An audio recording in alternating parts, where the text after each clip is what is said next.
Hey, Spartan.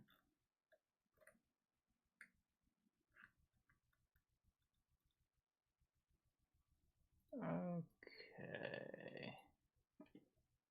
Yeah, let's play some Gedy. It's been a while.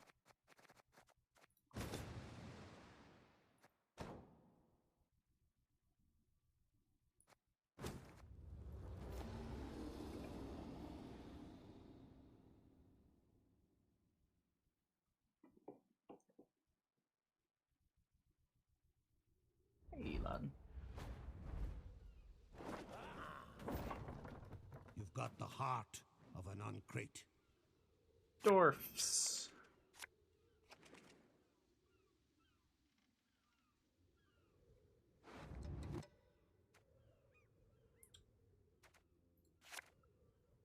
We can use portal round 1.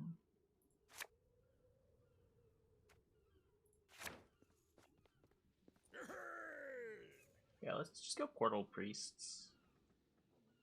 Winning round 1 against dwarves is probably really important. What's the plan today? No, damn it! Play some Gedy.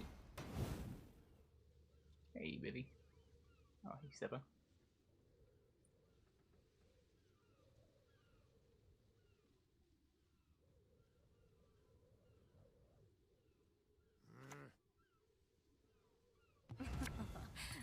Do not make me beg. What does that mean? Oh, was not expecting that.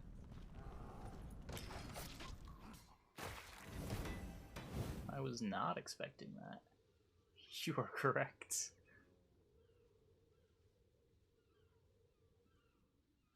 Huh. Just was what beer. Swear on my beard.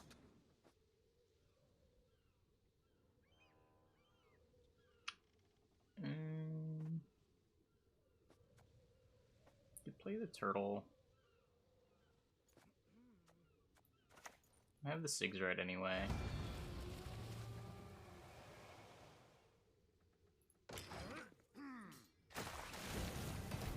Nice punch. Again. Accuracy.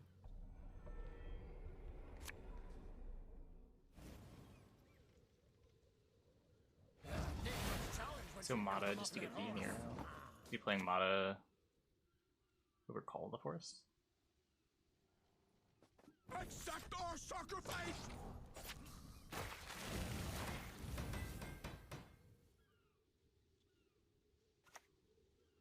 No, he's playing that too. Mahakam wasn't built in a day. Okay.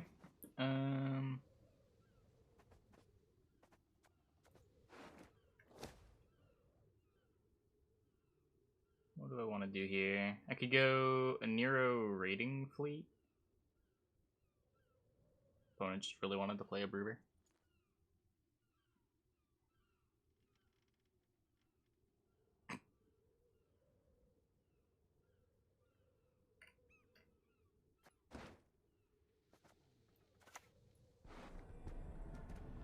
Yeah, we'll just do our thinning.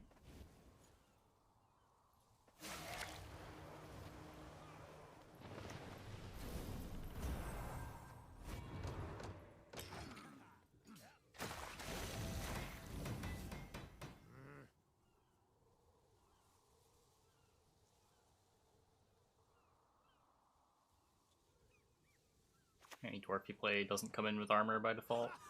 Leave it to us.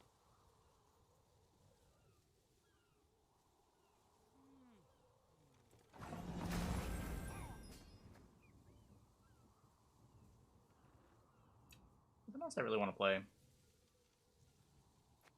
I don't know. Getting a similar number of points per turn. He got his Brewer.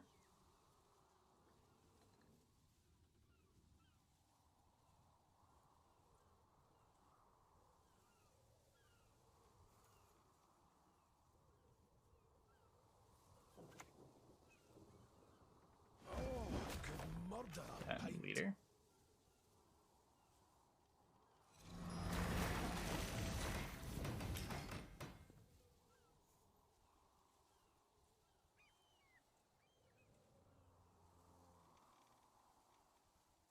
Down cards to play resilience units.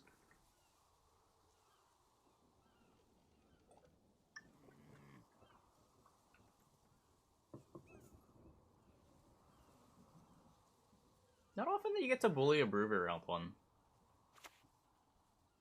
How many tutors is he playing? What in the world?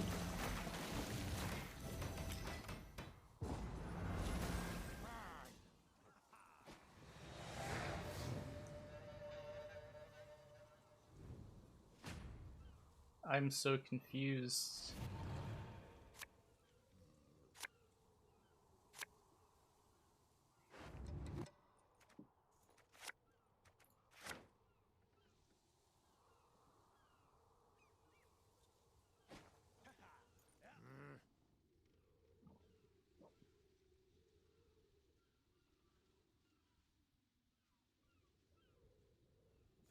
Okay.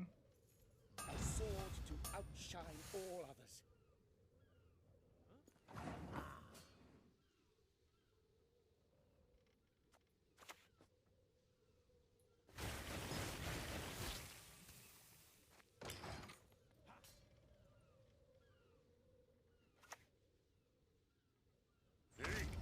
What's it a boot?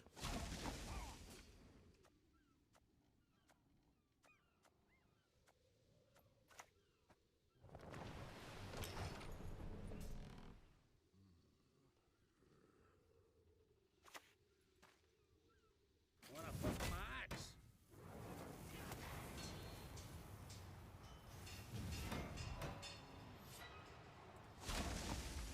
Huh.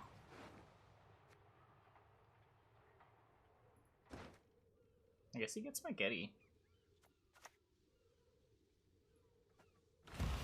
Reach beyond what the eyes see and the ears Feels kind of bad.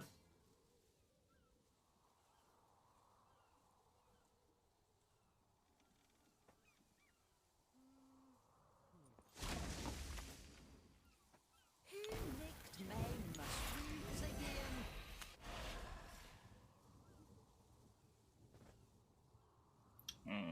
So it wasn't Serpent. If I do this, I won't have this for round 3. So this is crushing, hits all this.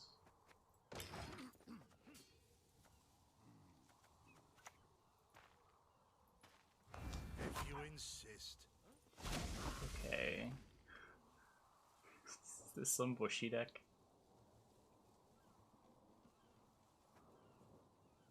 It's just 2 Mahakam Horns?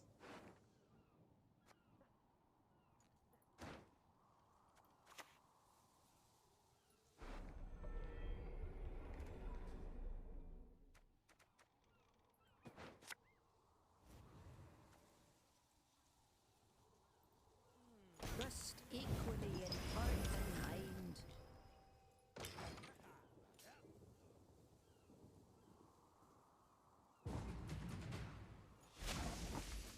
Okay, so he's getting plus 16, 17, 18, 19, 20. Wait, he actually has a billion points here.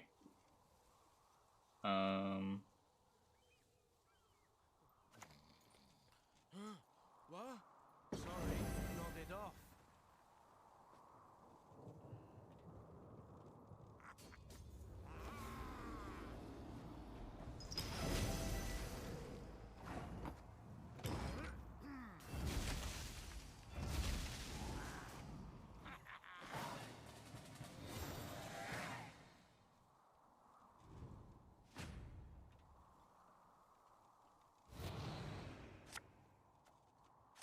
This is a little scary. Our remaining cards are pretty bad.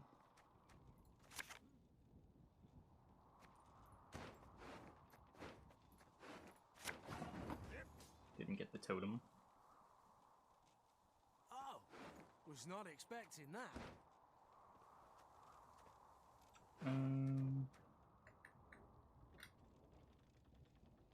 Just Rhizome. Could play Sigs right now. Get a Preacher.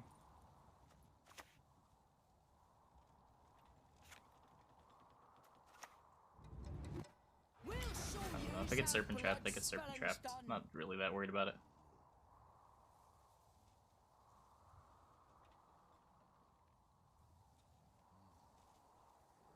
Nah, I didn't put it in the Sigrifus, right? I need to put another unit in the deck.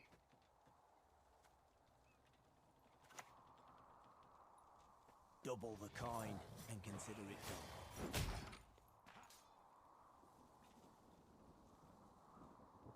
I didn't really want to play the Jenga, but I had 6 Provs left over.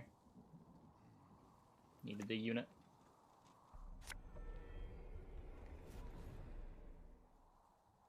Hi-ho! Hi-ho!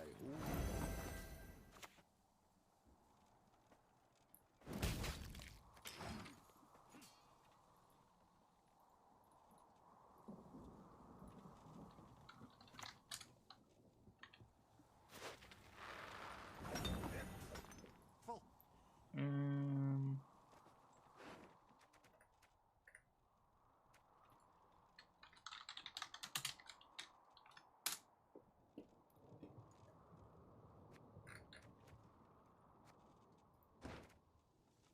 Let's do...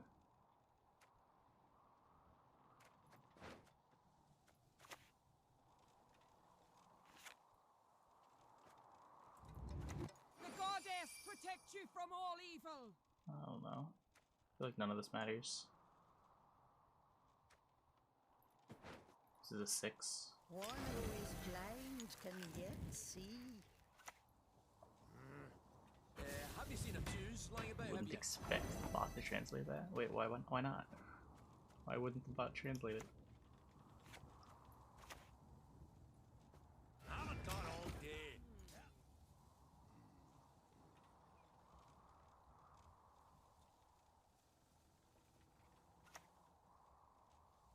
I've got something right. Gods protect us.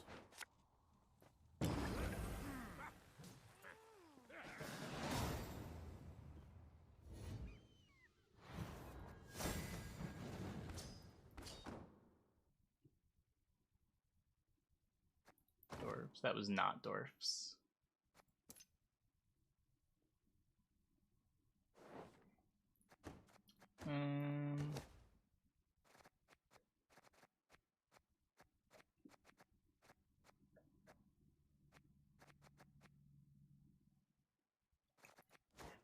Probably be playing these birds.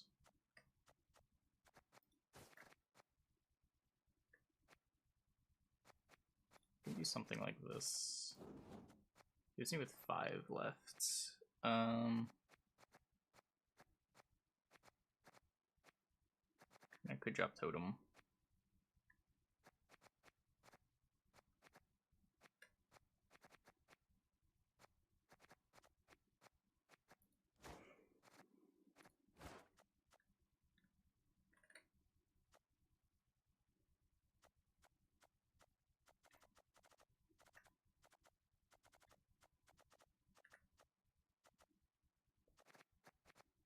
Mother's a card. I don't actually get any resources, it's just a bug.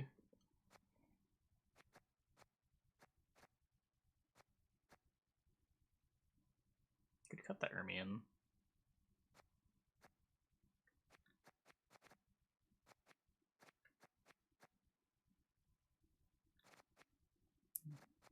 I'll play a Freya. I fit in a Freya.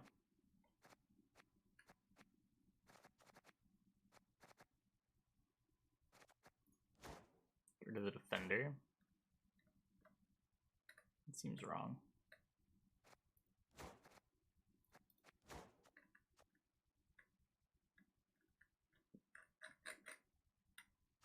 Meh.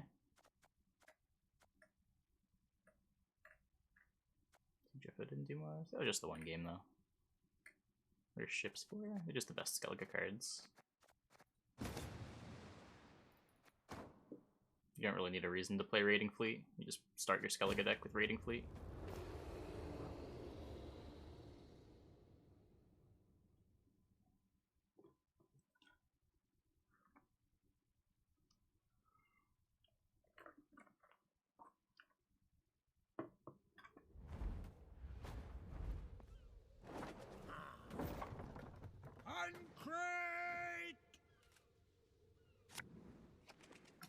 Double cross.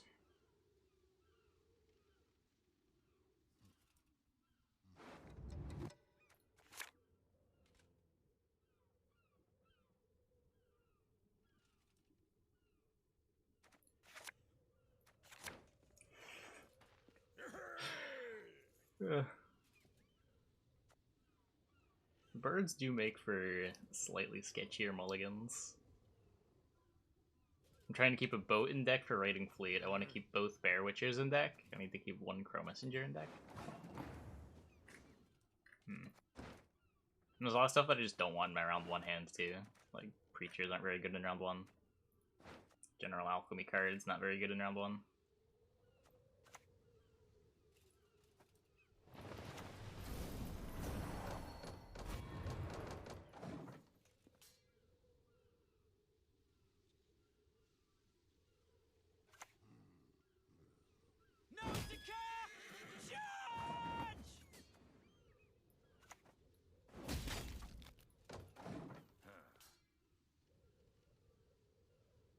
This type of deck to put Syrian. One with Emir that keeps yoinking agents. It's not very good though.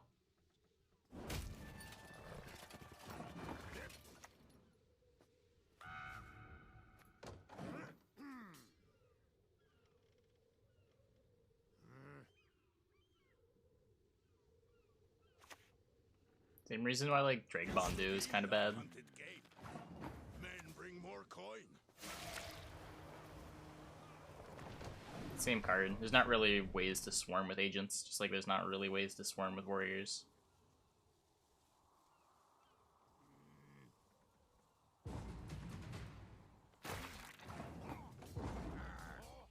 We just win. There's no way he could just give us round 1 like that.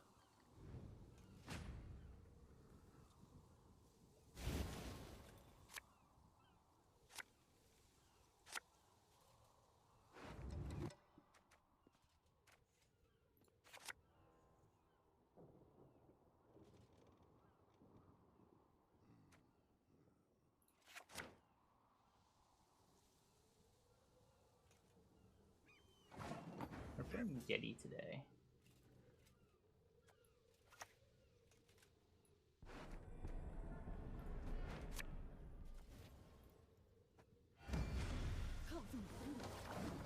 Oh no!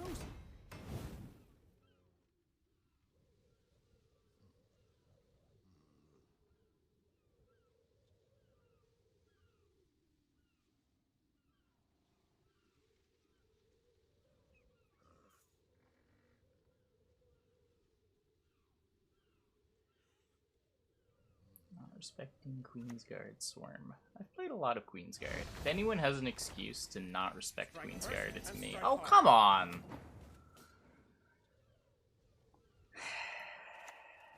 Accept our sacrifice!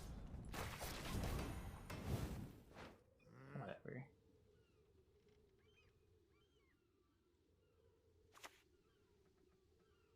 Barbarian soul. Slip from my shade. Grandmaster would help this matchup.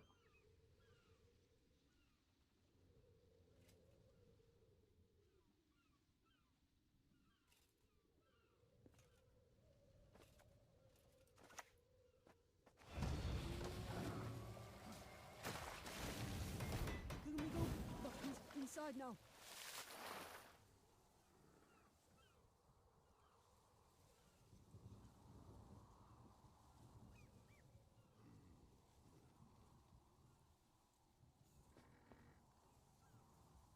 Can't my Neuromancy. It's annoying. Let us see.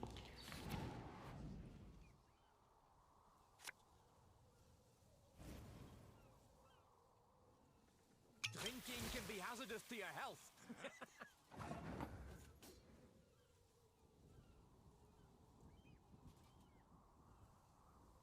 Now what? Self-force out the ball.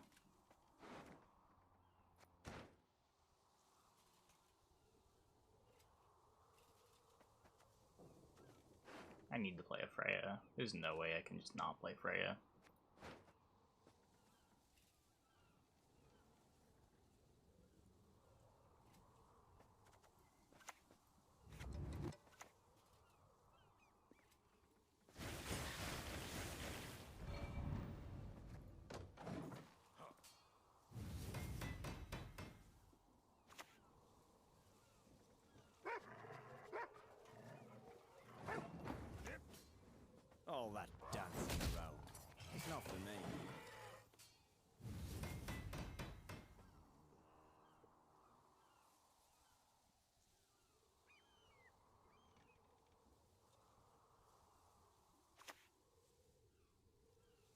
Please wait your exit.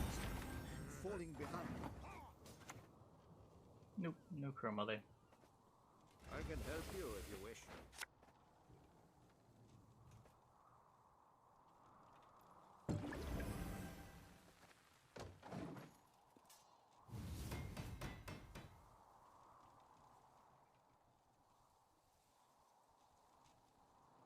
Why would he want to coup Cantarella?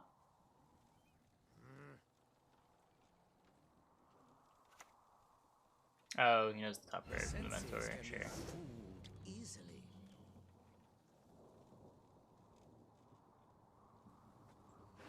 Play the Golden Froth. Do you want me to play the other Golden Froth?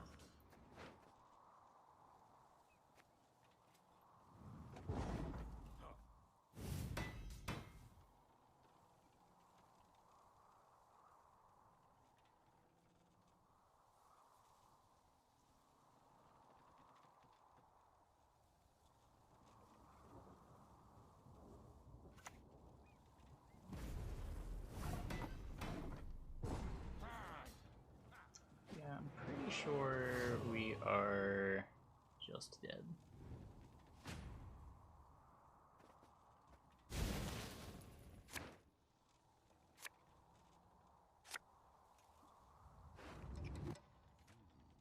Not sure if Freya would have even mattered. Grimmest might have.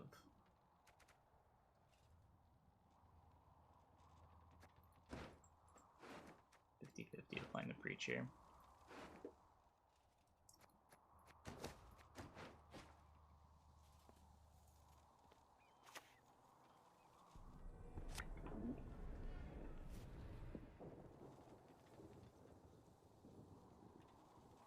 The Empire will be victorious.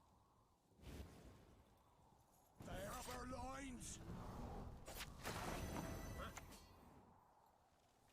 We'll show you how blood It's not spilling's bricked. done. Just like a Kurkan Preacher dies, I don't mind sigging a Preacher. Sig for 7 here. Sig for 8 here.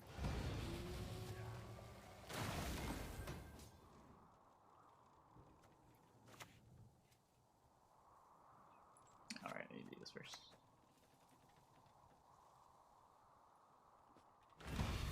Reach beyond what the eyes see and the ears hear.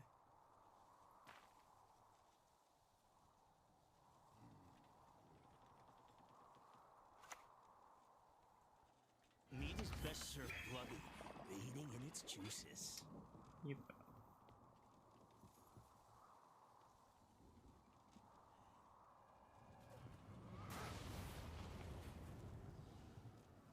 Fill our hearts with wrath.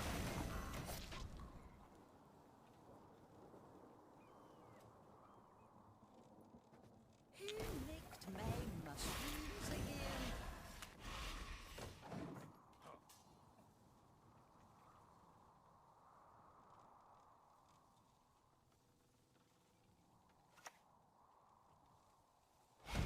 My, the Van Moorlehams, they really spoil us. Yep.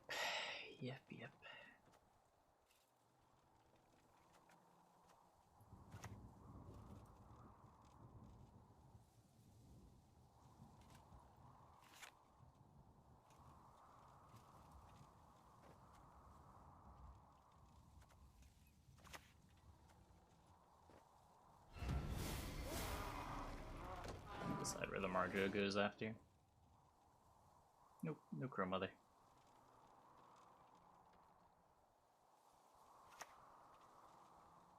Beaters, forward! Let the hunt begin.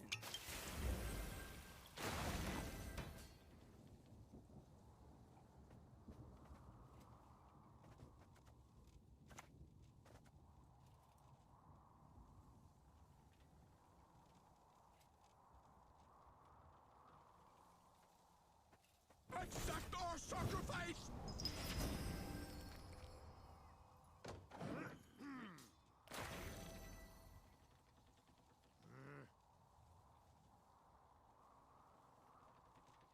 Yeah, Grimace would be really nice here. A lot of points in this game, Grimace would have been big.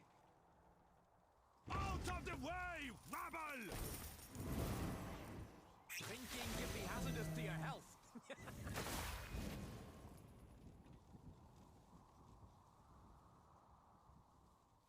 Dungeon! Wash this blood from my hands.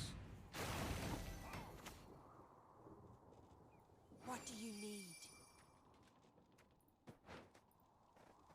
Trust equally in heart and mind. You've helped me, but that entitles you to nothing. Don't Well- get any grand ideas. Pretty much wouldn't even have mattered there. Plenty of points. I don't think the problem is the leader. I really don't think the problem is the leader. Pretty sure Nilfgaard has pretty high leader diversity at the top end. People play Imposter, people play Imprisonment as well.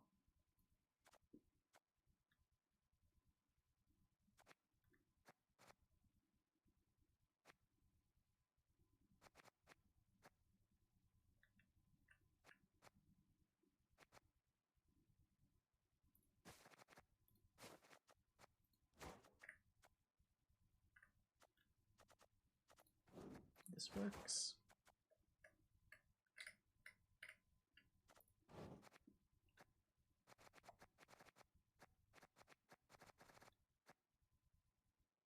Totem could definitely be a cut too. You could play Chrome Weather over Totem.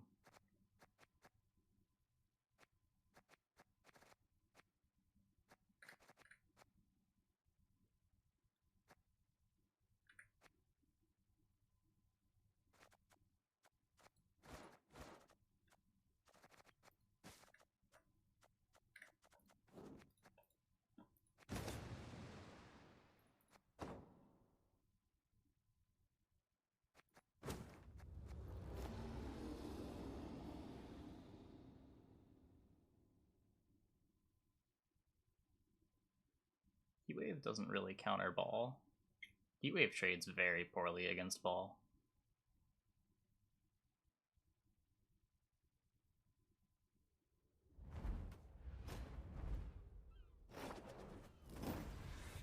There'll be nothing to pick up when I'm done with The only you. good answer in the game to Ball was passing on it.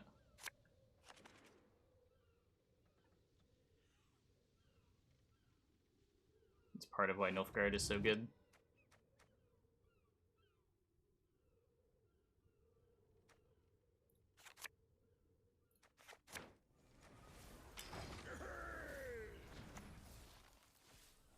You shan't get three!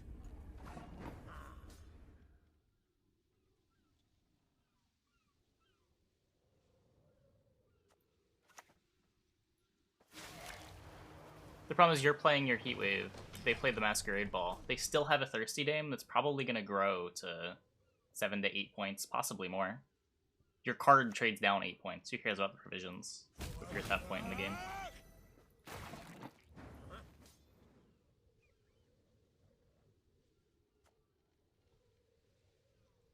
You can't really afford to trade down card-wise that badly.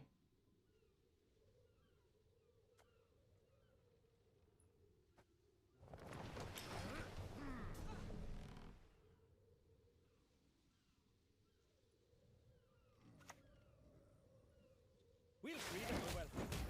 Fire and iron.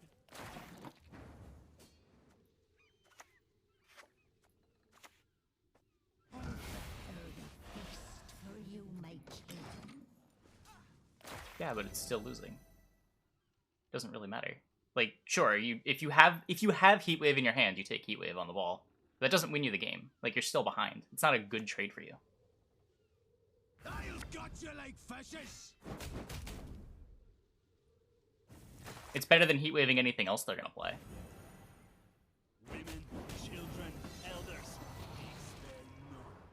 But you'd rather not make that exchange. You'd rather Heatwave a Joachim target than just pass on ball.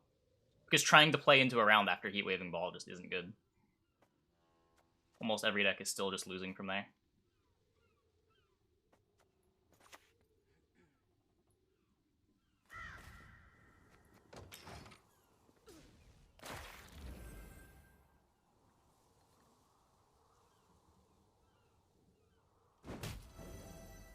boats aren't accomplishing very much.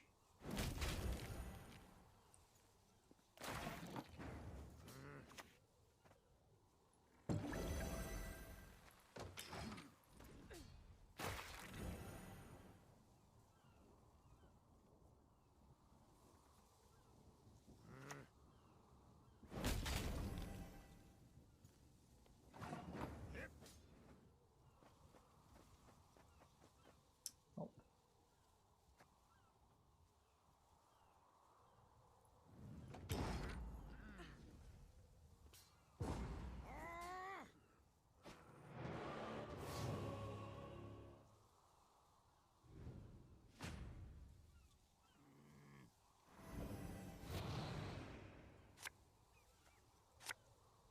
Raya does something really unique. I don't know if you can say it's power crept. It's a neutral too. It still sees play from time to time and like elves to proc feign death. People experimented around with it with ice. It's hard to say a card like that is ever power crept, just because it does something that no other card does.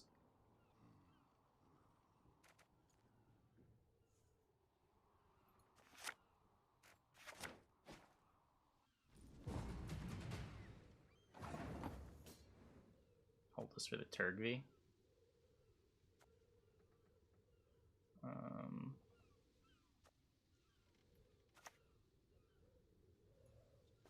Fill our hearts with wrath.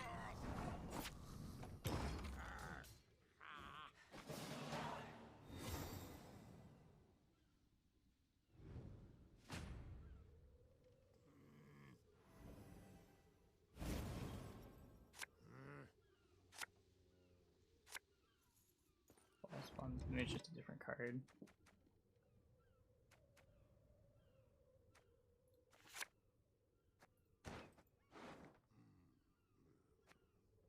I don't want to brick. I guess this is their hand.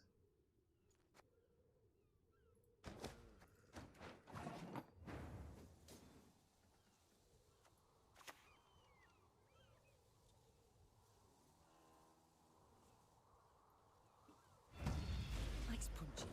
Again. No tortoise.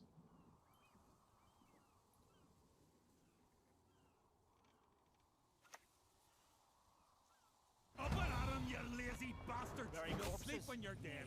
Feed our foes to the crabs while they still live. Who's next? Any of you's got the courage?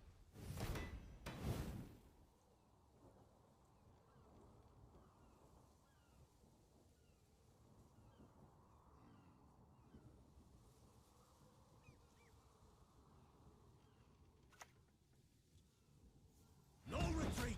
Not one step! Okay, so Bloodthirstless Iced. May Freya choose the victor.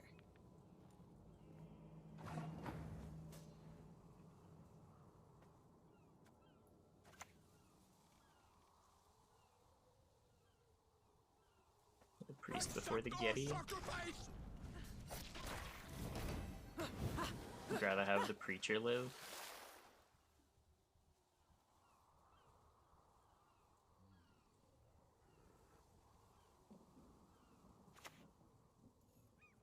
We'll fight to the last bloody drop in our veins! Trust equally in heart and mind.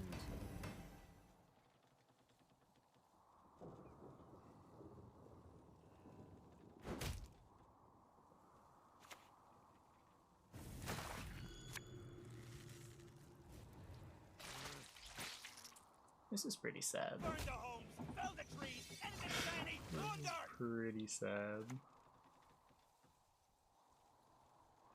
Reach beyond what the eyes see and the ears hear. Plunge all into murk with a shrill cry.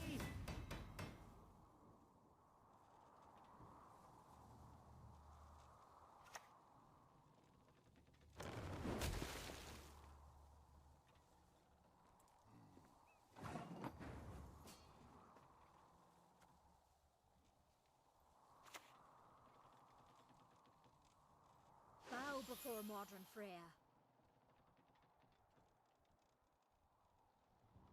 This is also Basically 2 per turn. Triggers the bonded though. Man is an arrogant creature. For leader now, I'm better at keeping these things alive. I lose a couple of points on the adept. I guess Gutting Slash is also not an alchemy card.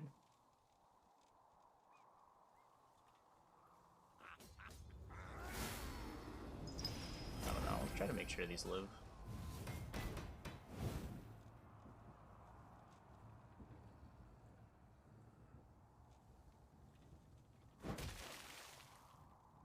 So he doesn't resurrect the bow. There's no rush, is there? Got plenty of turns to do that. All that dancing around. It's not for me.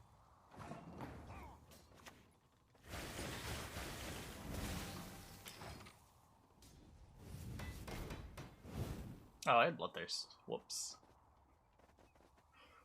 Whoops. Double the coin and consider it done. Rip. I guess there's still a reason to want to do that, just to make the Preacher bigger.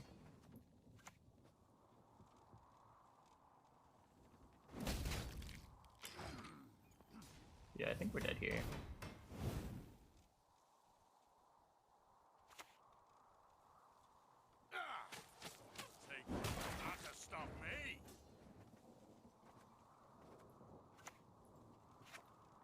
-1.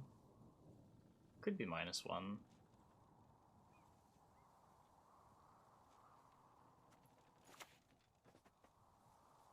He has 3 cards in hand though. Don't have a good place to put the froth.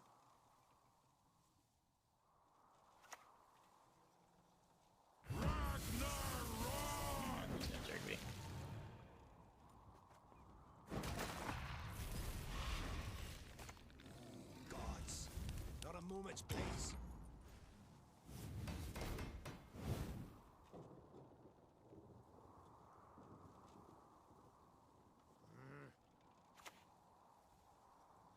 Praying to your gods?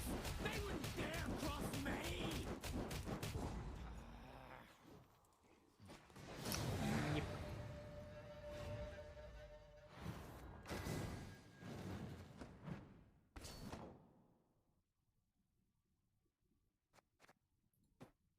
Which one should you pick? You roll a die, and then whatever one the die lands on, you pick. The deck is at its best when everyone's playing different ones.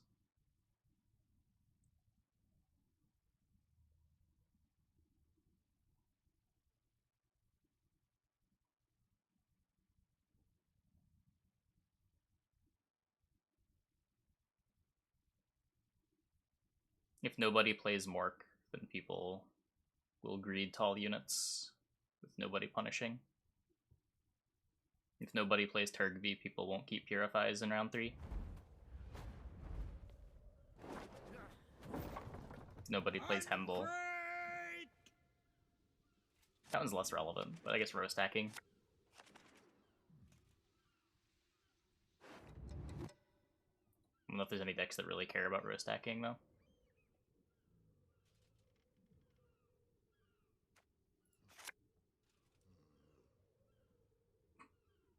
I thought about replacing like viewer battles with viewer challenges.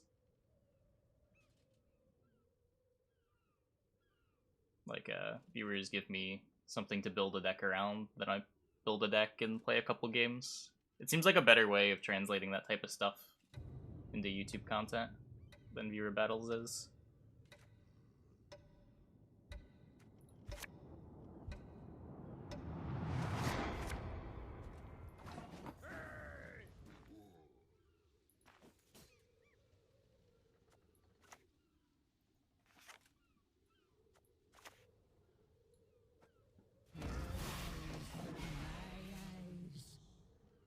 I like that idea better on its own, regardless of YouTube. I might try it this week. We'll see. It just seems like such an easy way to get YouTube content, which will let me play other decks on the stream too, rather than feeling pressured to play different decks every single day to keep up the YouTube content train. If I can knock out like 2 or 3 videos on a Sunday with viewer challenges. That said, who knows if they'll do well on YouTube.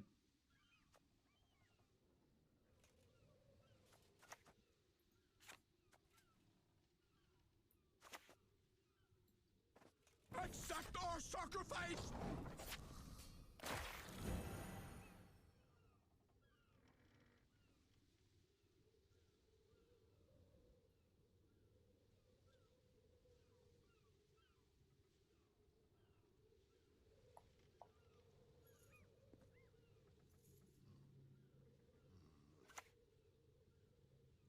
Another little thunderbolt. Charmin. Oh, I did order a die from the Novelty Dice Maker. Yeah, I just ordered the standard one. I still gotta pick that up.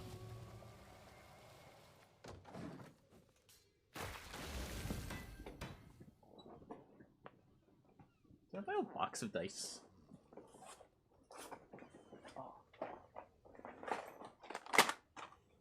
Man, what happened to this deck box? This is what happens when you throw a deck box in your bag for years. It's all dice.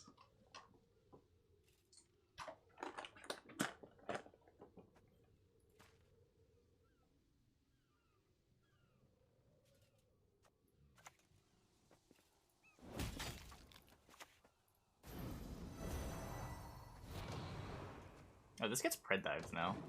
I'm a monkey. I'm actually a monkey. How do I play on pred dive? Wait. I guess I could have a Nero'd for Crow Messenger. Okay, that's not what happened.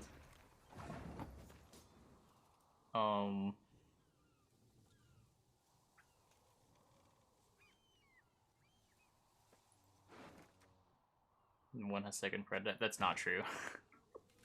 I swear, everyone on ladder playing 1 pred dive is playing 2 pred dives.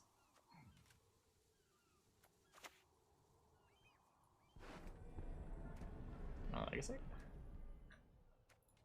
I can just do this.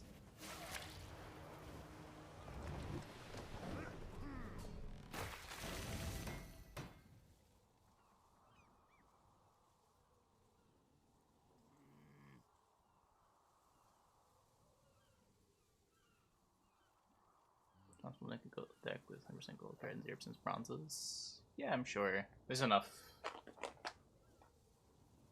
There should be enough 5 and 6 provision golds.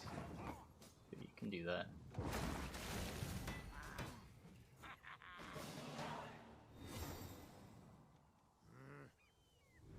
2 in hand is kind of Monka-S. I mean, if it's not Monka-S against any faction, it's gonna be Skellige, right?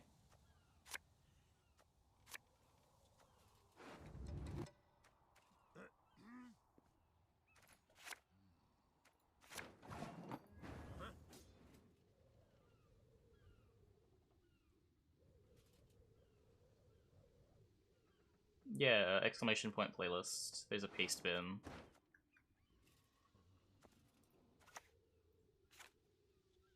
So lets me play more of my hand. I feel like I'm supposed to value that. One who is blind can yet see.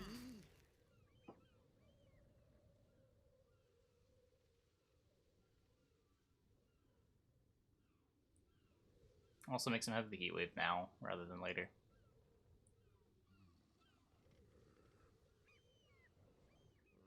Yeah, we need to figure out what the rules for the viewer challenges would be. I wouldn't want just like really boring challenges, like play 2 of this bronze. Oh, poor mother.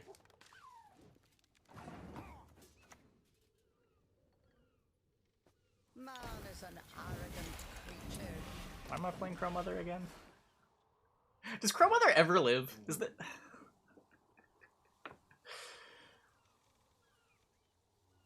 I guess there's not as many Matic decks as there were last time.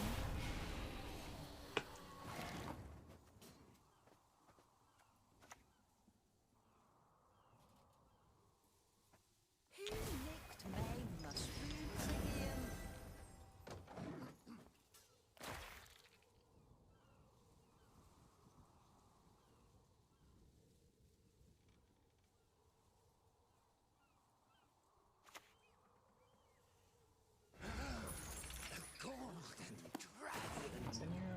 2.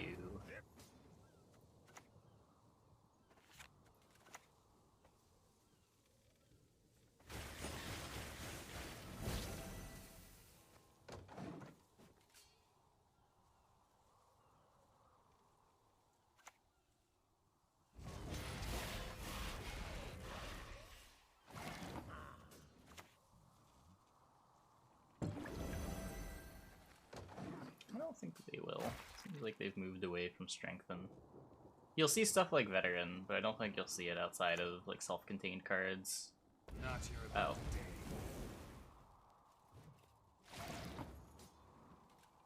Why?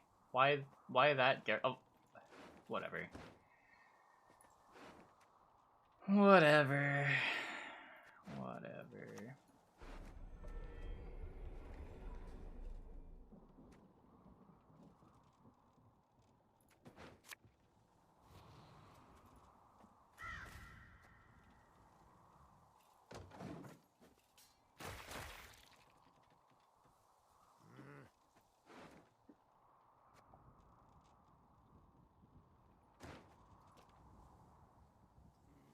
Disco Elysium's great. Yeah, would recommend.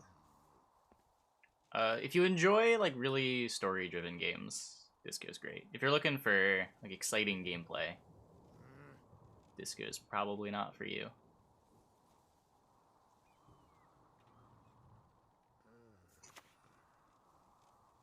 I sense strong magic. Disco Elysium is everything that I'm looking for in a game.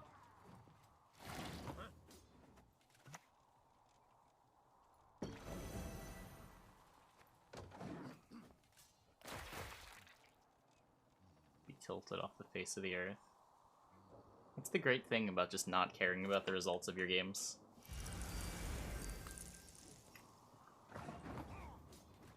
You never get tilted.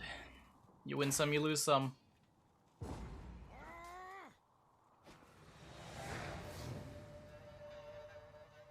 I'm on my second day. It is my first playthrough.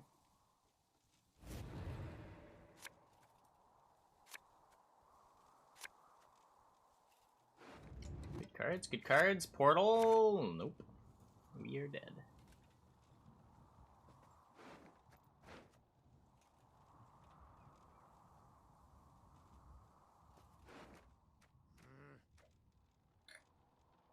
Fucking ignite.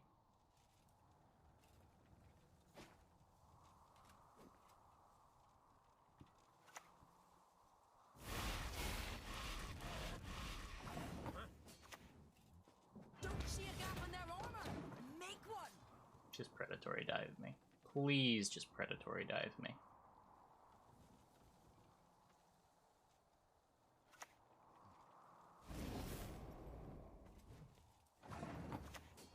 That is your brilliant move, truly.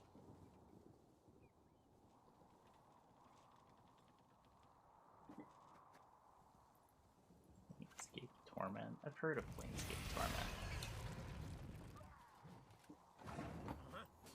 Doesn't that like have actual gameplay? Our lines.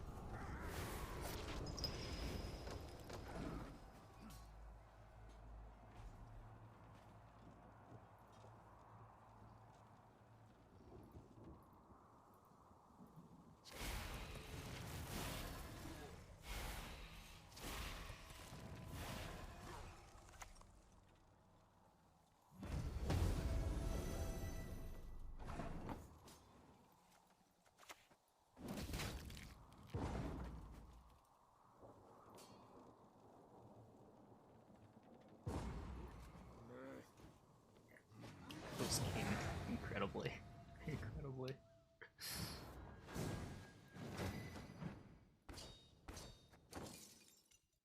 Yeah, I don't know. I know that like Planescape Torment inspired a lot of stuff.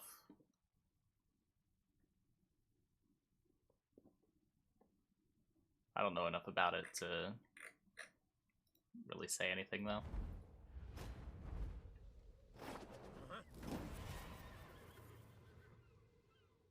Oh, close game. Disco Elysium time.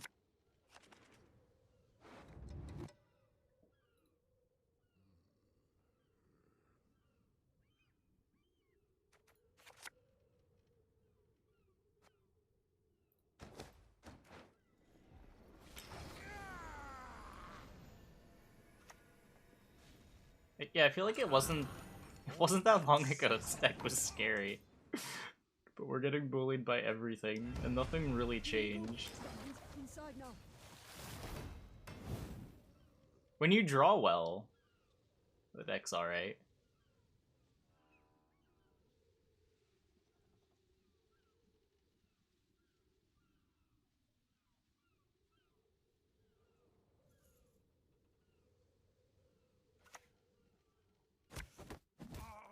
You've done it now.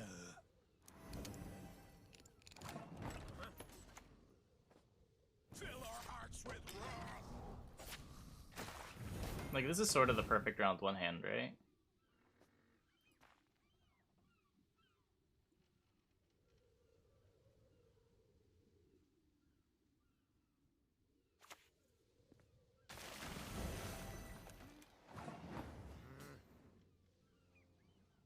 Cooldowns happen after end of turn abilities, right? So I can't just play Priest here and have the boat come out. So we do this first. There's no Chroma there. I don't know, man. Chroma there kinda sucks.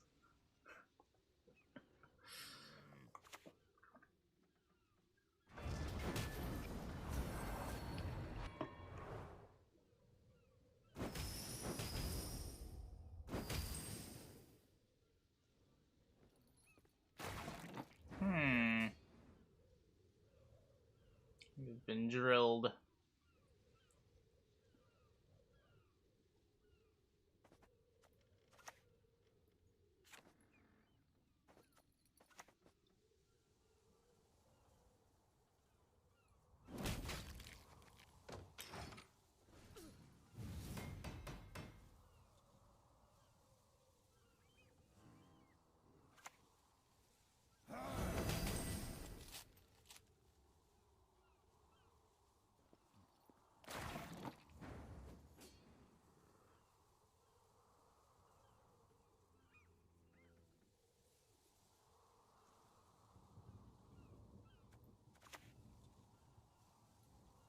Accept our sacrifice!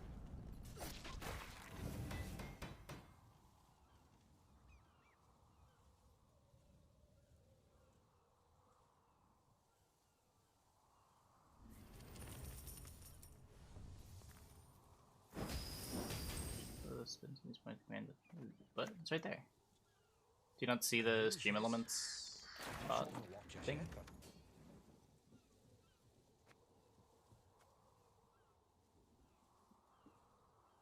Any states I visit? No, not really. I used to travel a lot more for tournaments, but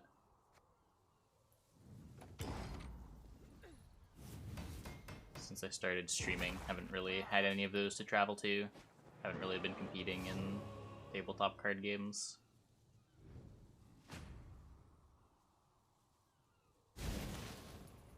Also, you know, the whole virus and all kind of shuts down travel ideas. But mostly just no tournaments to go to, and that was my excuse for traveling before.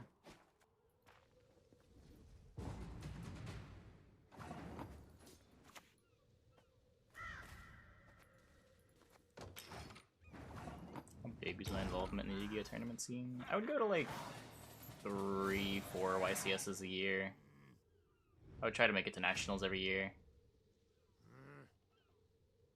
I think I missed one nationals between 2017 and 2009. I missed the Necros nationals.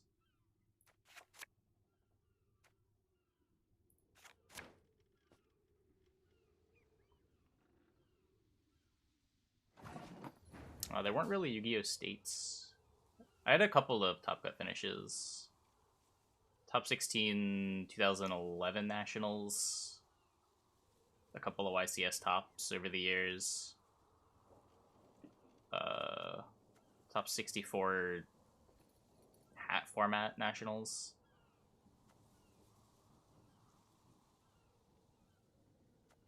Never managed to win anything though.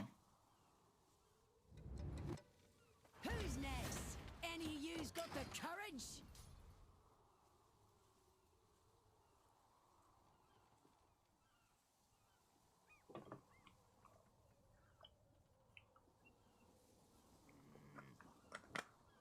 I don't know what they've been doing over the last year. Competitions. I know they were doing like webcam tournaments on the official channel at one point a couple weeks ago. Trust equally in heart and mind. Yeah, I think my highest finish was I got 4th at YCS Toronto. That was a pretty small YCS though, it was only a couple hundred people. I think like 300-400.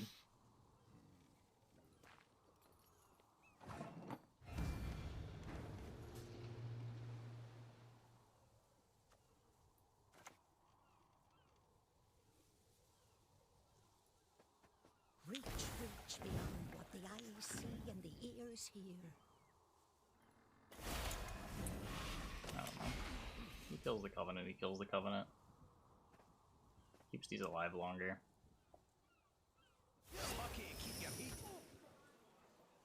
Don't participate usually. Modern YCSs are like 1,000 people. Nationals are usually like 2K.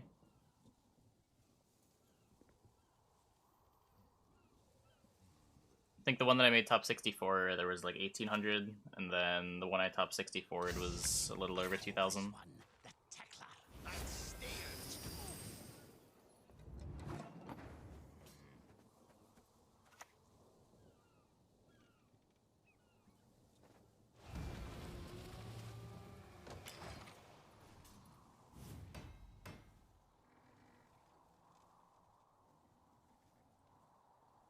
Turtle over Heatwave Flex. I don't know, Heatwave's just not a very good card. I feel like I never really want the card, I'd rather just have more proactive points. Now, whether Draco Turtle is worthwhile proactive points is another question. But I don't know, Heatwave just feels janky.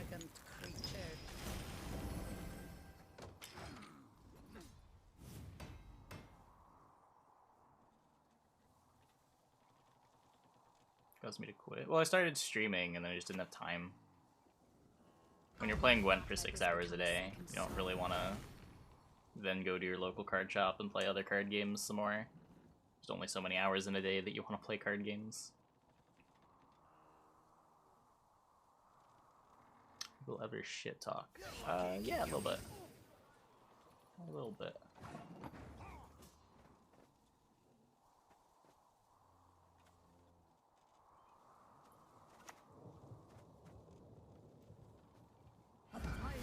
Beaks like 1,000 arrowheads.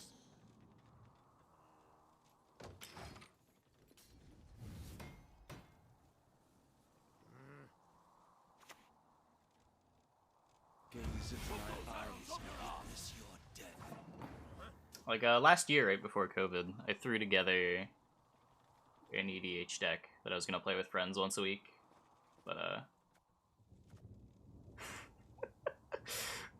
that didn't pan out.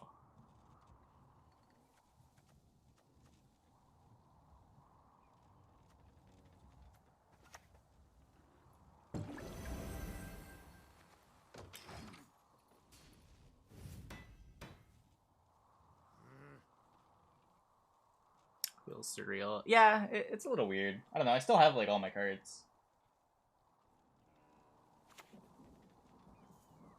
Martistic's purest tea is purest in all Novigrad. Kill the Spender. Oh. But I have an option too. I don't know, if he's not protecting it through Giga Scorpion, it's probably not very important.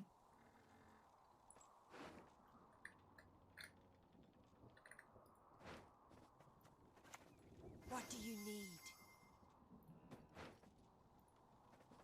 We'll show you how blood spilling's done.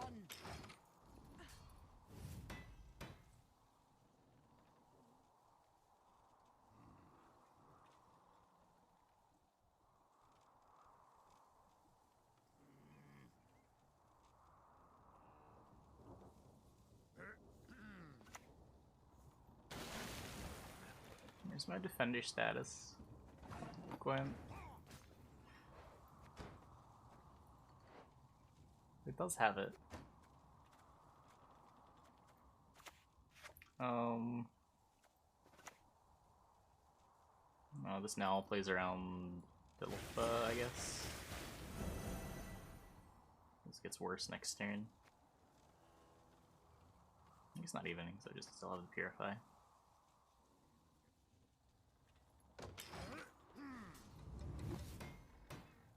Your card values increase over time. Depends what you have. If you have like old collectible stuff, yeah. It's the same thing as in Magic. If you have like the old vintage stuff, it goes up in value. Magic cards have gone insane over the last year. Like, actually bonkers. Not you again.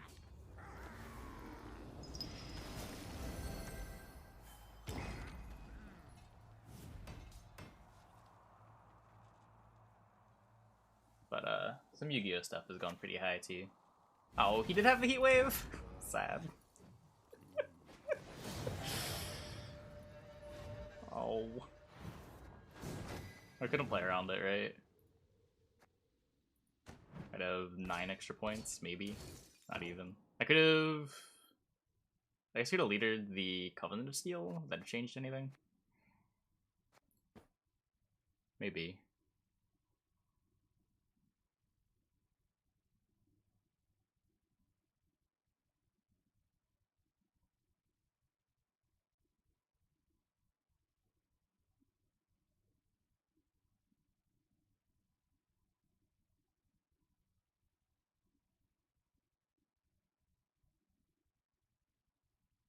Yeah, I should have recognized that he was the poison version, and the poison version plays Heat Wave. You crossed the wrong sorceress.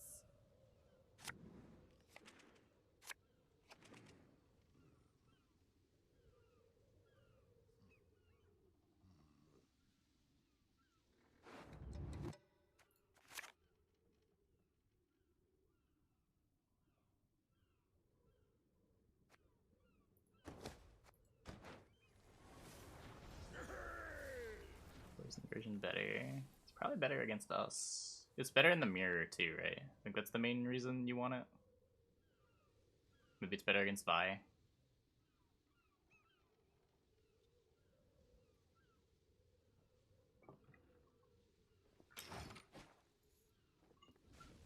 I'm sure it's worse against some stuff. I'm just not familiar enough with Blind Pockets as matchups.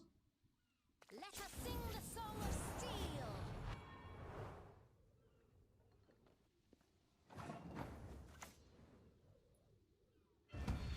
Nice punch.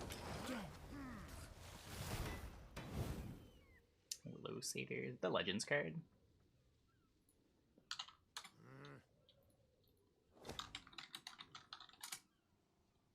Nice.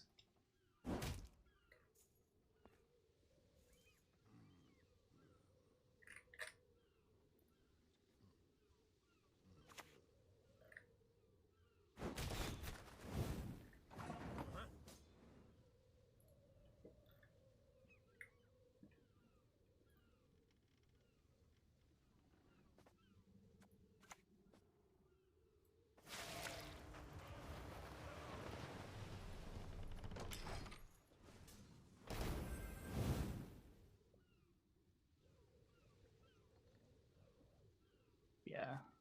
Reserve stuff especially, it just keeps going up. Like, dual lands went crazy over the last year. Dual lands, like, doubled in price. All the Legends stuff doubled or tripled in price.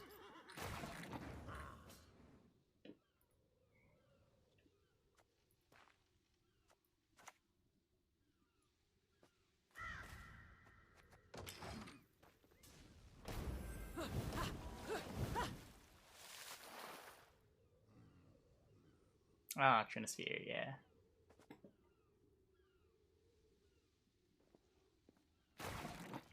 All the other streamers playing the same. I mean, that's sort of what happens when there's not patches, right? Like, not everyone is forcing themselves to play a different deck every single day. It takes a true maniac.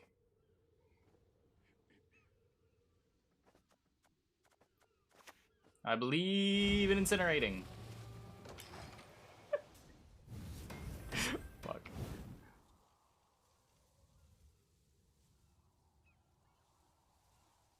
don't know. Last season went pretty well, but there's no tortoise. Yeah, all the dual lands, all the ABUR dual lands, like tundras, taigas, underground seas.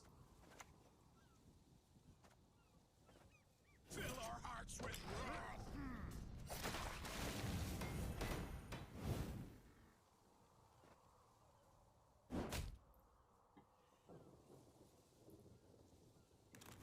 I think even junk like Scrubland is expensive now.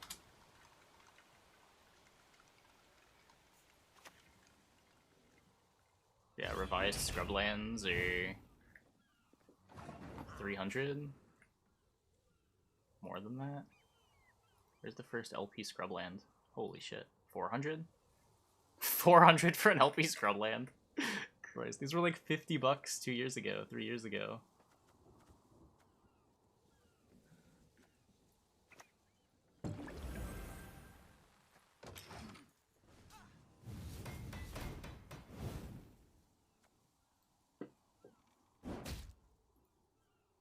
What was the other bad one? What's the red-white one? Plateau.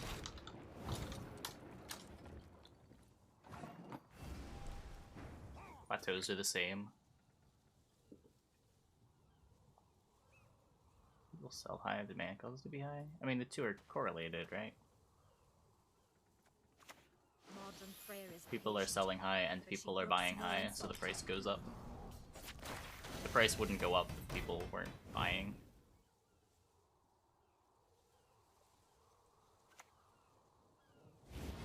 Oh.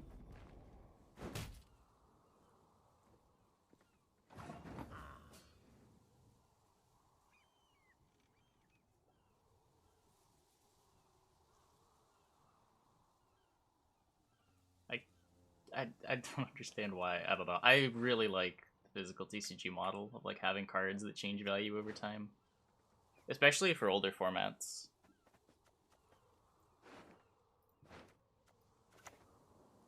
One of the things that I really dislike about online card games is that all the cards that you get aren't worth anything. Like, you put money into the game to build decks, that money you can't get back out. It's just in the void. For you, my children. Is demand really organic? I mean, if it wasn't, they wouldn't sell.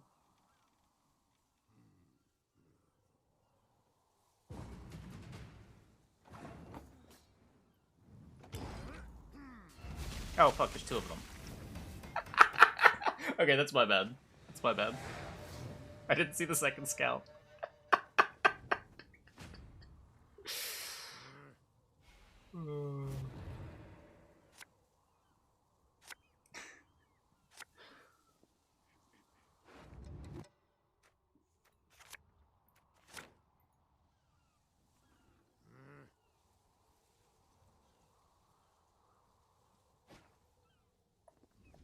There's a controversy in Magic.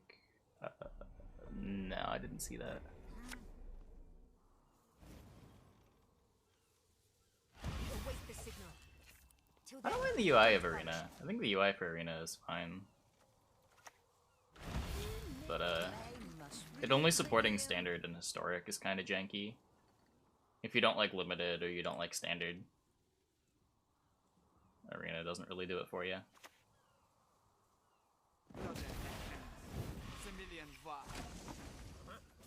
I mean, we knew it was Mahakamorn. There was no other trap it could have been.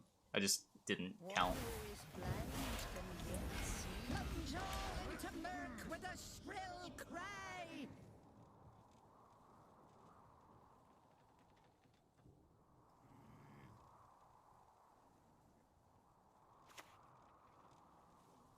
Don't leave me here.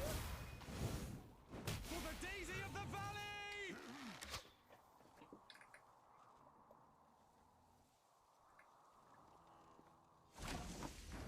You can keep up with card drops in MTG. Well, it's much easier for Eternal formats.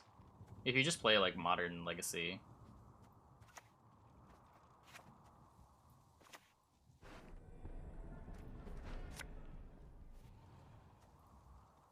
and like every time a set comes out, maybe there's one card that's relevant to you.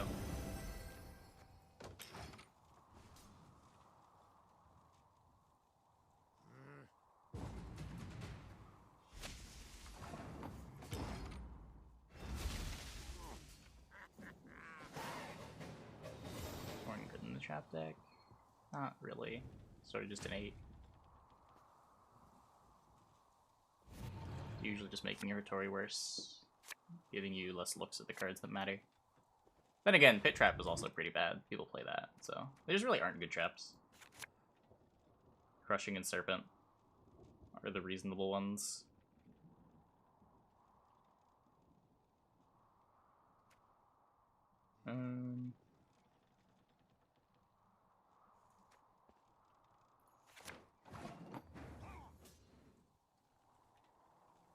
I used to play a lot of Modern. That was my main format.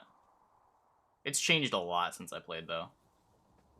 Cut my paws off, I'll bite you to death. Dredge was such a cool deck. Back before they, What was the card that broke it initially? Cathartic Reunion. Dredge post-Cathartic Reunion was such a sick deck. Before they went crazy and, like, printed Creeping Chill. And obviously, like, banned half the enablers for the deck. And the deck had to be completely reworked.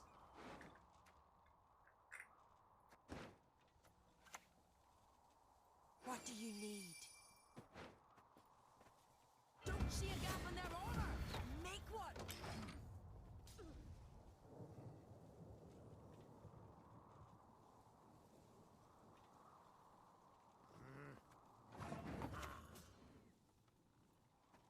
They have our lines. Oh no. The old double incinerating. I don't know, I'm gonna do this now. In case he, like, your vets up Serpent Trap. I think I'm just dead, though. You're printing Faithless Looting and Brainstorm in Arena. I heard. I've been playing a little bit of Arena off stream. I might consider playing Historic. There's some cool cards in that format. Now, Brainstorm with no fetch lands is pretty janky, but For the Daisy of the Valley! I don't know. If I'm to die, I'll do so sword in hand. The fires are not yours. I played enough Pauper to know just how bad Brainstorm is when you don't have shuffle effects. Yeah, you can do that in Pauper too.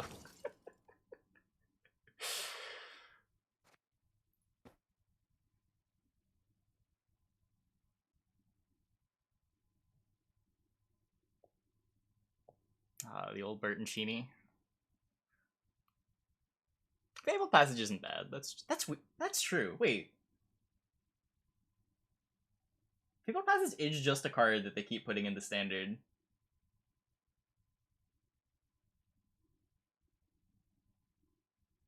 Huh.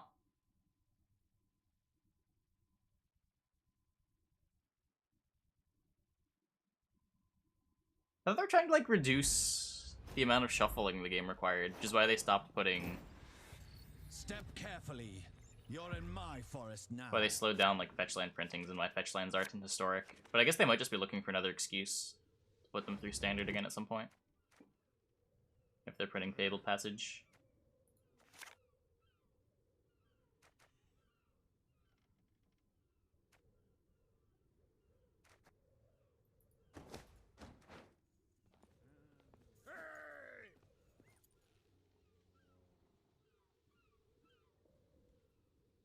Fabled Passage is pretty bad in fast formats.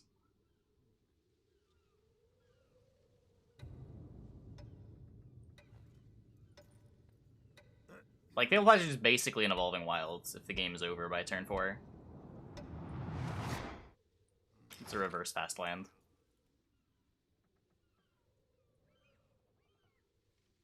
When Historic has Prismatic Vista, maybe then. Maybe then I'll believe in Brainstorm. But, like, the weird thing about putting Brainstorm into Historic is it sort of means they can't print these things into standard, right? As soon as there's fetch lands in the format, Brainstorm becomes the best card in the format.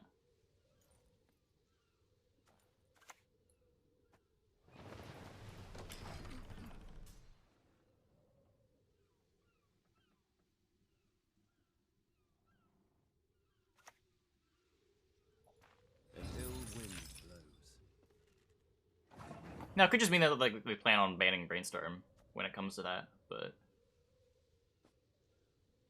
just a weird situation to put themselves in. No, it's not fetch. That's what I'm saying, though. I'm saying they can't put any fetch lands in Standard again without banning Brainstorm in Historic.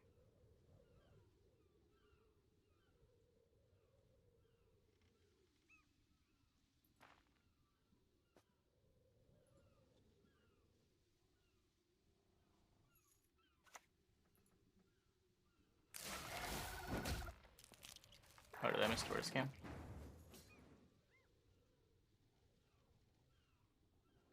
No Tortoise. Highly unlikely now. Exactly. I mean, they keep printing, like, Fabled Passage into Standard. The power level on Fabled Passage... The design problems with the fetch lands are the same as the design problems with Fabled Passage.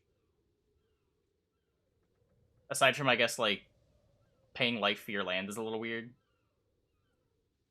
But, like, it still causes the same shuffling issues, which are the main complaint about fetch lands.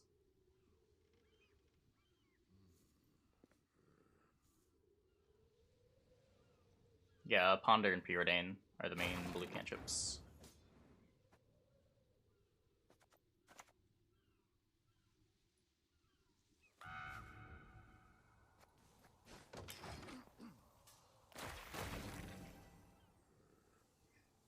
Since the introduction of Planeswalkers, yeah, I don't know. Planeswalkers have basically existed the entire time I played Magic. I played a little bit back in, like, Kamigawa. A little bit.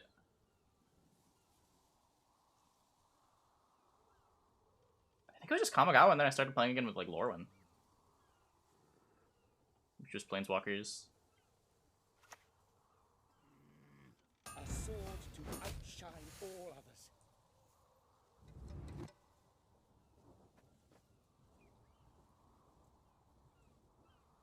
Pathways. Oh, are those the dual-sided basics?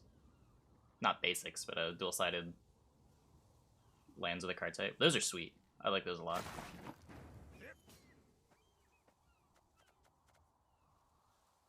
Morrowind Craigasm. Time Spiral is my favorite Magic set of all time.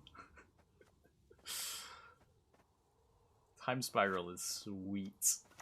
No.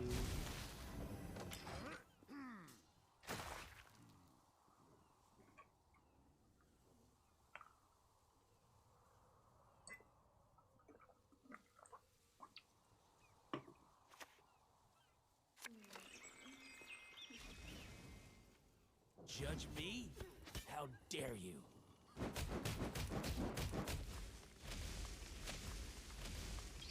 Their RTR.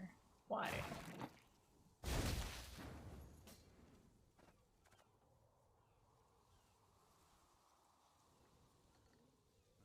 I don't know, like, Standard's always been standard.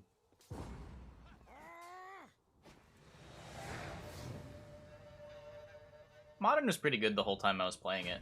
I'm sure it's still fine.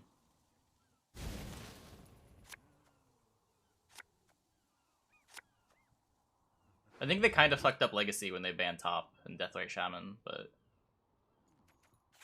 I also haven't played a ton of Legacy since they banned Top and Deathrite Shaman.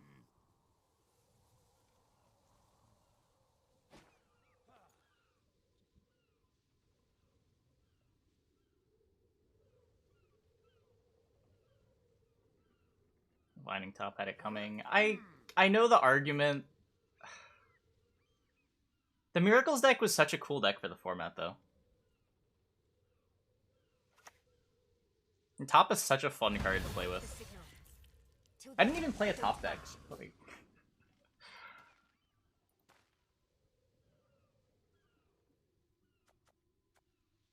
I was also a deck that got hated on pretty hard by Deathrite Shaman. I just thought those cards were fun for the format. They're such cool cards.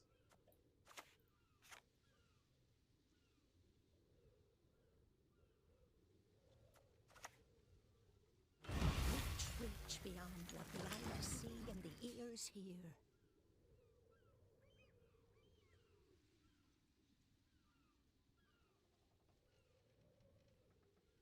Local cards are classic, made to broken design. What? The miracles weren't even like the reason top was good. Top made the miracles better, but counterbalance top was the big thing that made miracles good. Who licked my mushrooms again?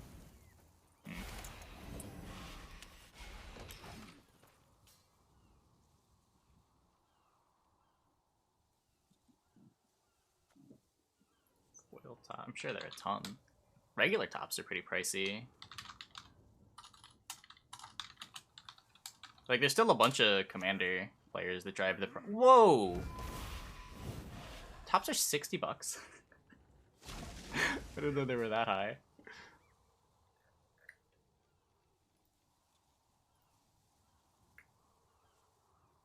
LP Kamigawa foil for 160. That's less than I thought. I thought that would have been way more.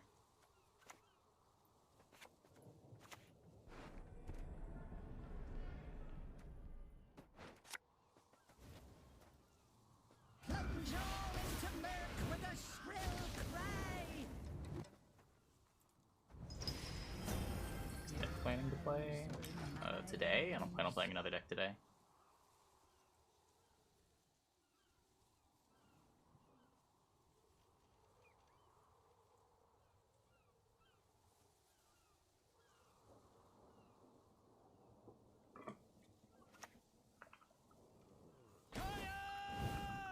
I'm pretty sure tops were 30 when I bought one last year.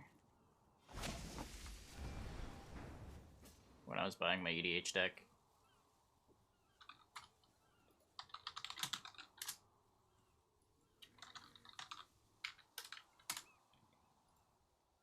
Yeah, I paid 32.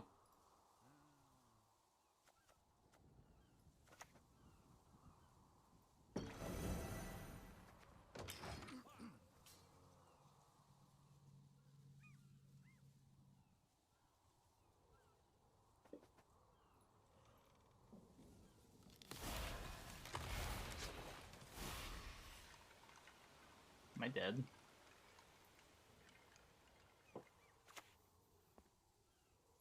The best SK card. Raiding Fleet.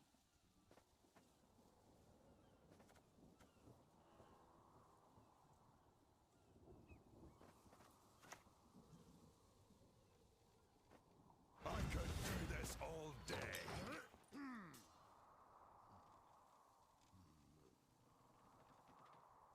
That was just from hand.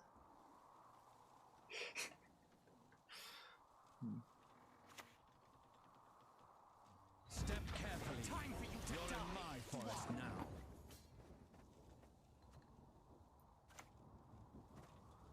Raiding Fleet better than ice.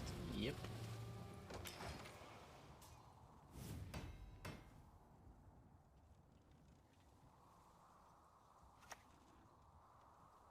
Cast off your arms, then we'll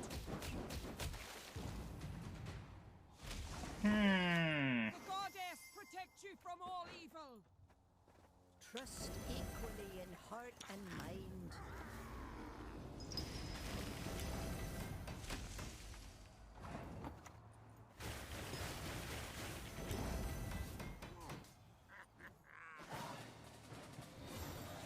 So we win.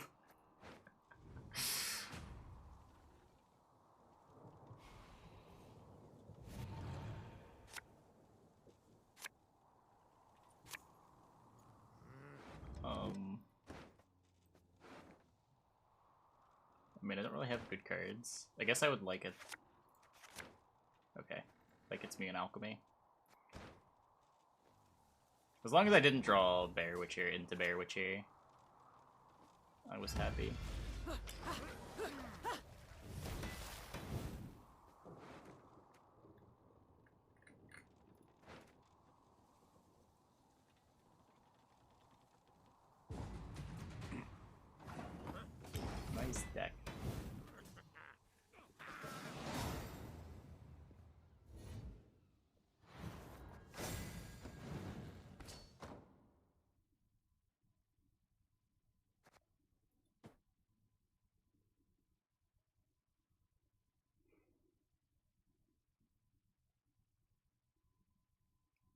But yeah, reserved list stuff seems to double in price every few years. You crossed the wrong sorceress. Who knows what's gonna happen with that stuff long term.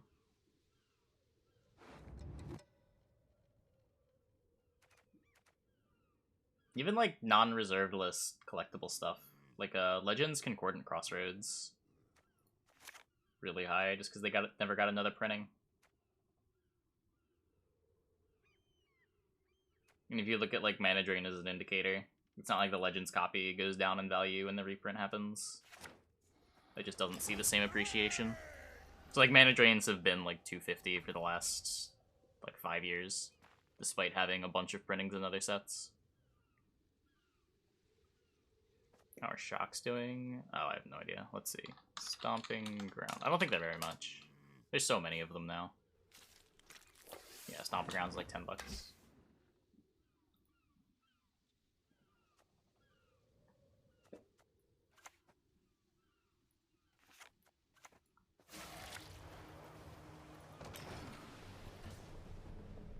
Probably wouldn't buy anything with a modern border for long-term holdings.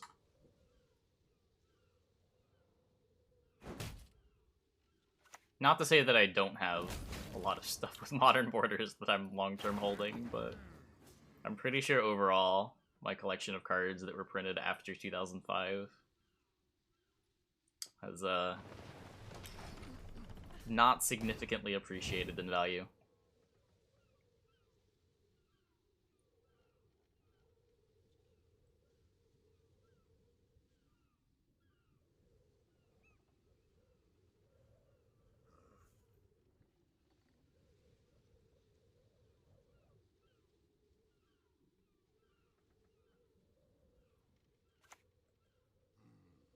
You can't get three!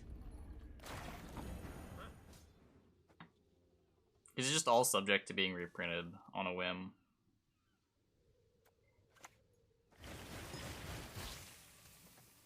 Random commander staple, stuff like Smothering Tithe. What are those going for? Why are these so much? Smothering Tithe is a $40 rare, $30 rare from a set that's like a year and a half old. And only gets played in casual formats. It's the most expensive card in the set.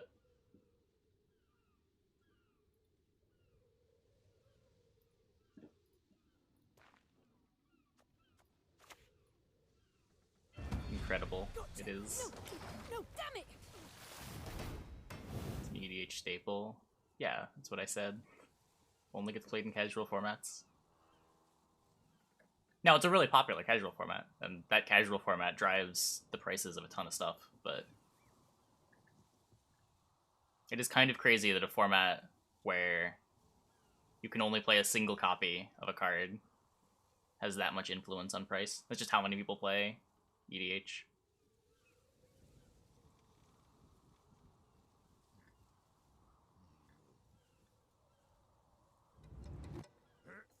This is a fairly recent standard legal set.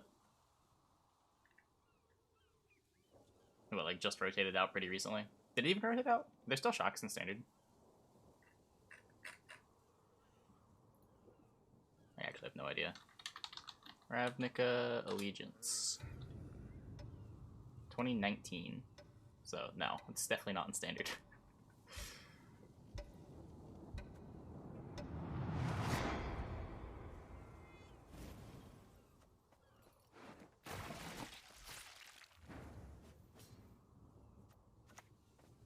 They have our lines!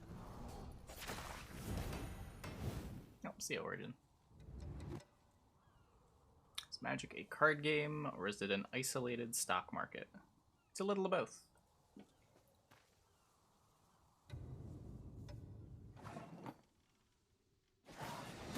Define each faction with one word.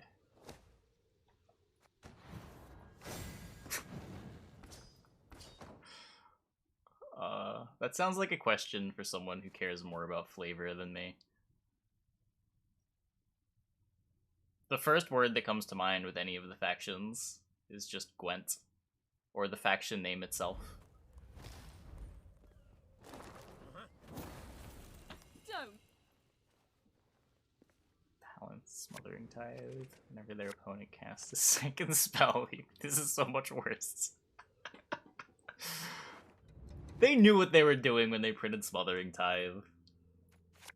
That was not a mistake. They just needed another card to drive the sale of Ravnica Allegiance to EDH players.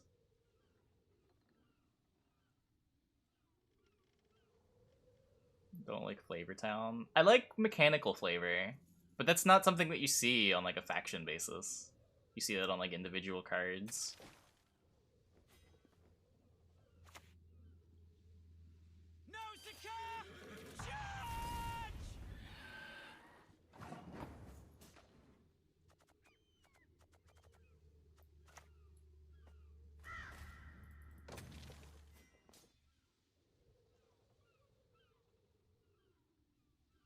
See how broken the current seasonal is? They're all broken. I don't really care. Let me know when it's Battle Rush. Maybe we'll play some Battle Rush when it switches over to that. Confounded boots. Another blister.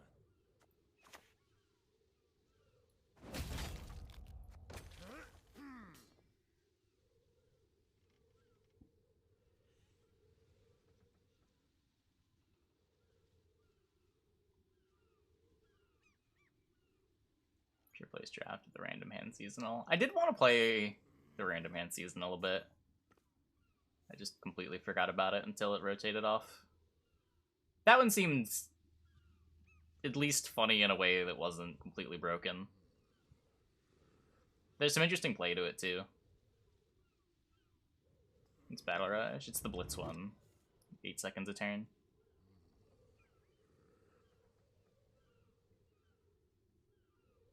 Arena was pretty boring too. What is going on? Does nobody want... I mean, I don't want to play Gwen either, but does nobody want to play Gwen? My last opponent just quit the game. This player passes on 8 cards.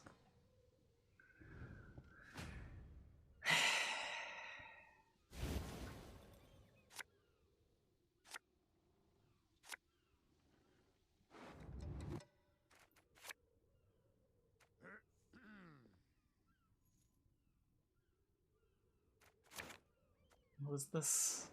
I don't have any of my real cards. I don't even have my Chrome Mother or my Thinning. What nonsense. Who's next? Any of you?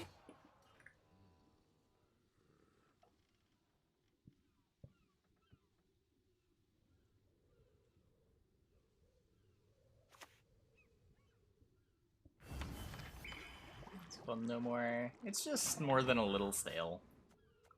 The last patch did kind of nothing.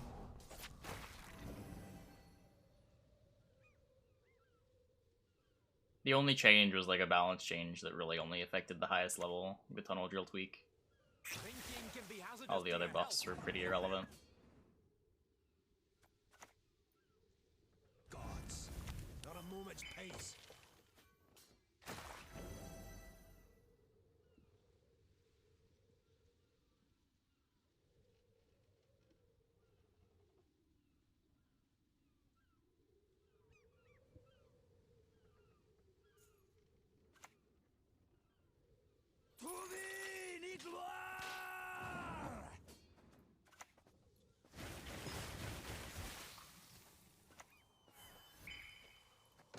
Last match wasn't the worst they've done.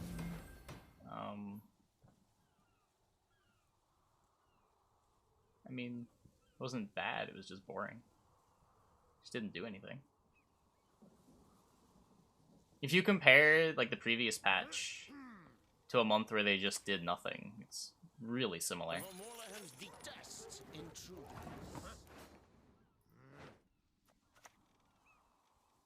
We serve her who is virgin, mother, and crone.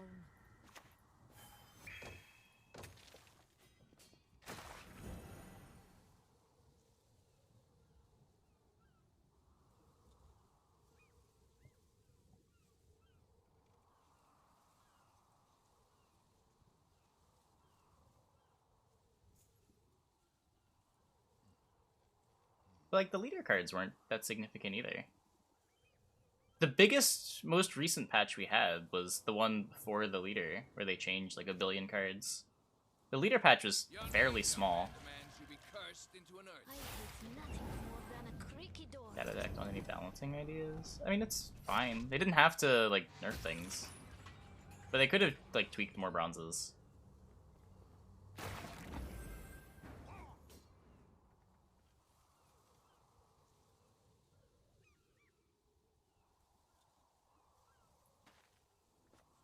I don't mind them not changing cleaver, not changing ice, not changing all that stuff. But it would have been nice to see some old, weaker stuff get a bit more playable.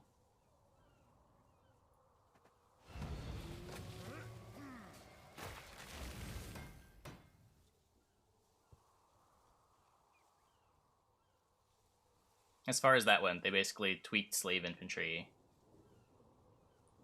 In monsters, they got a couple of things. Succubus and Were-Rat got substantially better.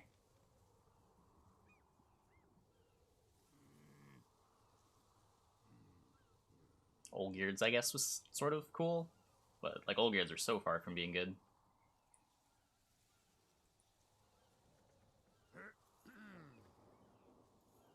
As far as real changes, there were like 4 real patch notes.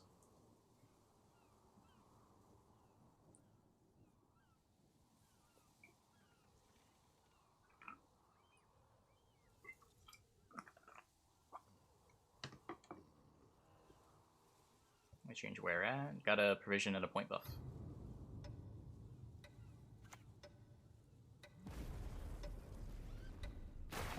Power changes on current cards would be astronomical for the current game. As in, that's too much to ask, or it would be good for them to do.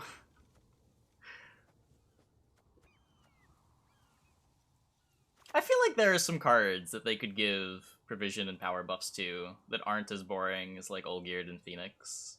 I'd have to like look at the card pool. Maybe it's not true, but it feels like it should be.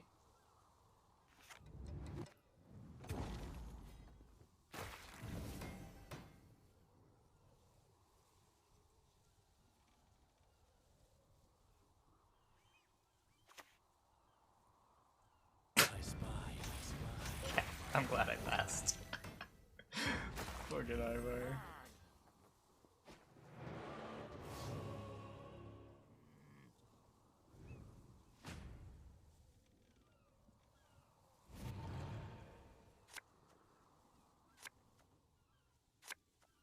Because, like, the problem with the provision buff, the stuff like Living Armor, or Ida, or Queen of the Night, is they're just not very inspiring cards. Like, maybe you're making a couple of fringe decks a provision better, but that's not interesting.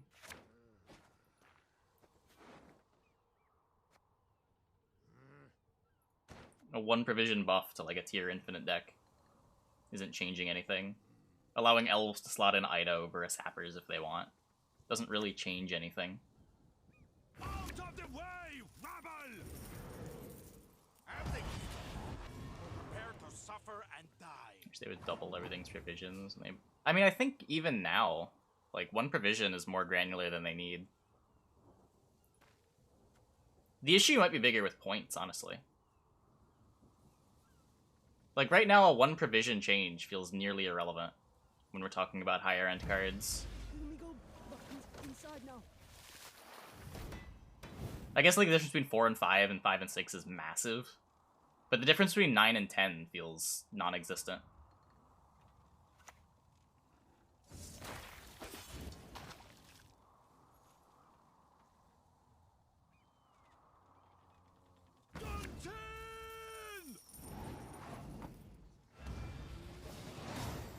We win. I don't know, let's look at the cards real quick. I'm curious now. Like, I'm talking a lot of shit. I don't know if there's actually cards that they could just tweak points or provisions on to suddenly make them interesting. The 5 provision slot's probably where you'll see most of it. At least as far as power goes. Like, what are cool cards at 5p that would be cooler at 4p? That reward you for building a deck a certain way?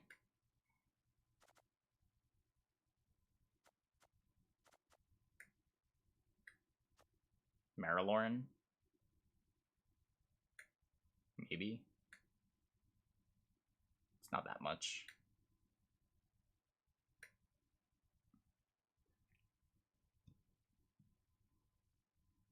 Caps out at 9 for 4. Makes you play a bunch of bad cards. Probably fine.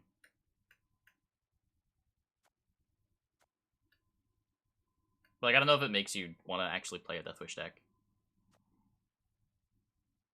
Cyclops, maybe?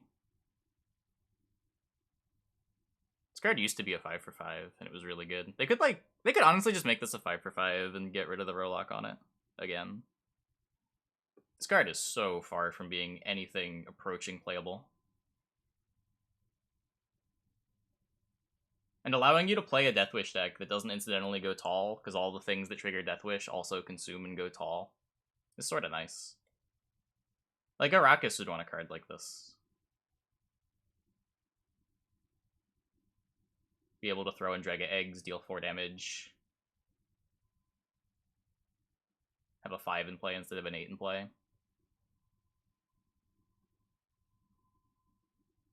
Any card that doesn't see play, buffed by a proper power, does it now see play? I mean, you gotta be careful with that too, right? Like, you can point at things like Fire Scorpion doesn't see a lot of play, but you wouldn't want to buff it by a prov. Like, the engines, you don't want to give portal access to, I don't think. The ping engines. Portal into ping engines was a miserable time. I would not want to go back to that.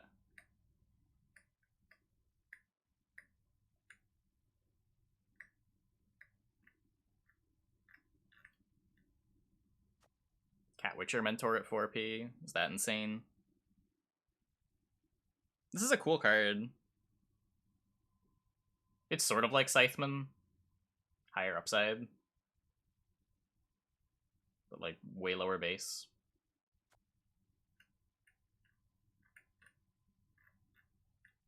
Isn't Cat Witcher already playable?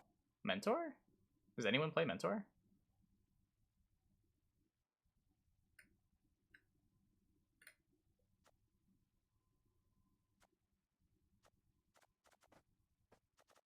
Naglfar's crew going to 2 power would be huge.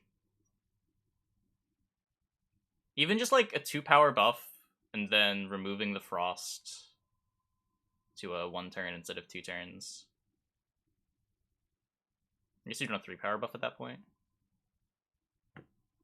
Like, sort of weird applying a weather like that for just 1 turn. But just something to let this proc thrive and not have terrible conflicts with the good monsters cards.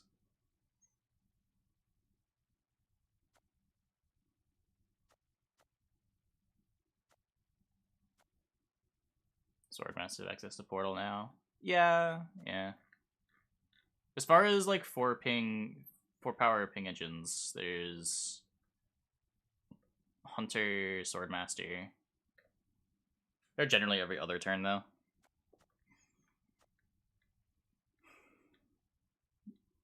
All the good ones are more boosty. Yeah, but for location, it's irrelevant what the provision cost of the card is, right? You're not changing the playability of it off of location if you just drop it to 4p.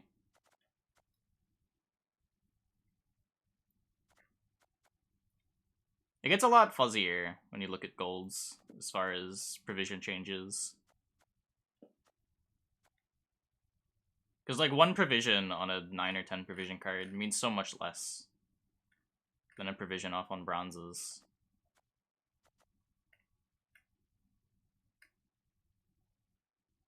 There's a lot of just like miserable cards that you wouldn't want to be good in golds too.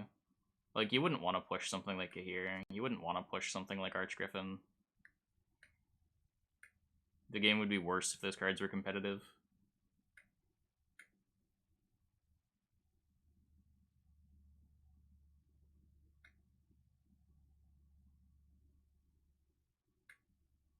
Cat Adept are bad. Which one is this? Oh, whoops. Oh, this one? Yeah, but like, how do you buff those? It's such a simple design. I don't think you want to give it an extra point of power. You can't get it any cheaper. This was played in a qualifier. I think Cams put it in a deck.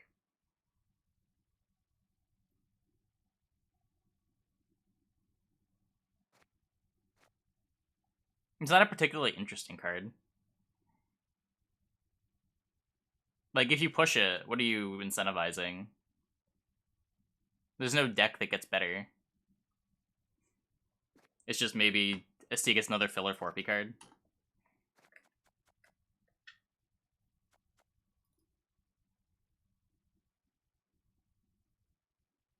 Like, when you buff something like Naglfar's Crew, you're incentivizing people to build decks that are rewarded by Naglfar's Crew.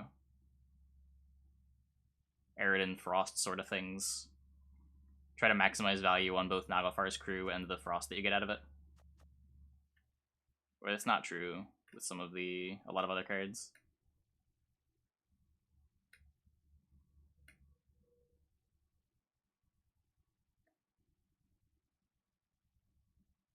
Giving the Pirate Reservoir shit more points makes it worse. Man, this card was so cool when they spoiled it. It just doesn't have any synergy with pirates.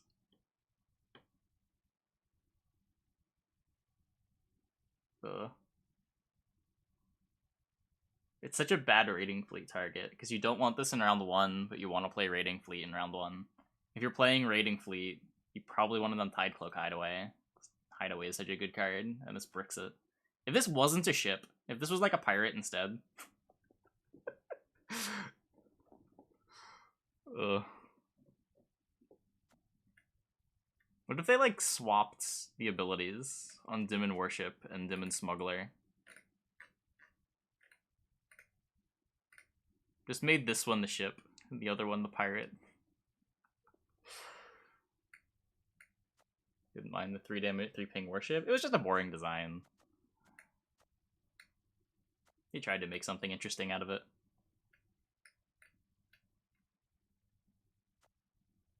It's sort of the same idea, right? Like, what do they do if they want to push the playability of that card? They could buff it by a provision, but then they're just making another 3 deal 3 for 4.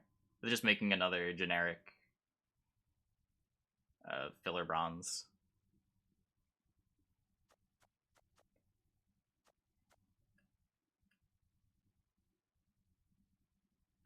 It's a deck builder stream. We're just like briefly talking about cards that they could buff by like a point or a prov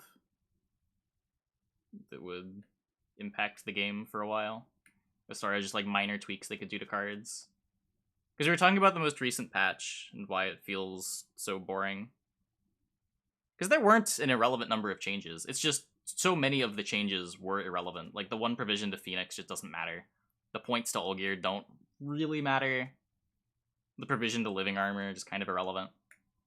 None of these things make you want to build a certain type of deck.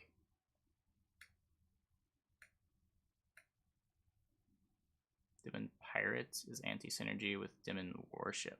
Wait, what? Isn't Demon Pirate the 7? Why don't you want to summon this? Yeah, Succubus was a good change. I would say Were Rat was a good change as well. Oh, yeah, the smugglers. The smugglers are pretty bad with the worship too.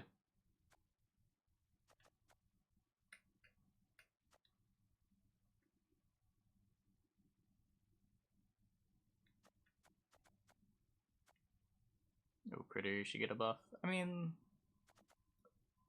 what? Oh, critter just isn't an interesting card. It's devotion, but it's just like it's points. You're playing it as filler.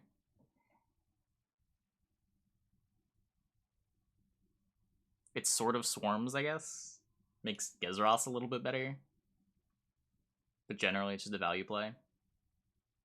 It fits the same rate as the other devotion cards. It plays for 7, though I guess the bleeding is slightly worse than points. But the multiple bodies is better.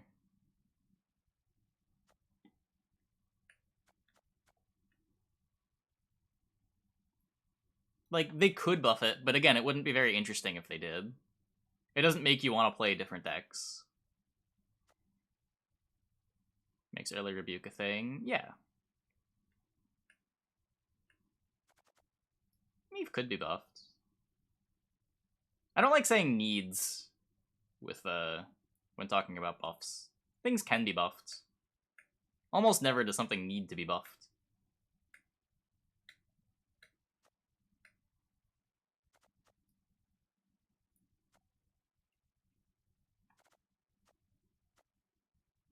Buff some of the cut-ups.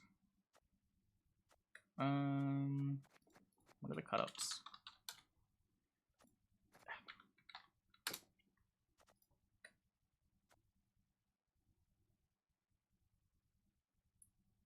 Is it unreasonable for this to be 4P? Off the books isn't bad as it is. I'd make it a pretty, It might be too good for off the books.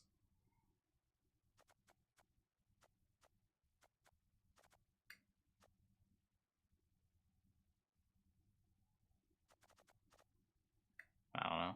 I don't know what you would change here.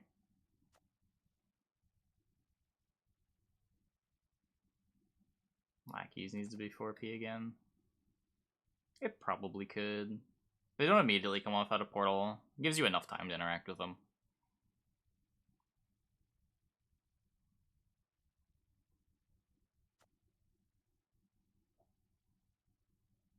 Yeah, it's probably fine. Saskia should play the token. It could. It's a pretty big buff, though. It's probably like a 3 or 4 point buff to the card.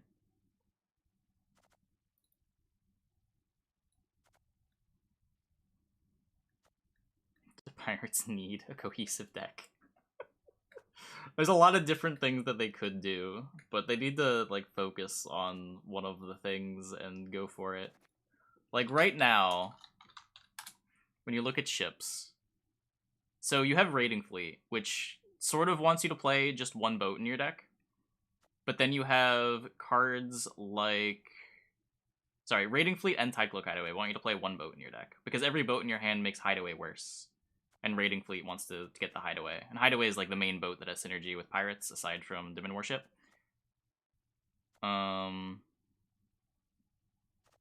Corsair wants you to play a lot of boats. So there's 2 very different decks here. One that wants you to play more boats, one that wants you to play more Pirates.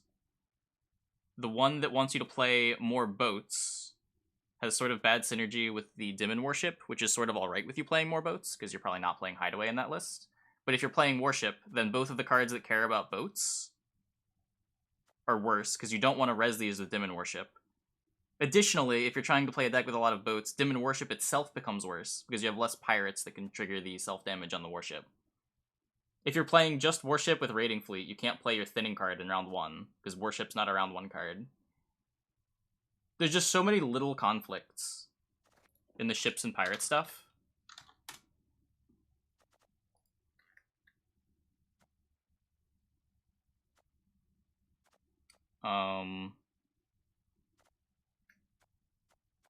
What's another one? Oh, yeah, you have your... The pirates that care about self-wound, which would be good with Demon Worship, are bad with Demon Worship because they have low power and aren't engines. So the pirates that you would use to kill this don't work with it.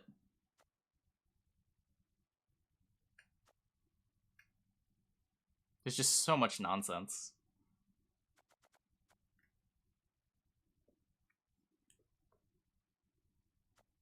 There's old Corsair that was weird, did damage based off the number of... Yeah, exactly.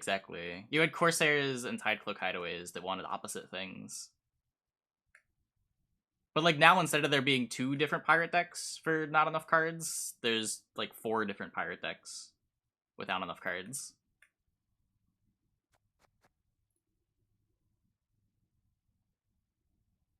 You really need 3 pirates to make this buff ship decent enough. Yeah, but you want more out of it. You don't want to be playing pirates just to get this 8. Like, this card is honestly the reason to play pirates, if you're going to play pirates. None of the other payoffs are all that exciting. Croc is alright, but, like, Holger is sort of lukewarm. Terror of the Seas isn't very good. What's your reason to go pirates? This gets to play as, like, an 11 for 5.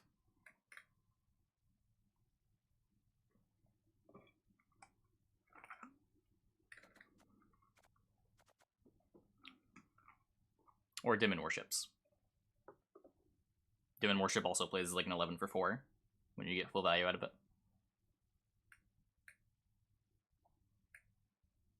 Yeah, Nekrat's 5p. We affectionately call him Neku Pirate. Holger at 7p. I mean, it doesn't really make you want to play pirates. Like, that change doesn't change a whole lot. It frees up 1 prov from a very mediocre deck. What does that 1 prov let you do? Upgrade a 4p card to a 5p card?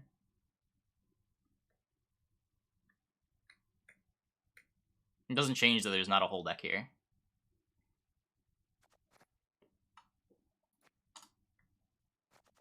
Buffing Holger is like the same reason why like buffing Olgierd didn't make a ton of sense, or why buffing Living Armor didn't make a ton of sense. Like, sure, you're making them better, but so what? They don't really have anything close to being a real deck right now. What does this 1 prov let you do that you couldn't do before, is the question that I'd want to ask. Buffing something from 10 to 9 is big. It lets you play, like, Renew. Lets you play Siri Nova with it. These could be interesting depending on the card.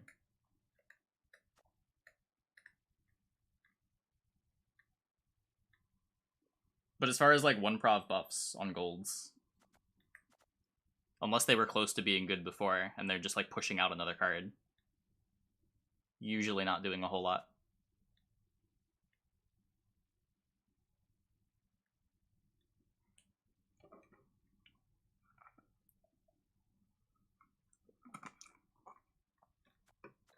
That's why I'm, like, trying to focus on things like... What was the big one that I really liked down here in 5p? Even something like Queensguard to 4p. Like, just these high ceiling build around things. If Griffin Witcher Adept can be 4p, I feel like Queensguard could be 4p.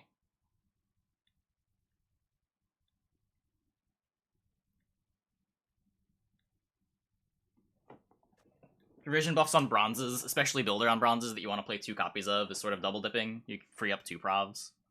Makes them feel more like round 1 cards.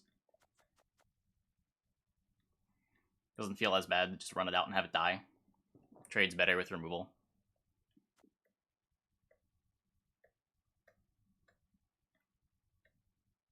Just, like, being able to include more interesting stuff. Like, 4p cards not feeling like filler, but instead, like, feeling like something that becomes good the more you build your deck a certain way, I think is how you want 4p cards to be.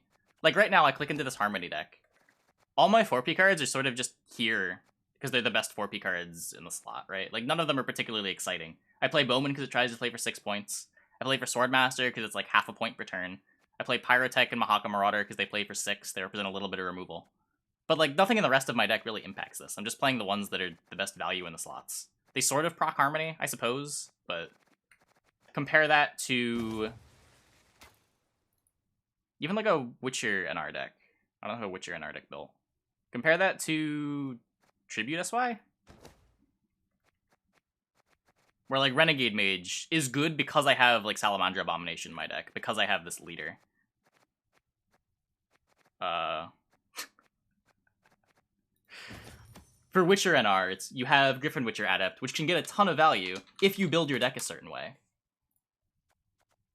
You get access to Target Practice, which is good with Griffin Witcher Adept. Gives you targets for your Natalis.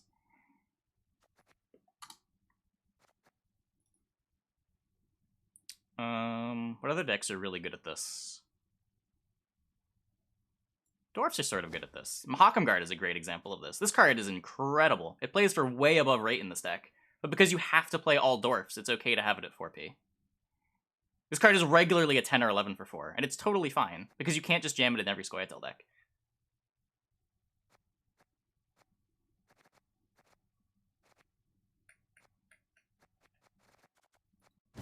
And I think that's generally... Yeah, exactly. There's multiple ways to take advantage of Adept, which makes it even cooler.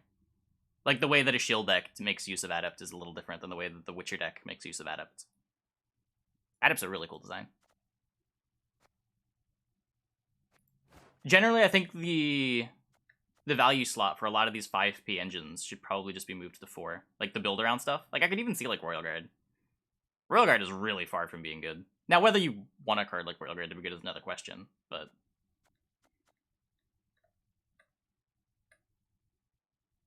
just feels like the right design space for these types of things is at 4p, where the reward is... the cost is more the deck building of needing to include other cards to make it good, rather than paying provisions for the card, if that makes sense. Yeah, archetypal restrictions with high ceilings. I feel like that's where you want 4p cards to be, rather than 4p just feeling like filler. And in most decks, 4p sort of just feels like filler right now. That was one thing that I think they did really well with Way of the Witcher. I think they did that multiple times in this expansion, right?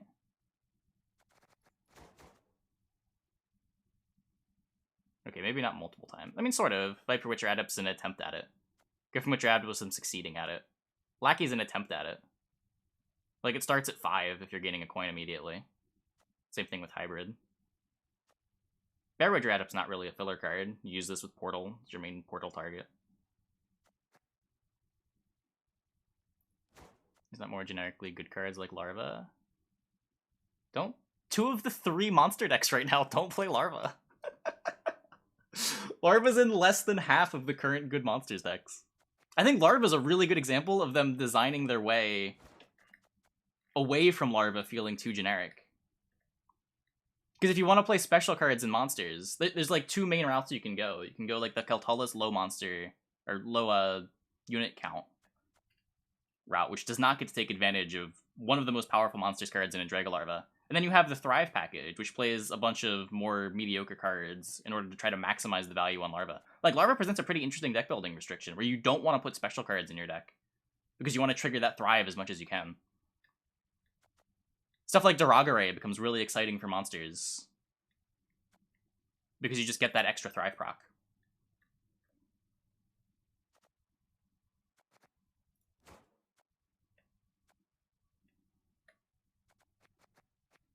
Well, I would have agreed with you, like, right after Dragolarva came out. I think over the last year, things have changed pretty substantially to where Larva's turned into one of the more interesting designs in the game. I don't know how much of that was intentional on their part, but it shaped up really well. I thought for sure this card was eventually going to have to get nerfed. But it's not even warping the monsters faction. It's just allowing you to build different types of decks.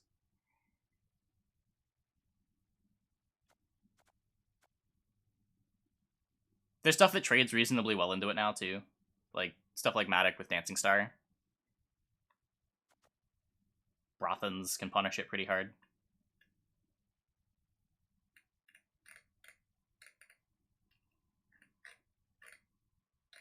Imagine not having 9 copies of Dragolarva.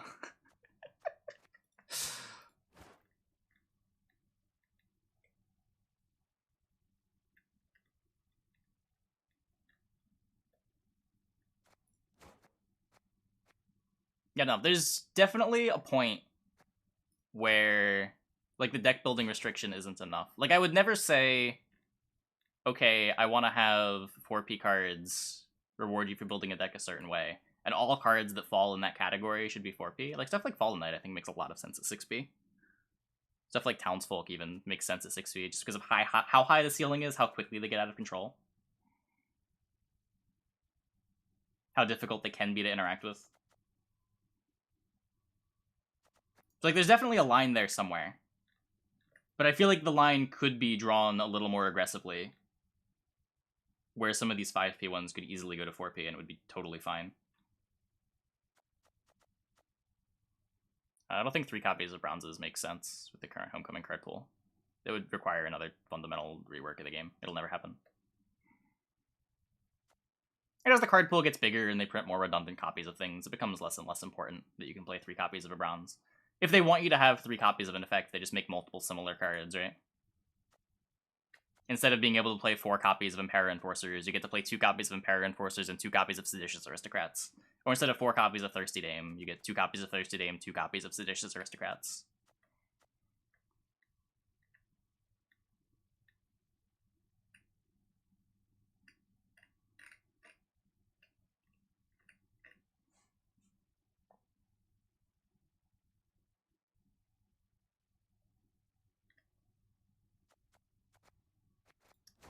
What else? Yeah, gold cards. What could they... I think it is way harder to find gold cards where the distinction between like 1 point or 1 power is meaningful.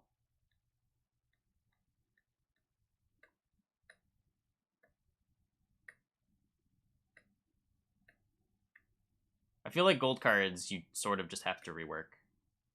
Maybe something like Vrygef could go to like 5 power. Something really absurd. 5 or 6 power. I don't even know what this card would have to be playable.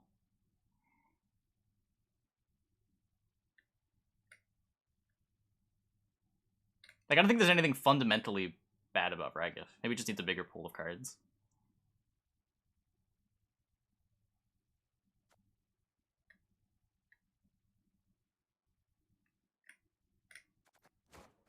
Coral. What does Coral do right now?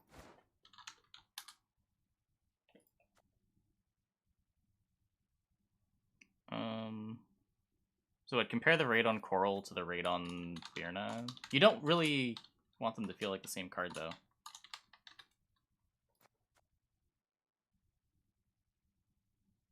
So Birna's a 6 for 8. It goes through 2 cards. Coral is a 5 for 8. It goes through 1 card, but gives you that engine effect whenever you discard a special card.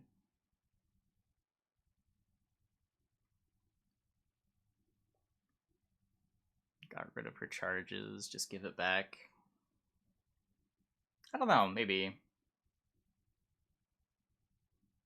Leave it at 2 charges, Zeal. I'd be worried about... I guess it's not too much of a threat that you just make it better than Birna. Especially now that Skirmishers are 4s instead of 2s. There's not a whole lot of reason to want to discard special cards instead of Skirmishers. Maybe you want to make it like 4 power if you make it 2 charges. Kind of janky that you're making it easier to kill, though. 4 power, 1 armor. I don't know. Maybe just make it like a 6 for 6. Is that insane? Make it harder to kill, have the focus on it be the engine effect.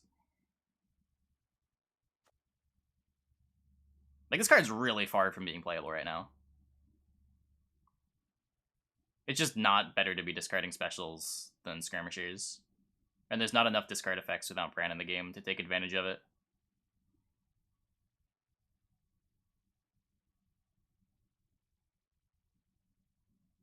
Yeah, I remember Miracle Bran. It didn't have Zeal back then, though, right?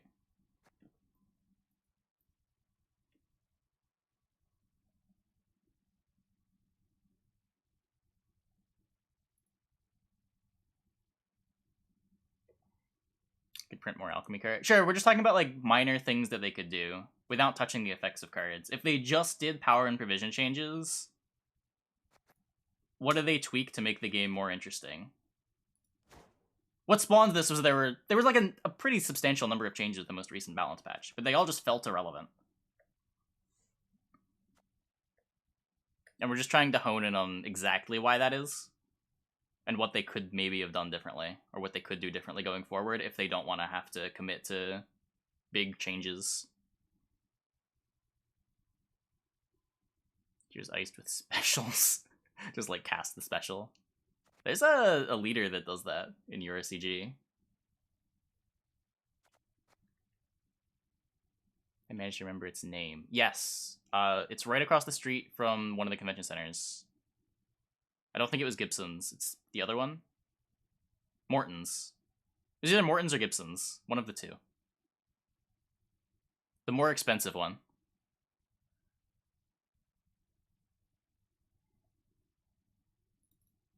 Sultan Scoundrel, he has a melee and ranged ability swap. It's basically a provision change. I don't know. It's weird flavor-wise, but felt like the aggressive effect would be the ranged row effect.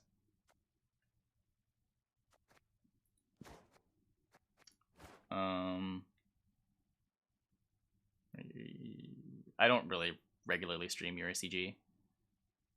It's a thing that exists, but I never really got anyone to be interested in it, so it kind of just sits there. Ever do a meet and greet local card shop? If there was any interest in it, I guess. I don't think there'd be much interest in it. If there's ever a Wild Hunt 3, feel free to stop by and say hi to me. I'm sure I will be at it.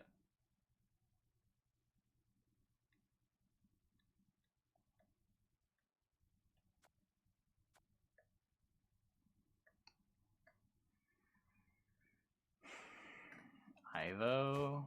I mean, what do you tweak to Ivo? Whoops.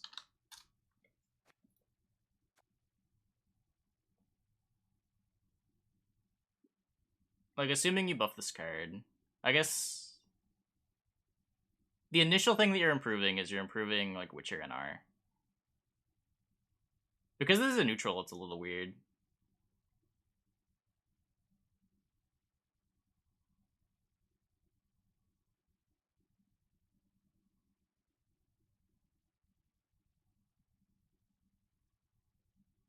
If Witcher NR wasn't already so much better than the other Witcher faction decks, it'd be easier to justify.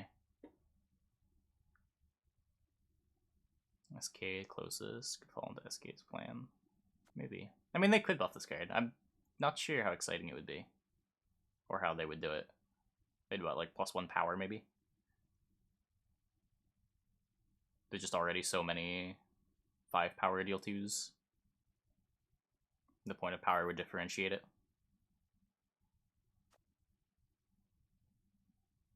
Yeah, maybe this card's just like so far from being good. But like at that point, if you want to buff it into playability, what are you doing? You're always going to disproportionately make the NR one better, right? This type of card is just better in an engine-focused deck, and the NR Witcher deck is more engine-focused than the others. ST, I suppose. But I guess the ST one doesn't play a ton of Witchers.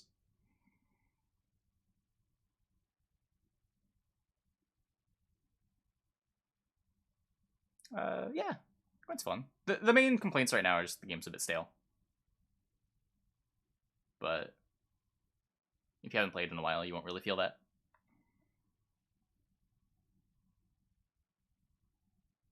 Ever seen a Joanna played by an opponent? Rarely. Rarely. Mostly in Arena.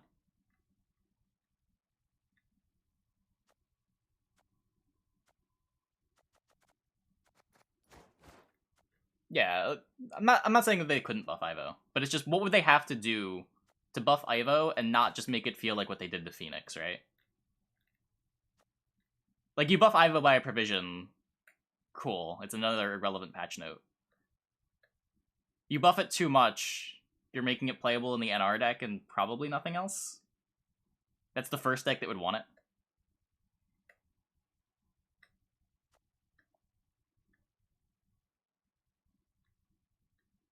Yeah, I think the only real solution there would be a rework. It's not a super interesting card anyway. And at that point, it's like out of the scope of this discussion, right?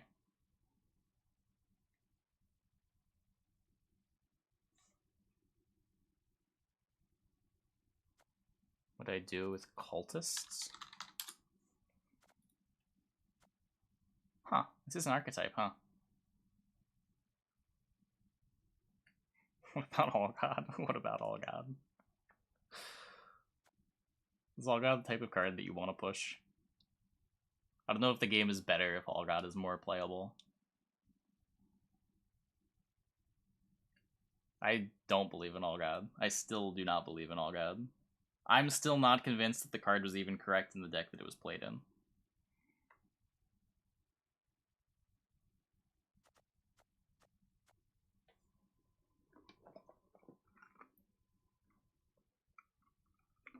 Cultist tag is irrelevant. Yeah, there's no reward for being a cultist. It's like the weird self-wound stuff.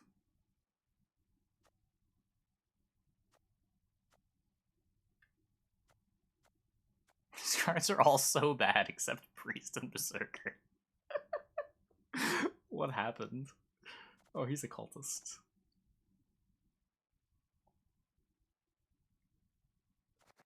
Oh, Tortoise. Nope, he's not there. Like, even if they put this to 4P, it still wouldn't be interesting. What do you even do to this card? It's just so bad. I guess, like, 4P is the start.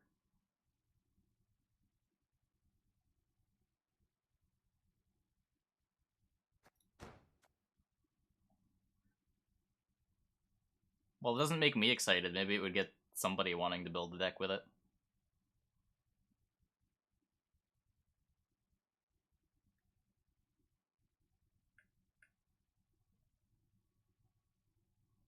SK cards that like to be healed. I'm not sure what the other implications of that would be. Maybe. Use them in a deck of cultists with self-damage. Yeah, but it's just not even a good self-damage card. If you want to self-damage your thing, there's better things to use, like Priest. Something that actually benefits from damaging, rather than something you can just put at the end of your row.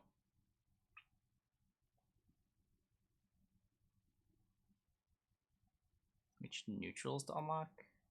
Depends what you're trying to play. A Neuromancy and Heatwave are the two main ones. A Neuromancy is probably the more fun one to play with when you're starting out. Heatwave won't matter too much early on. The Dominic is a cultist. This poor card. There's such a bad scale condition, too. Boost self by 1 for every beast in your graveyard.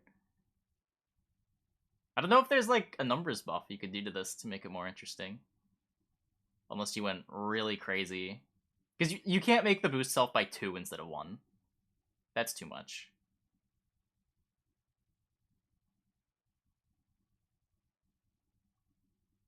Maybe make it like 1 power and do that. Is that too crazy? But like at that point, you're changing more than the provisions and power. We're talking about just power and provision changes we could do that would feel interesting.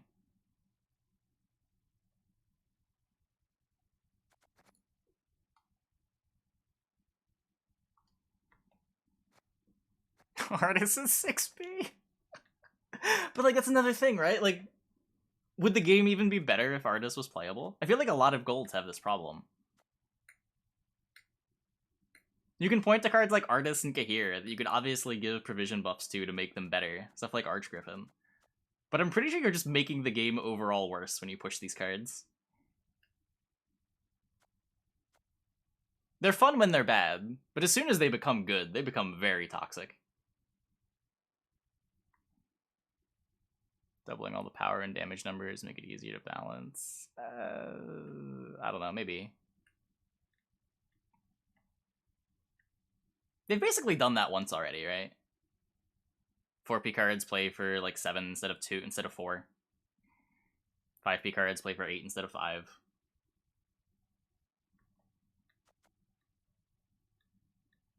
I feel like we've sort of escaped where like 1 power change is too much. And 2 power change, or 1 power change is, yeah, where a 1 power change is too much to a card. It all feels pretty granular at this point. Change to Cadaver any bigger than a drop on a plus card is so bad. It's a literal 9 provision Fangs of the Empire.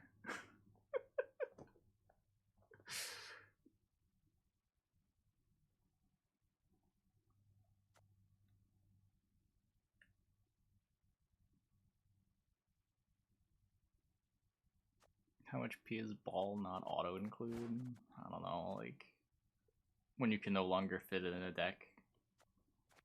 What's let me see, what's the current Nilfgaard deck look like? If I go to TLG snapshot,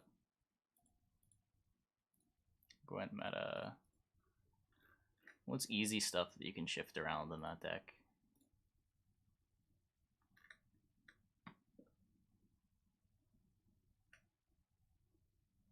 You can trim Slave Hunters, probably. You can trim the Remedy. Probably trim the Vigo. I don't know, like 20, 25. It's something insane. When your card trades up with every other card in the game, the provisions start to become irrelevant.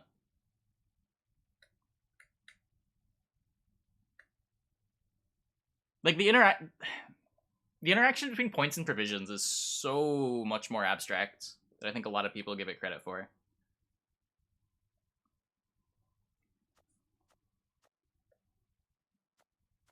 Oh yeah, Menno could get cut too. At some point, you gotta worry about like being a more bleedable deck and like getting it pushed out of you in round 2. But if you've got other stuff going on and you still have points, and it gets you card advantage when you play it, or like forces you into a long round. Power to yeet scenarios in the game, would I do it? No. I like scenarios as general design. Ball's a little too pushed.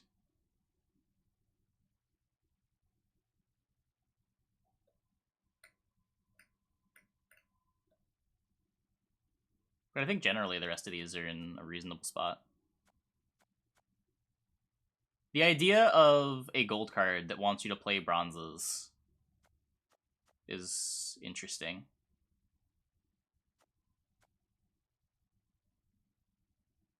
Well, I guess like Feign Death Haunts have broken the rule a bit more, and Masquerade Ball obviously like laughs at the rule. It's still sort of true for Passiflora and Siege. I think what they should have done...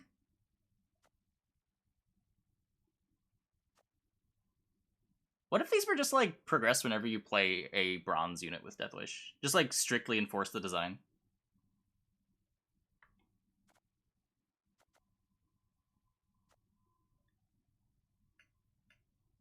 Make it so that you can't have a short round that's Masquerade Ball, Joachim Coup.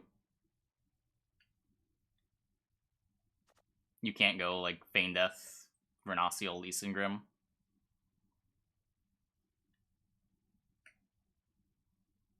I don't know. Again, bigger change than just provisions. I guess you murder Vi, but whatever. Fuck Vi. You could give Hunger its charge back.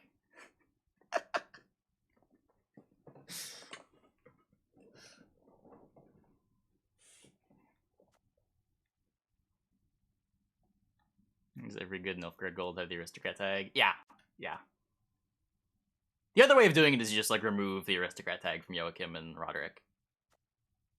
That also solves the problem. Like, is Ball just fine?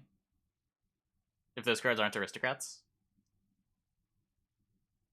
You have Devotion able to proc it with Usurper. You've got stuff like Vincent. What are the Aristocrats?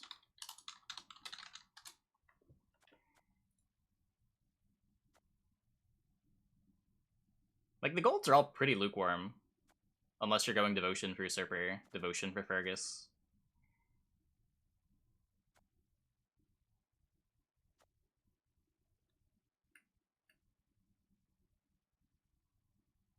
It certainly forces you to play the bronzes, right? You can't get away with not playing Thirsty Dames anymore.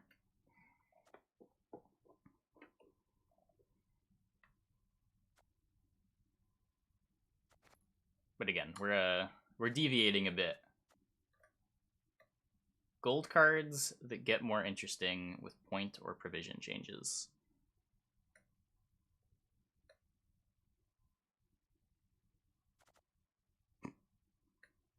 I don't know.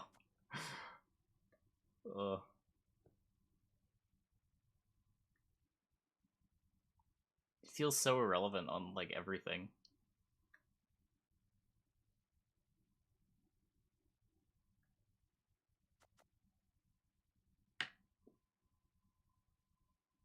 not in an interesting way. If you make this like 9p, ugh. At least it doesn't trade down the heat wave anymore. But ugh. It still comes down gigantic, right? At that point, it's way too pushed.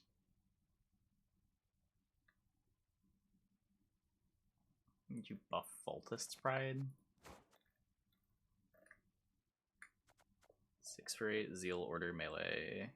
Crew damage a unit by 2 instead. This card's not bad as long as like charges are good. I don't know if I would change Faultist's Pride.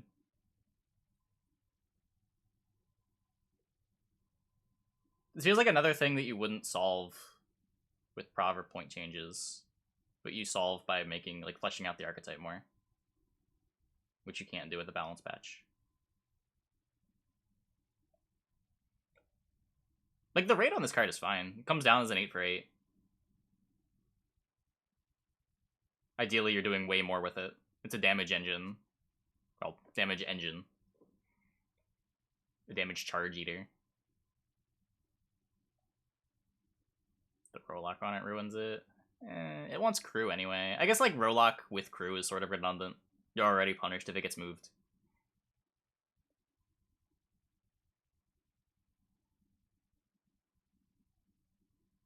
More NR cards giving charges. Yeah.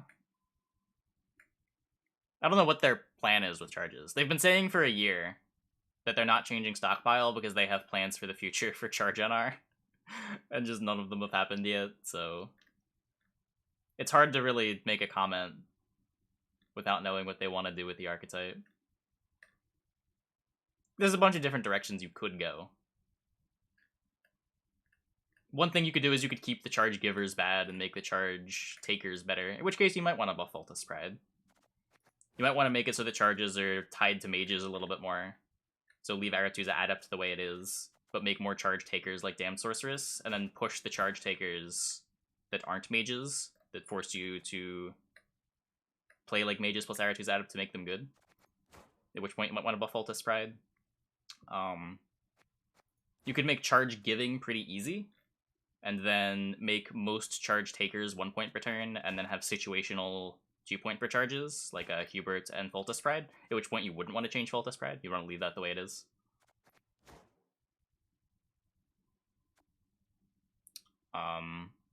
You could do some wacky stuff, like reward you for going wide with charge takers, and then have cards that like give charges to all of your units that take charges. That's wackier. I don't know what you would want to do in that case.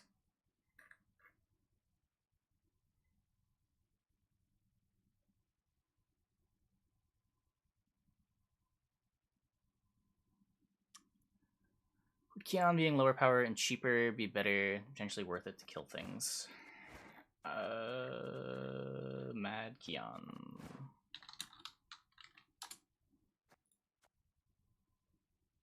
Kion being lower power and cheaper would be better. Scaled down Mad Kion. That's sort of interesting. It makes it better with AA too. Imagine like a Mad Kion at 5 provisions.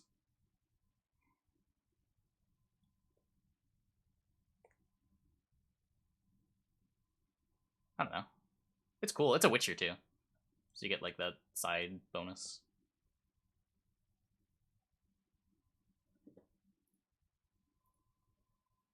What is this? Oh, the old Faultist's Pride. The old Faultist's Pride was wacky. Very, very wacky.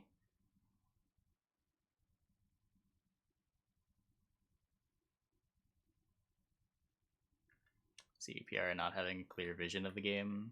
I feel like it's been getting better over the last, like since Master Mirror. I feel like they've been a little bit more cohesive with their ideas. But we'll see if they stay on track. They might change their mind again. Why does it have such a death blow? Because they don't want it to be removal. They want to reward you for buffing it and give you damage, but not enough to kill a card. Their ideal use case for this is your opponent has a tall unit. You buff this by like 8 points, and you just get that, you double dip on that boost. while not getting actual removal value. If this card actually killed stuff, I don't know. I like the design of this a lot. It synergizes well with pingers. This rewards you for like pinging things, hitting tall units down to 1 and then finishing them off with one of your pingers. Like, this is a very NR design. I like it a lot, even if it's not super powerful right now.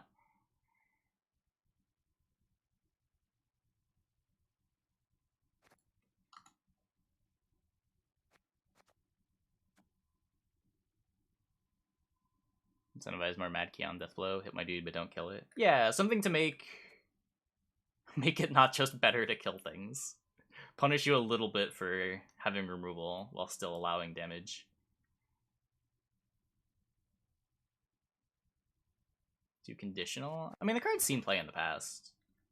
Mad Keon's value is not that crazy. Like, so what? You play this on the range draw. It's a 7 immediately because of formation. Then when you get to click it, it plays as an 8 for 8. And then every point you buff it by, you get an extra point.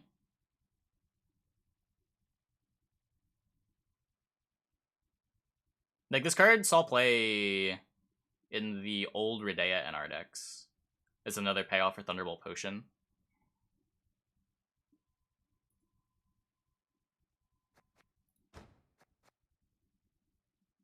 It's just like a scaled up version of a Trident Infantry.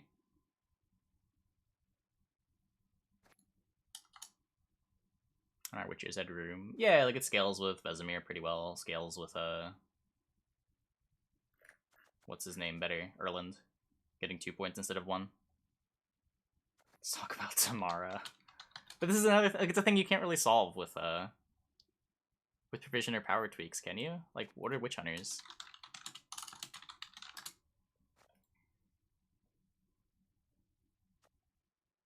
Like, you're not buffing this card and suddenly making a Witch Hunter deck enticing to build. There's just not enough of them.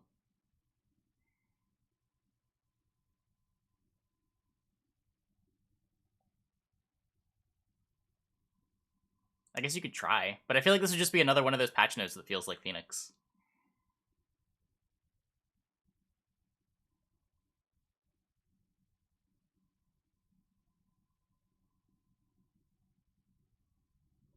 Tomorrow was solid. Tomorrow was a tech consideration when Bounty was the best thing in Gwent. It wasn't even in every one of the lists. Tortoise is not there. And the game has come a long way since then.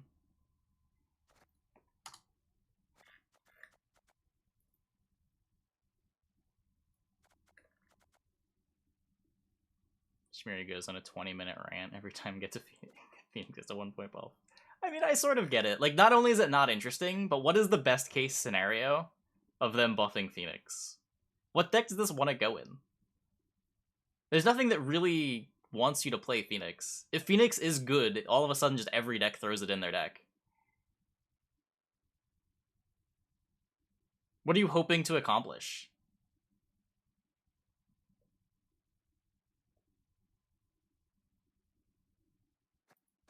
Maybe the change felt like you could change. Yeah, but again, that was more than a provision change.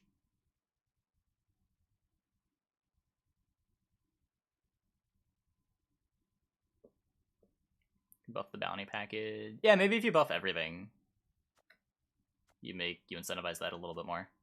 I could see that. Because it's a 12 for 10. It's broken. I don't know. If there was something that more specifically cared about Phoenix, I could see wanting to push it. But I don't... What's the archetype that you're rewarding when you buff Phoenix?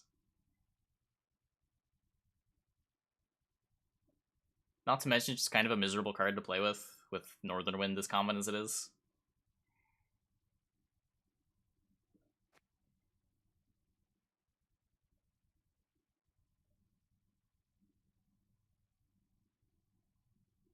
Kingslayer into Phoenix. Beast SK.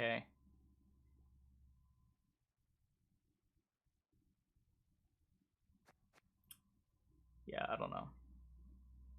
I'd be interested in seeing like some weird wacky mirror universe where Phoenix was like a 6 provision bronze.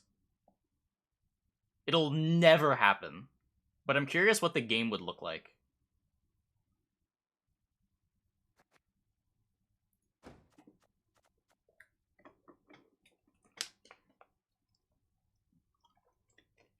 Because I think at that point, stuff like Beast SK, maybe? Discard package in particular. It doesn't feel as bad to be discarding your carryover card when it's a bronze, even if you're paying a little bit for it.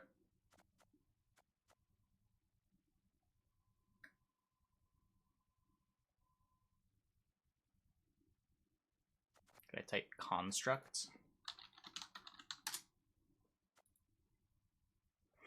What about it? Oh, living armor is a construct.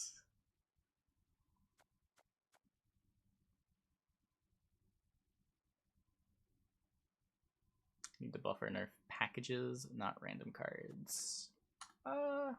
Well, I think there are some random cards they could buff that would be interesting, especially in like the 5 provision bronze range. As we were talking about earlier, like stuff like Queensguard. These like full build around cards probably shouldn't be at 5p. Spellweaver. Though I guess this is a ping engine in a Portal universe, so maybe not. I don't know, maybe that doesn't even matter with Portal in its current state.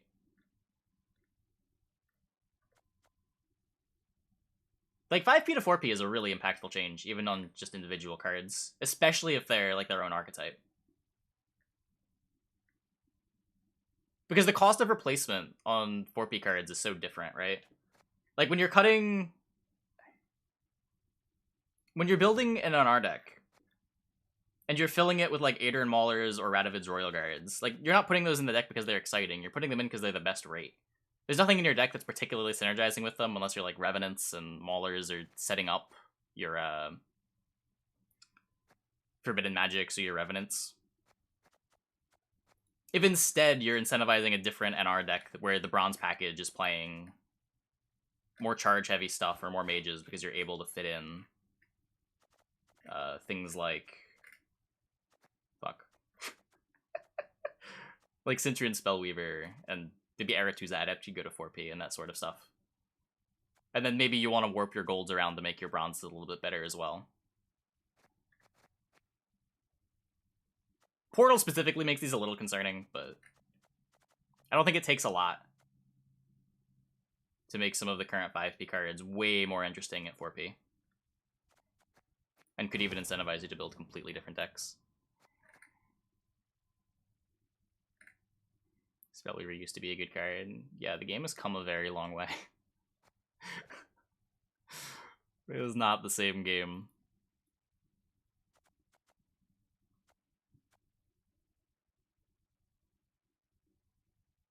They did this a little bit with Death Wish when they tweaked like Harpy Egg and Bridge Troll, Rot Fiend. But like, the only one they really changed was Harpy Egg because the rest of them were just too bad. Like, you don't want to play Bridge Troll at 4 for 4. This card's just kind of bad. I'm going to need to sprinkle. They've been doing it slowly. They've been doing it very, very slowly. I think there's a lot of work they could do in the bronzes still.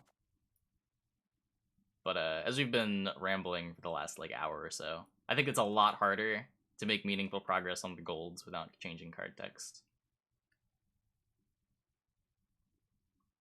Or like tweaking power and provision so much to make them fundamentally different cards.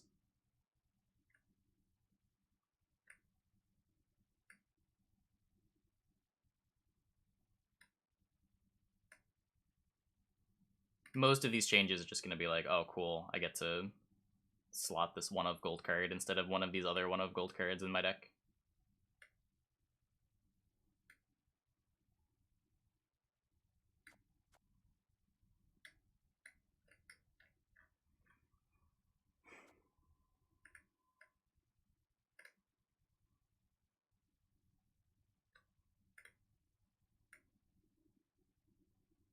Even cool cards, like... Even if they were to buff Iteran and make it more playable, it doesn't make Iteran a more interesting card. It doesn't make me want to build any Iteran decks that I wouldn't have wanted to before.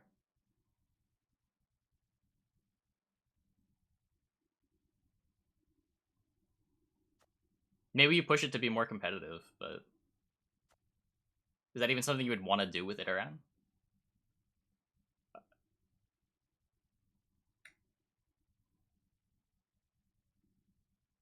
Would make Dooney better. I don't know. Nilfgaard's just not in the market for a card like that. You could switch his transform into damage, I guess, like the other good patience engines. A lot of golds get more interesting if they're bronze, and you could play 2 of them. Yeah, that's definitely true. I think that's part of why the 5p changes feel more relevant too. Not only are you getting basically 2 provisions instead of 1 with each change because you're playing 2 copies, but it's also just more of them in your deck. They're impacting multiple rounds.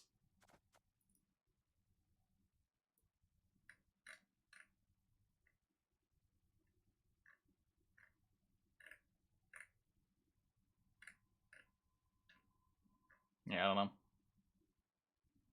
What started this discussion? We were talking about the most recent patch and why the patch felt so lukewarm, despite having a pretty high number of changes, and why so many of the changes felt irrelevant, and what they could have done, or different things that they could do for making changes on the current card pool with just power and provision tweaks that would still be interesting.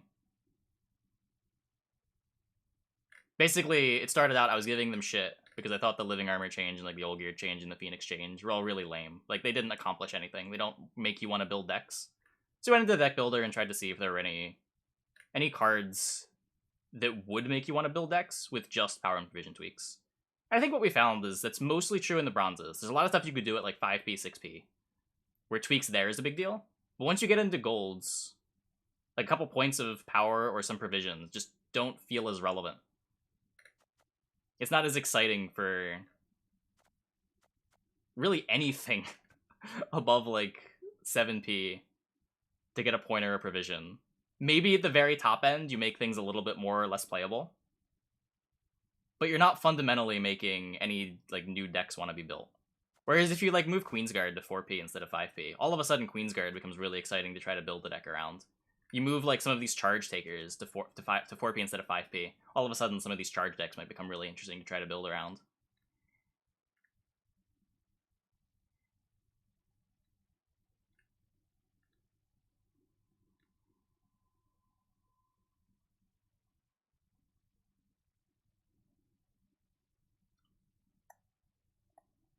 But like even cards that are on the borderline of being good in golds, like Iteran was the main one that we pointed to. Would changing Iteran by a provision or a point make you want to play any decks that you couldn't already play with Iteran? I like don't think that's the case. I think like any tweak to Iteran would only serve to like make the game worse.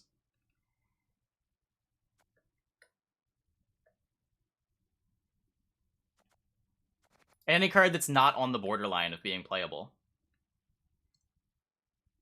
1 point change or 1 provision change just isn't super relevant.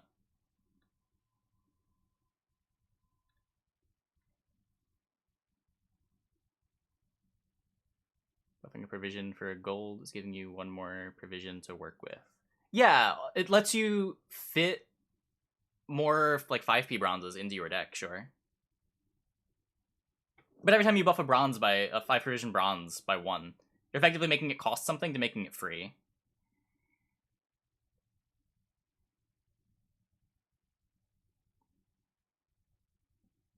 Because you can't play anything cheaper than a 4p card. Like the cost of replacement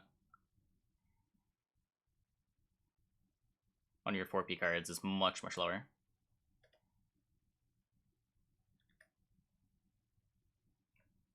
Where like you add a provision to like a 9 provision card, or subtract a provision from a 9 provision card, most of what you're going to do is you're going to take like one of your 4p cards and upgrade it to 5p. Or maybe you like restructure your gold a little bit.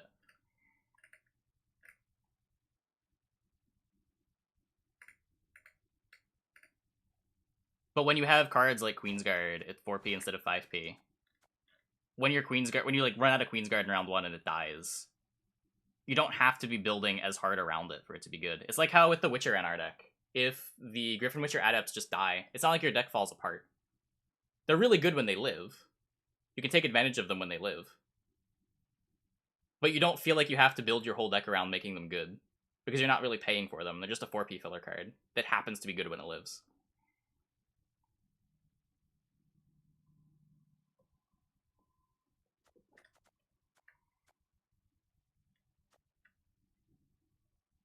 So maybe you would see Queensguard in some decks without a bunch of ways to set it up. Like maybe you play Queensguard with like Brockvar Hunters and maybe in like Lippy decks too. Or just like a value 4P card.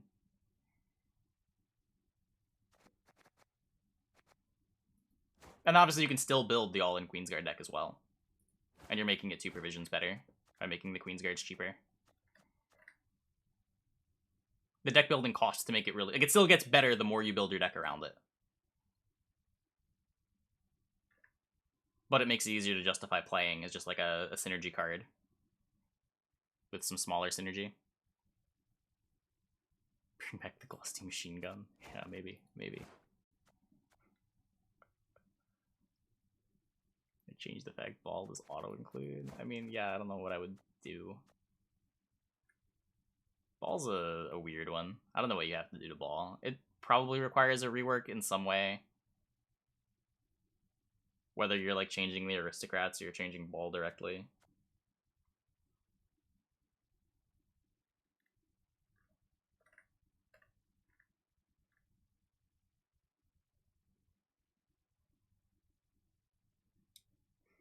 Idaran, SK, any good? Yeah, Idaran's cool on SK. I played it in a Queensguard deck. It works pretty nicely with Queensguard because he makes damage to Queensguards. So you get Queensguards on both rows. Works with the cards that you mentioned as well. Less so the Rain Leader, but it's really sick with Totem.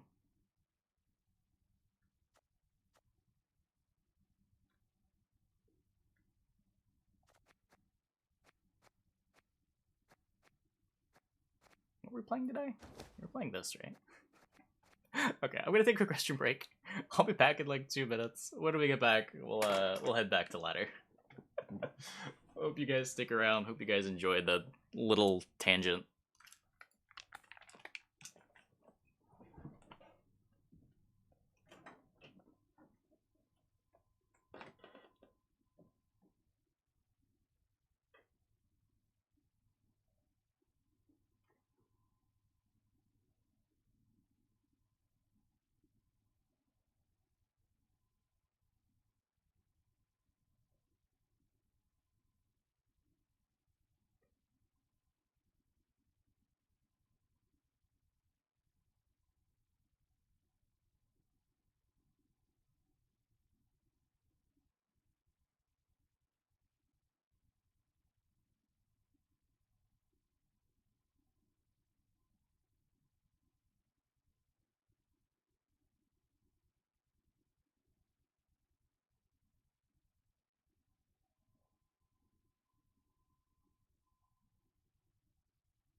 Demon Deathwish card 1 power is impactful since buffing him is more than 1 power. Ruheen? Yeah, sure.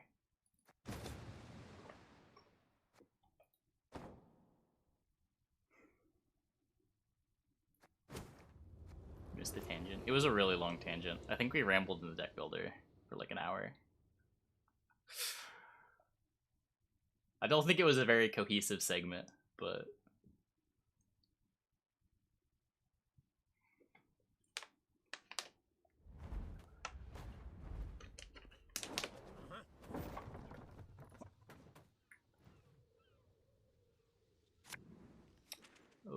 tortoise. YouTube material? I think it was too rambly for YouTube. No tortoise, no.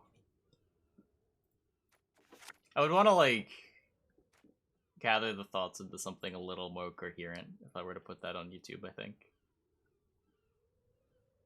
I feel like we jumped all over the place. Which is fine in, like, a stream setting where I'm having a conversation, but...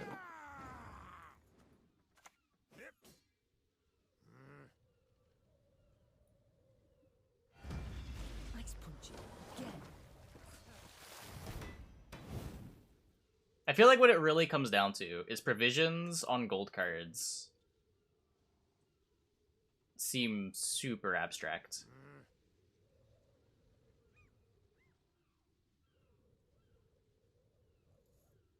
To where, like, it seems hard for one provision on a card to really feel all that impactful.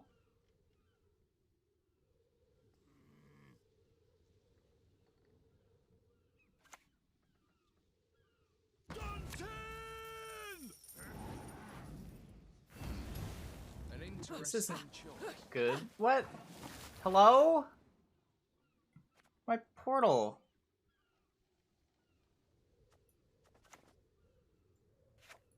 Why?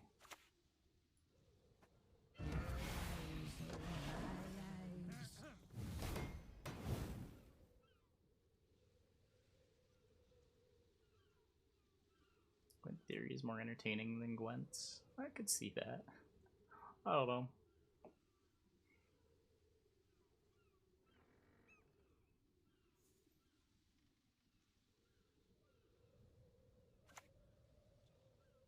The most general conclusion We follow Letho's lead. that I think I could draw from that whole discussion would be provisions are less impactful as a balancing tool than a lot of players think. And the impact of provisions on lower end cards is way bigger than the impact of provisions on high end cards. That would be the summary in, like, a sentence.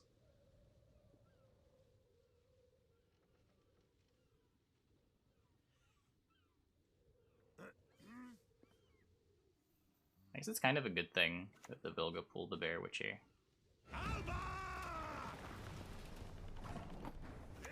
Oh yeah.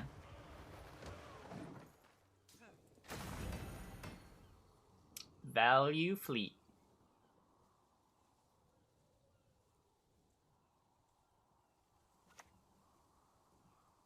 Take my Crow Messenger now. Hide from me.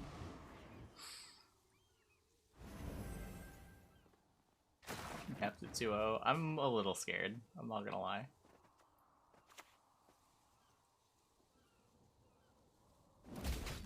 We don't have the Gremist, so I can't Purify.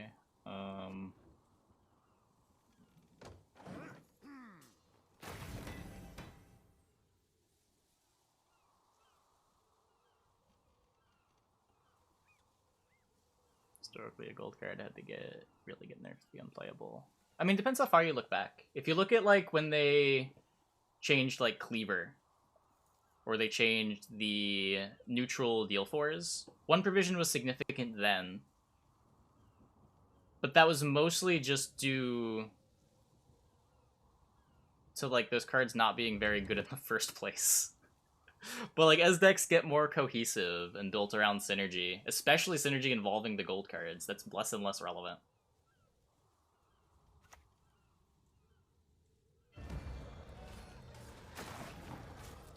Could have killed Kanto with Leader. Yeah, I don't think I want to do that.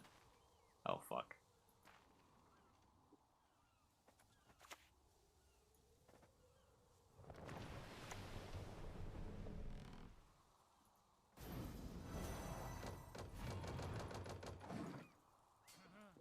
Balance? It's actually not balance. It's design.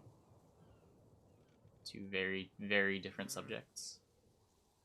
Which is another thing that the community tends to conflate.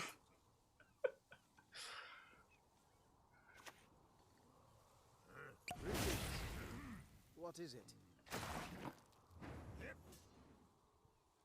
Save boat for Cold Room. I am not in a position where I can save things.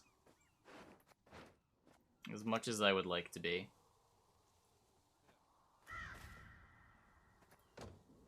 I have ways to res it if I need it, but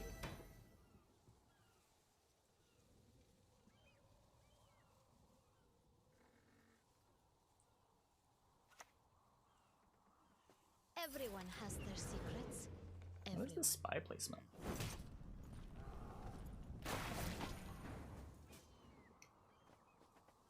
The goddess protect you from all evil. I can't feel my fingers. Oh, toes. Oh, nose.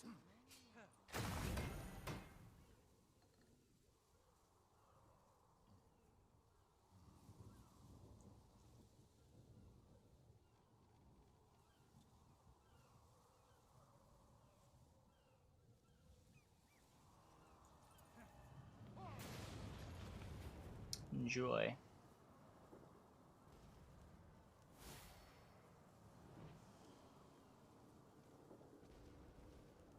Who nicked my mushrooms again?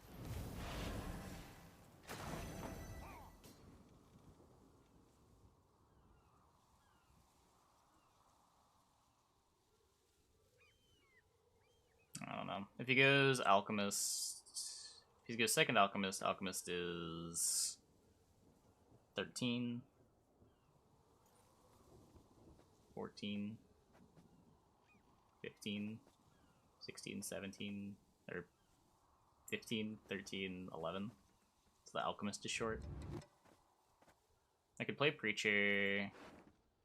If I Preacher Leader, I suggest I could have played Freya's Blessing, because it wouldn't come back with full power.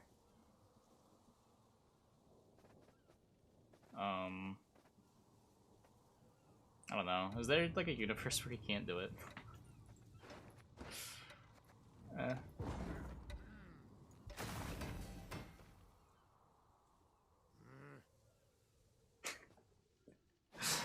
That's my universe.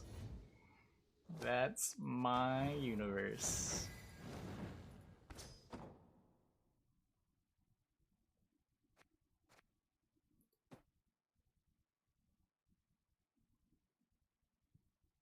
Nice mill deck.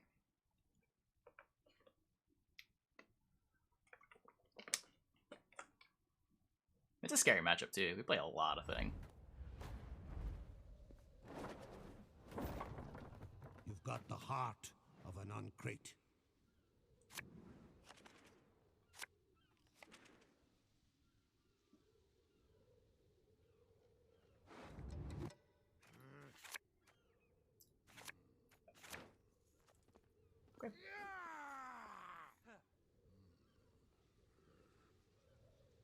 This is a hand.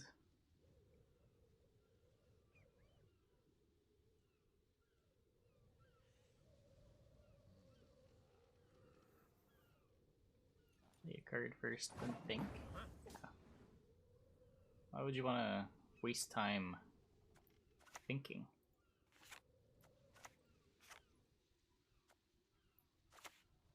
I want to win round one without committing anything. Is that too much to ask? Did we lose? No, we crushed him. Conceded in round one like a fool. We made him feel real silly.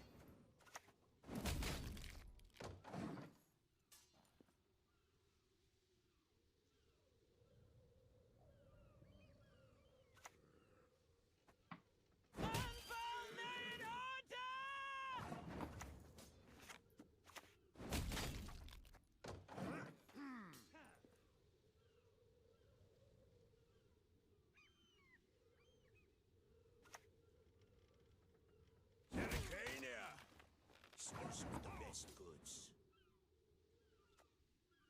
I am unaware of Updog.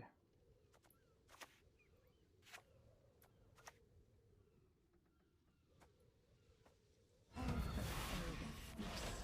you, my children.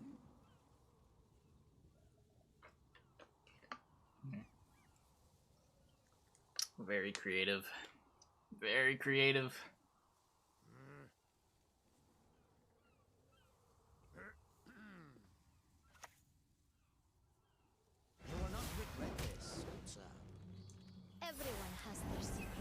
A boat!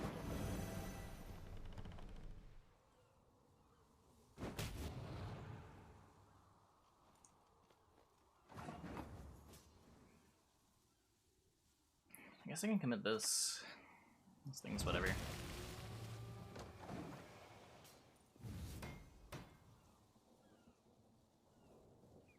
I'm playing this turtle. This turtle is not good. Her grace will not be pleased.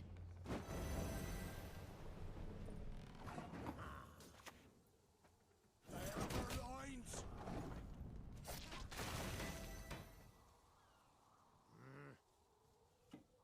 Tortoise cam. Still not there.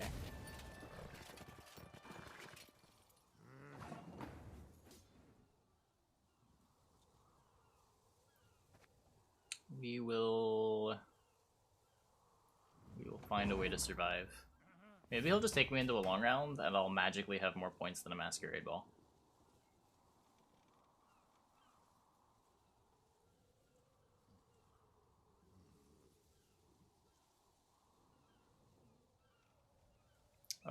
Yeah. That's generally been the case for a while now.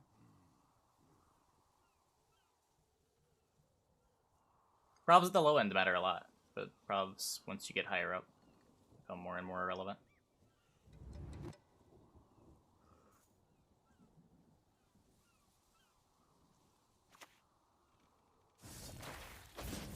Either the card supports what your check's trying to do, or it doesn't.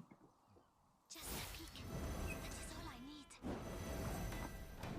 Once you start caring about assembling synergies,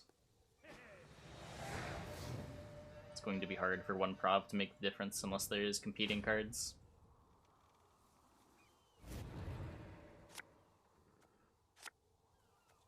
And for a lot of cards, they're just not competing cards. Like if you want a card that makes Witcher students, what are you playing over Keldar?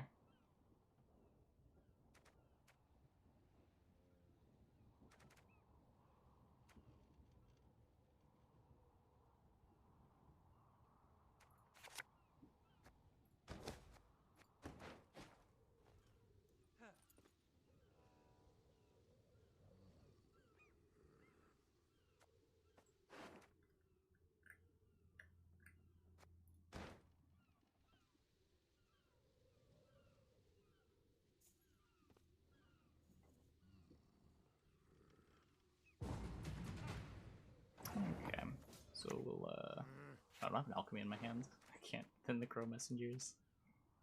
But still just play a crow messenger. Weird.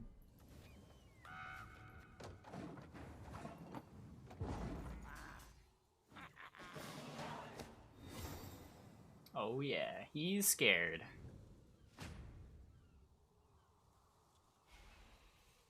Crow messenger eating his power line.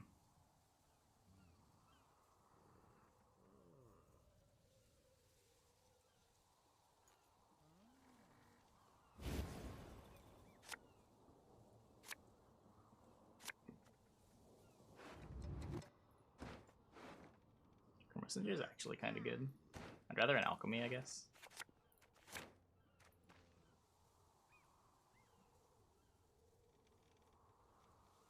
It's a little risky, but I think I need the risk. I could have drawn like Bear Witcher into Bear Witcher or Bear Witcher into Uncreate Longship.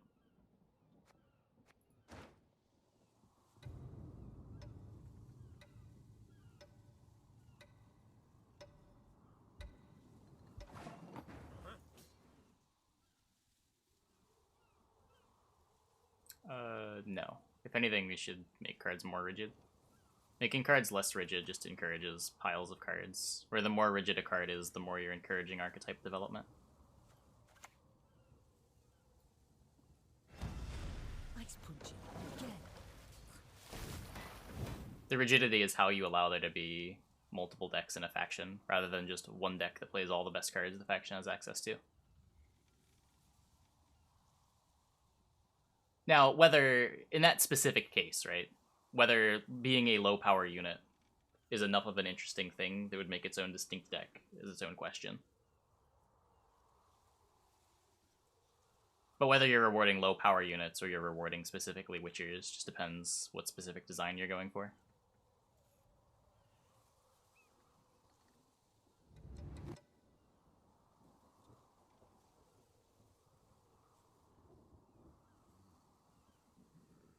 No, double cross is fine. Double cross isn't even like that good of a leader. It's just every Nilfgaard leader is hot garbage.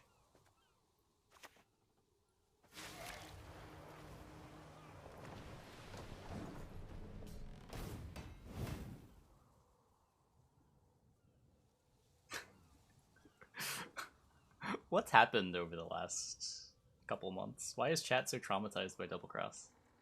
At the top end, isn't there like a mix of people playing double cross, imprisonment, and imposter? It's like not even clearly the best NG leader. They're just all so bad.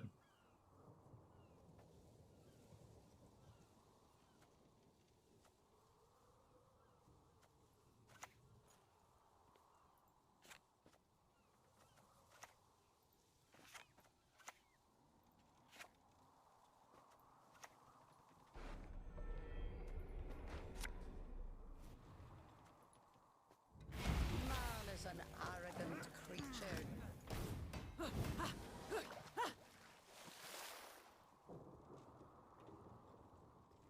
Yeah, wait. Before a couple months ago, everyone played Lockdown because there was no Nilfgaard leader, so it was better to just trade off leaders.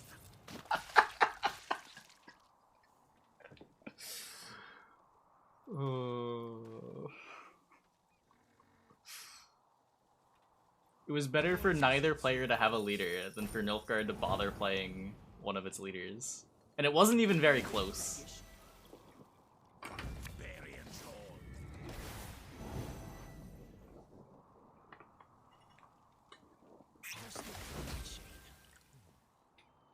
That will do.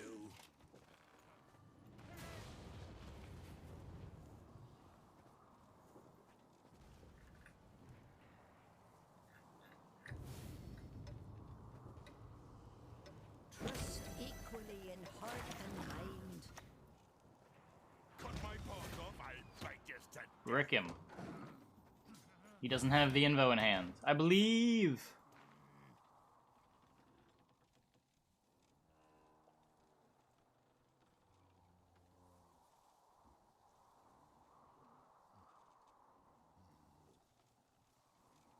Does he actually not have the invo in hand?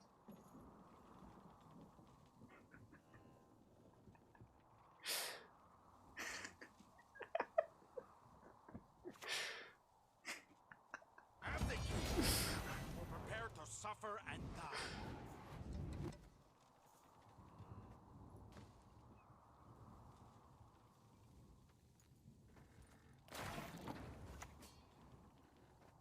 One who is blind can yet see. Plunge all into murk with a shrill cry. Oh, has he played Q already? Was it doomed? This is what I get for staring at chat. Oh, never mind. He cooed the Roderick.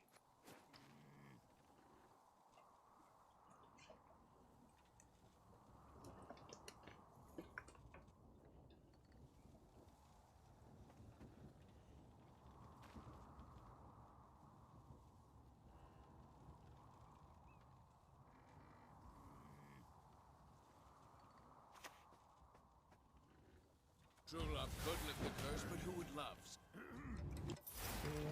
Tortoise.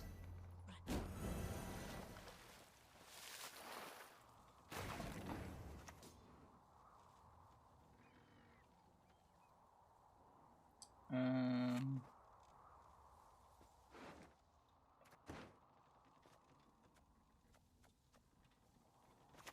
May Mordron Freya watch us and keep us.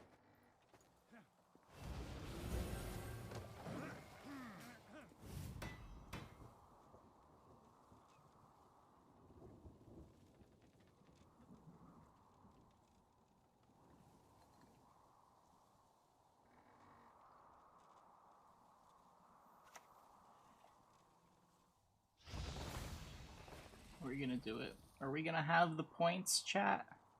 You're to use my decoctions to your advantage.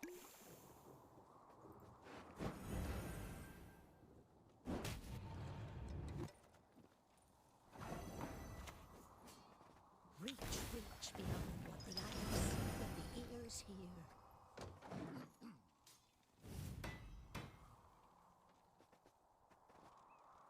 I'm just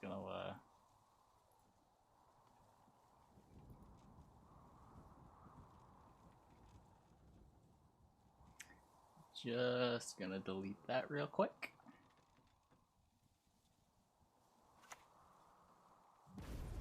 You did have the info.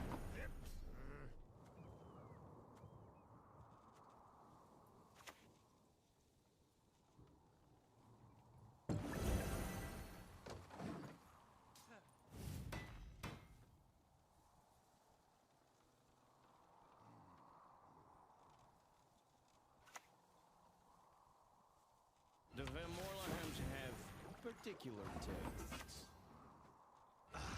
Not you again. Don't need the greed, right?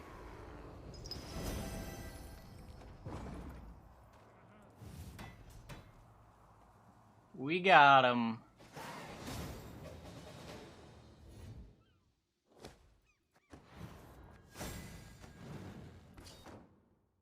Long round of the ball. Only thing we needed to have happen is for him to use his poisons on half of our portal.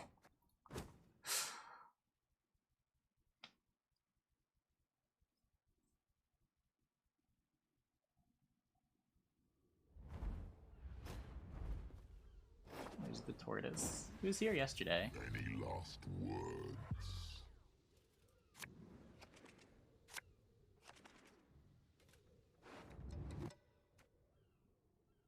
Ah, yes, bribery. That is a Gwent card.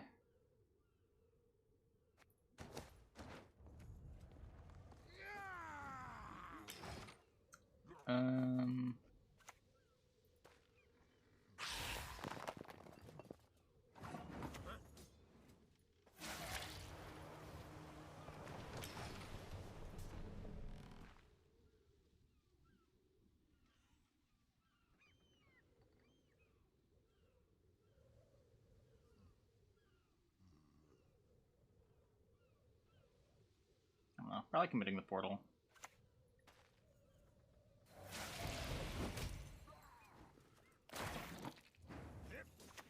The Brook's arranged.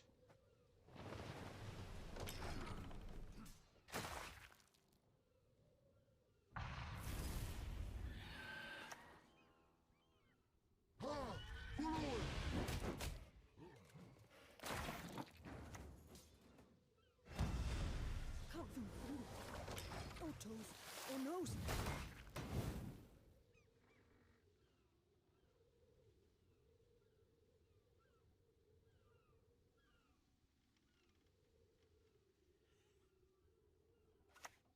To be fair, I think a lot of people just don't know how the Thrive interaction works. It's not super intuitive if you haven't seen it before.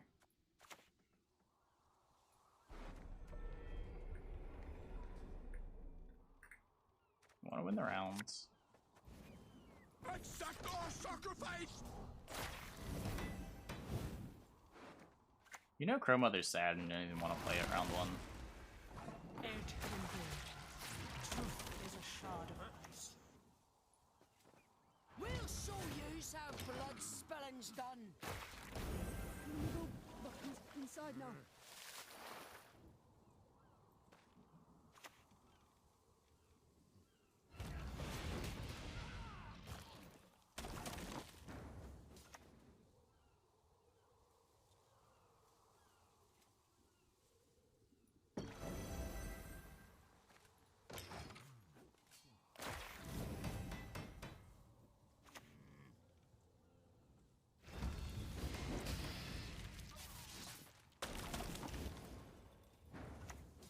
Gods, not a moment's peace.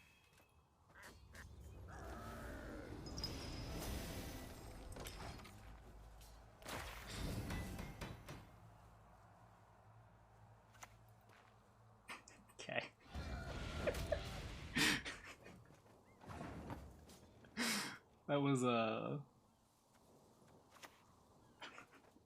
who is blind can yet see. that was maybe a little aggressive. Okay. Okay. Reach beyond what the eyes see and the ears hear.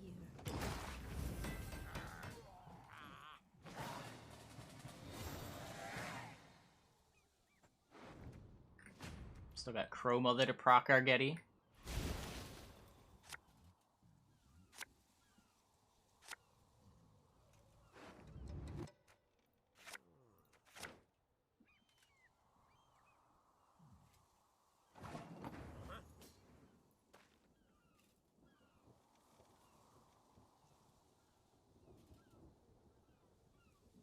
Um...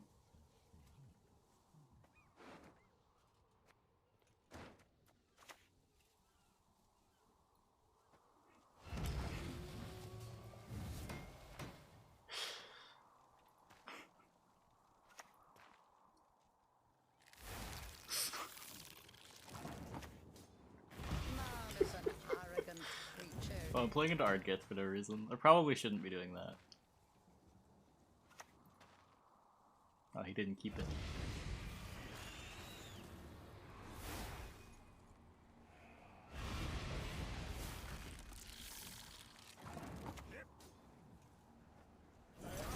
Bunga bunga. Bunga bunga, play points.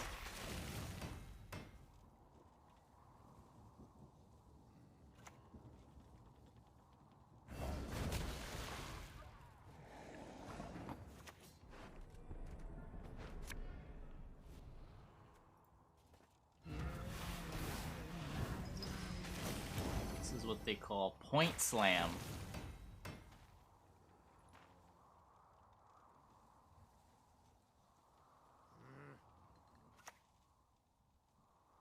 Mirror, behold our new home.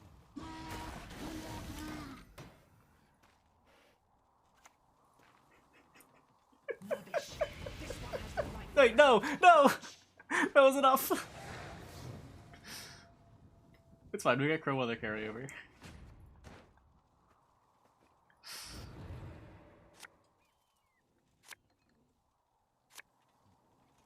The perfect hand. Never seen a better hand.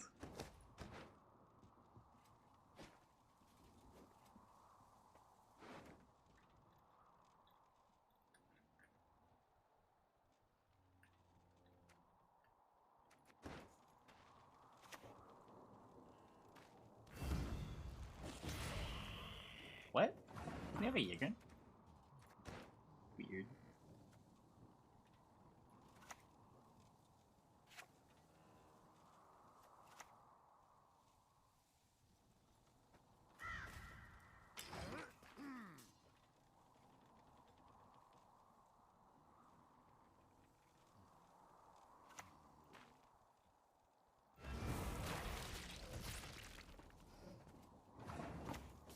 The goddess protect you from all evil. This is Covenant.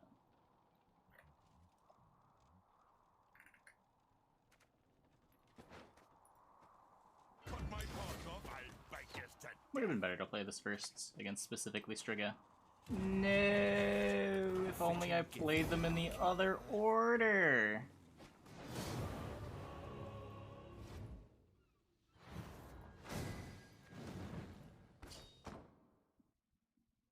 Man. We played that game flawlessly, too. Can't believe we lost.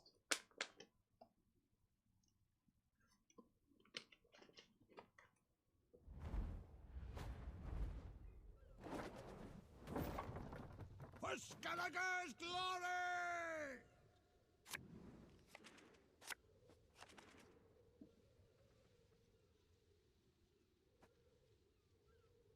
I mean, he didn't win because of it. He won in spite of it.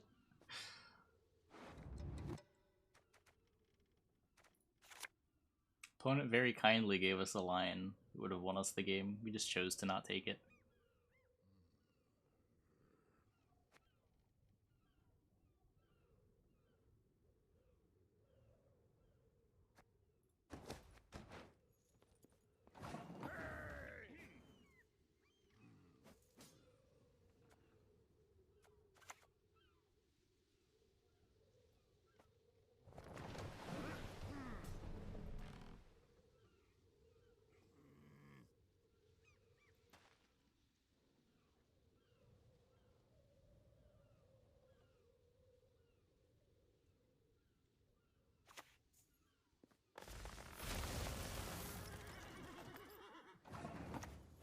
Caw.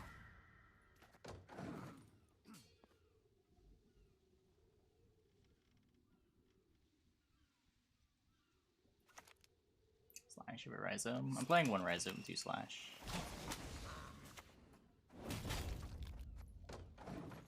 Slash is just kind of a better card. Rhizome's only good in 1 round. May your sword and arm be one.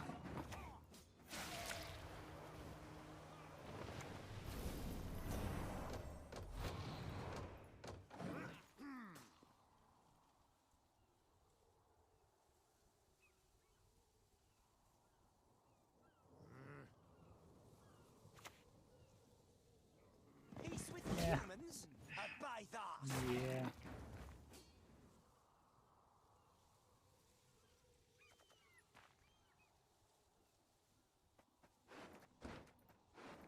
I don't know. Last time I played this matchup, our opponent self-bleeded into Oblivion. Couldn't rely on our opponent self-bleeding into Oblivion.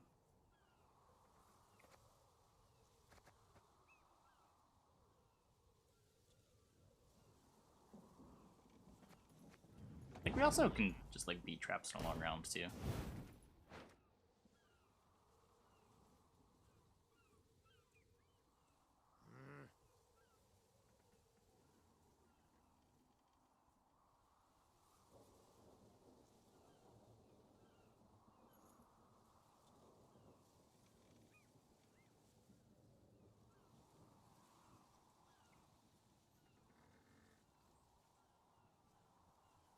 Maybe like double Serpent Trap is hard for us to deal with.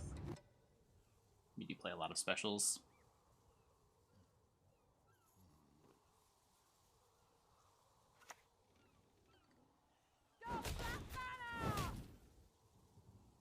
Looks like we're getting the long round. So he wants to use 2 leader charges.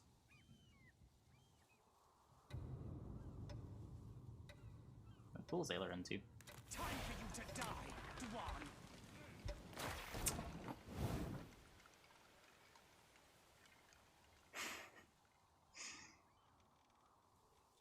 Yep. Yep. I had nothing in there, right? Just a boat.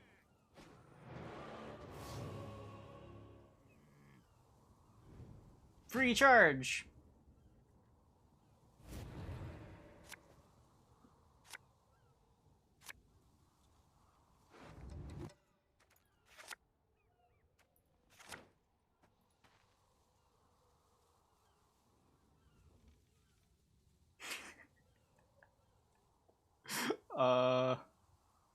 I guess we're taking Dry Pass with Defender.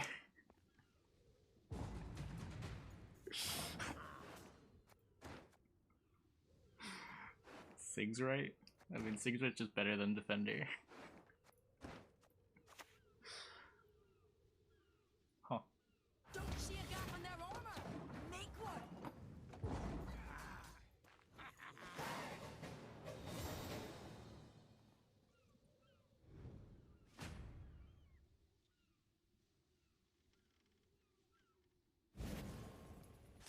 You definitely get people like this at rank 5 to 1. You get people like this in Pro Ladder too. People said the same thing when I was playing on Pro Ladder. It's the same everywhere.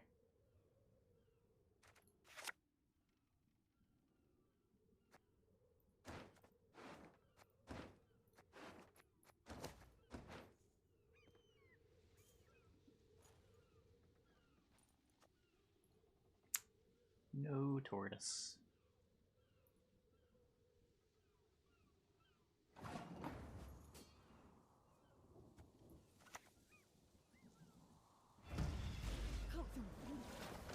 Oh, toes. Oh, nose.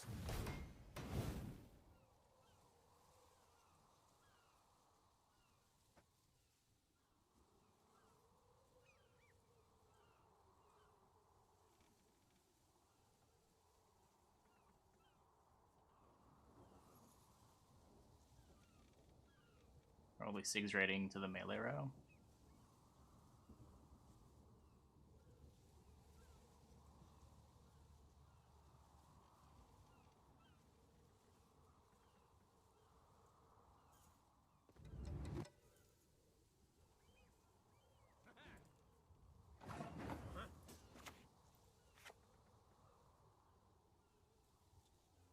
It's Pit Trap. It kills my Bear Witcher. We're not on Freya, watch us and keep us. Okay. Serpent Trap. That's better. Happy to see this gone. This card's annoying. You can Hattori another one. That'll kill the defender, I guess. It's not ideal.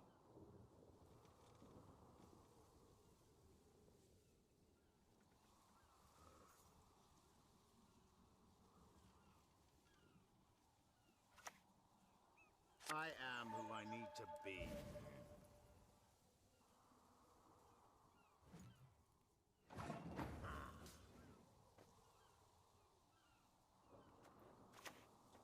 Have ye nothing better to do?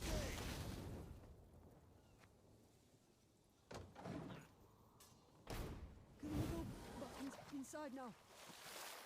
I just don't care about the defender. He does for Heat Wave. He wants to Heat Wave my Gedy.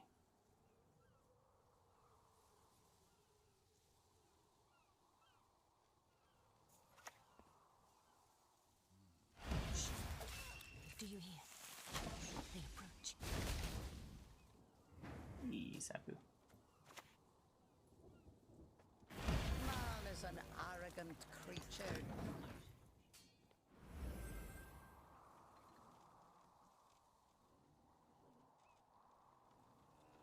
Express your emotions about the final chapter of Attack on Titan. I'm going to say no, because I'm pretty sure that would involve spoilers. I'm pretty sure people in chat would not be appreciative.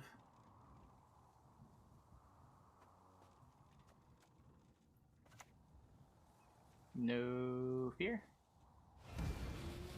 Got him. What? Okay, whatever. Rip the preacher, I suppose.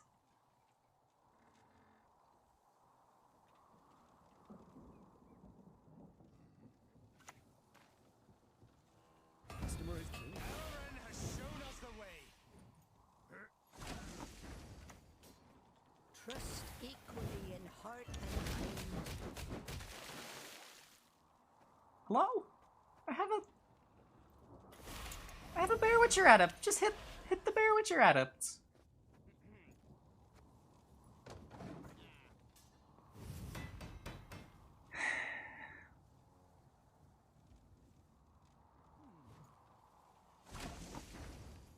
He didn't get another Serpent Trap.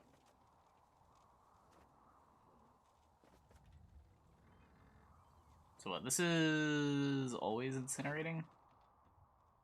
Which means they just want Chrome Mother. Oh, it could be crushing too.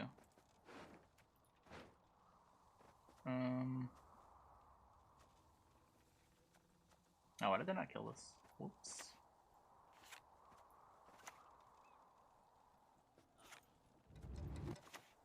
I am kind of garbage.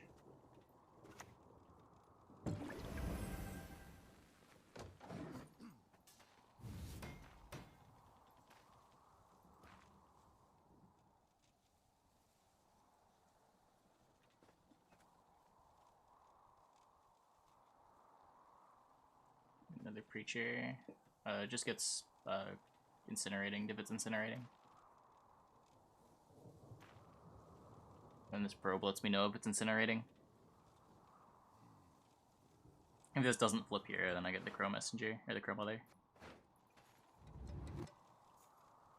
Perhaps his Garbo? I think our opponent's winning. What do you mean? I don't think this is very close either. Humans are not to be trusted.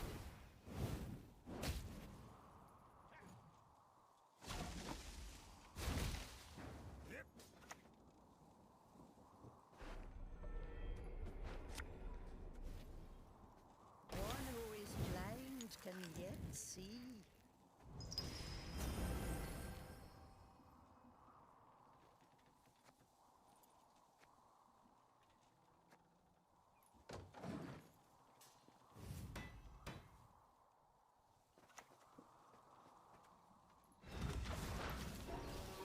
No tortoise.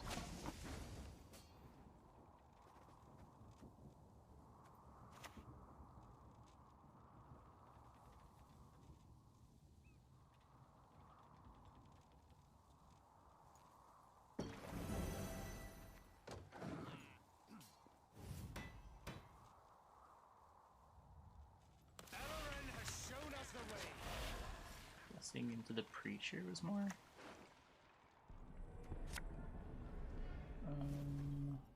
Oh yeah, I guess it's just more. Sure.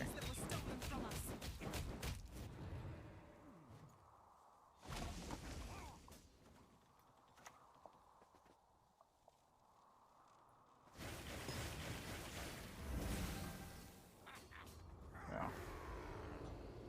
Not particularly close.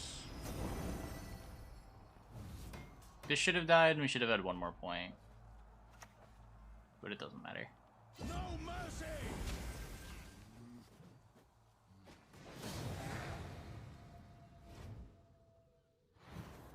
Yikes.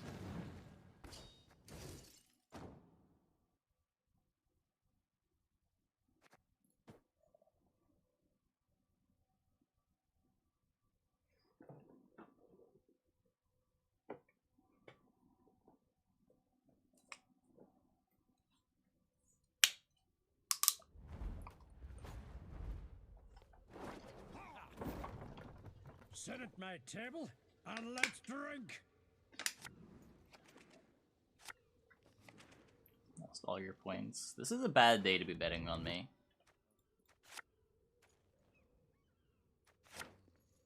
There have been a lot of bad days you're betting on me recently.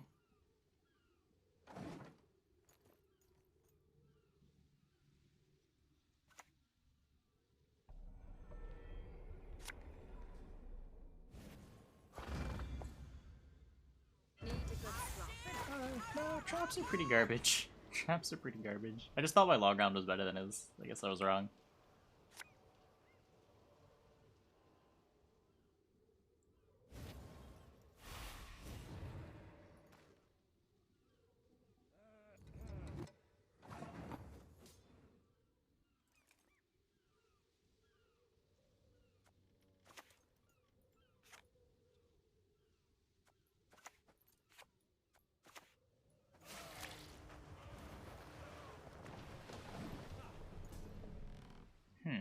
Lippy.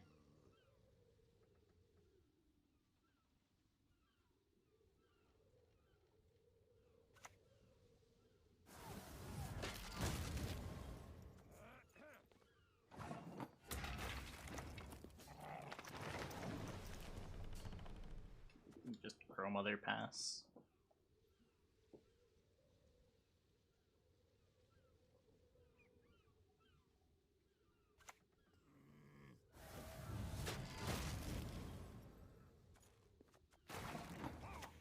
Could play Chrome Messenger too.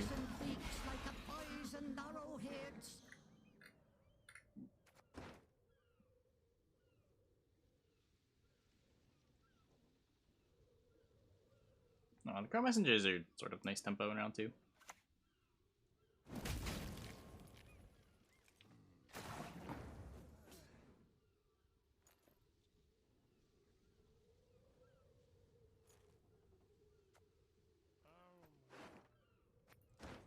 Played exclusively garbage.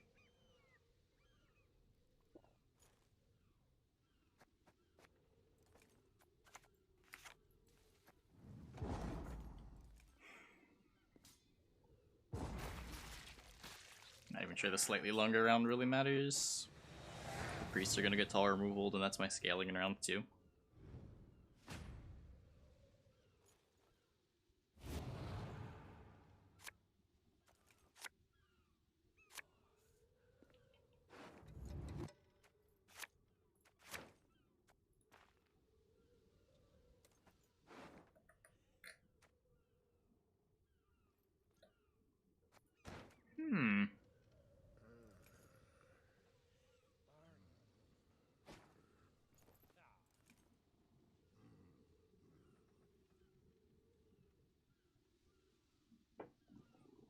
So we leave the portal. Oh, what? Oh. He's doing that. If that changes anything. I think we're still leading portal. Inside now. It's a bit concerning though. How many points is this combo worth? Oh, what?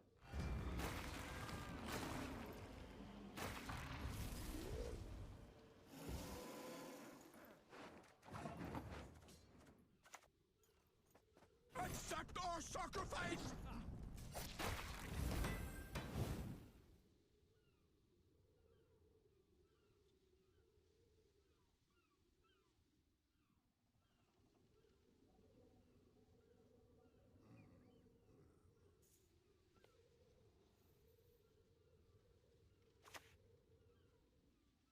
Don't you pester me.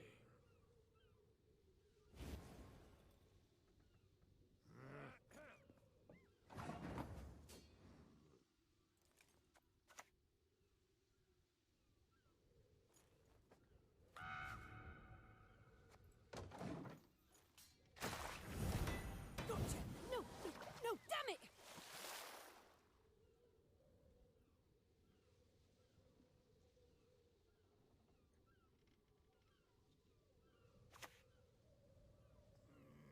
Smear Nutella on hot toast. Take care of your blades, and Yeah, they'll take care of you. Why wouldn't you be able to? I'll prepare the feast for you, my children.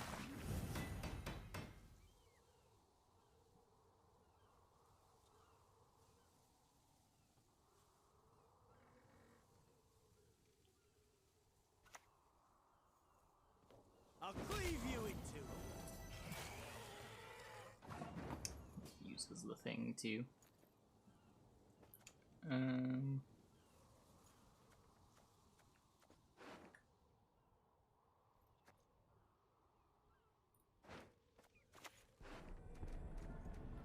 Just do this. Seems fine. They have our loins! Gives me some insurance against the tall removal as well.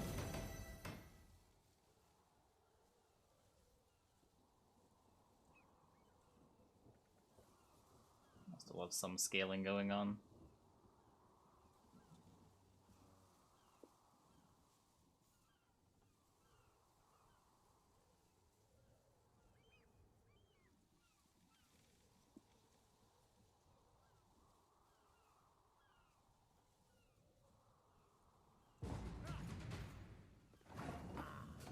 So we have yoinked the card.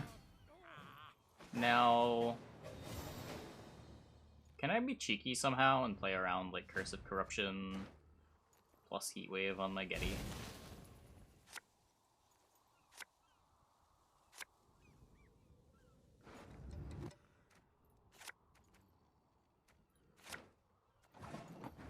Like, what if I just gun Draco Turtle Leader?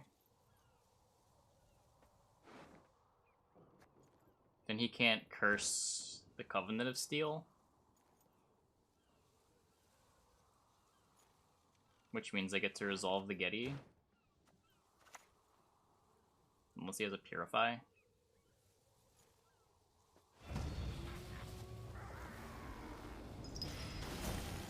I suppose there's no rush on leadering there. I think I could leader next turn.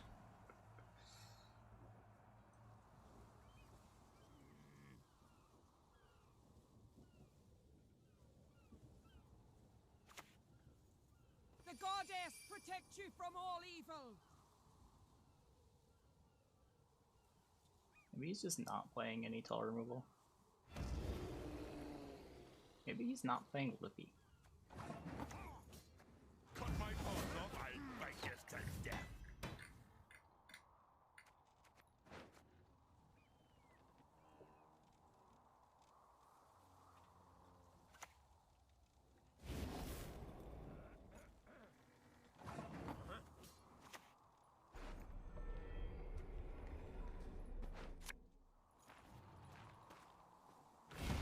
You nicked my mushrooms again.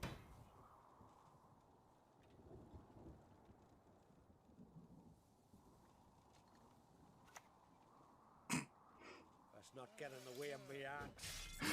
Oh no. One who is blind can yet see.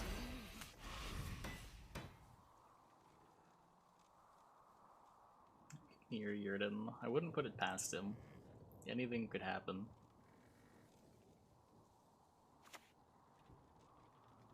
Cancel with us.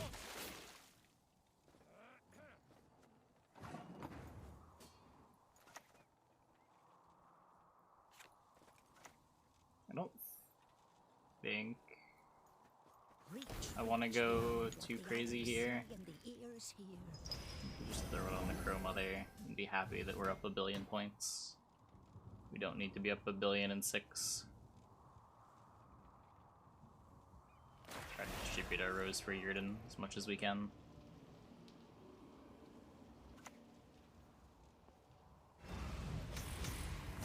Good call. Sometimes we could call. I mean, I guess I still just Res Priest. Bow before modern Freya. Last cards are what? Lithy and Aeromancy?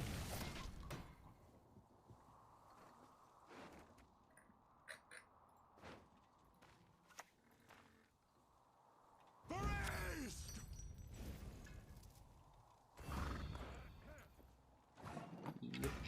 Looks like Lithy and Aeromancy to me.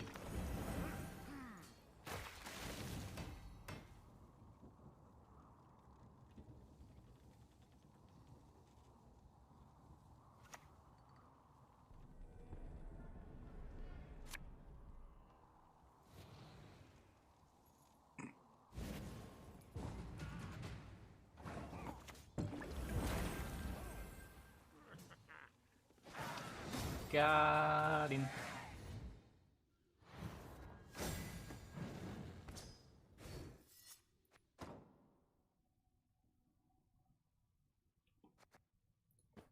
Dude realizes nothing he plays matters? No, he realizes nothing he plays matters because he doesn't have enough points anyway.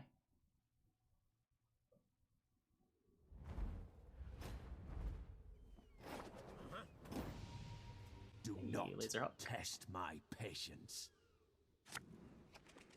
One more game. One more game. It's the official Trinid opinion on the Souls games. I've never played them. I suspect that I dislike runbacks too much to ever enjoy them.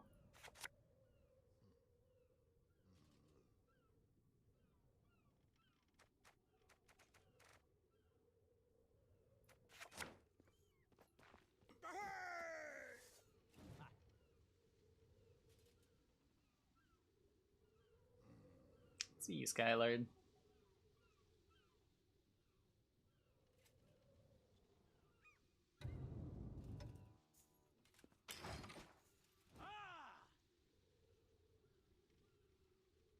Yes, alchemy deck. I don't know if I've been the best representation.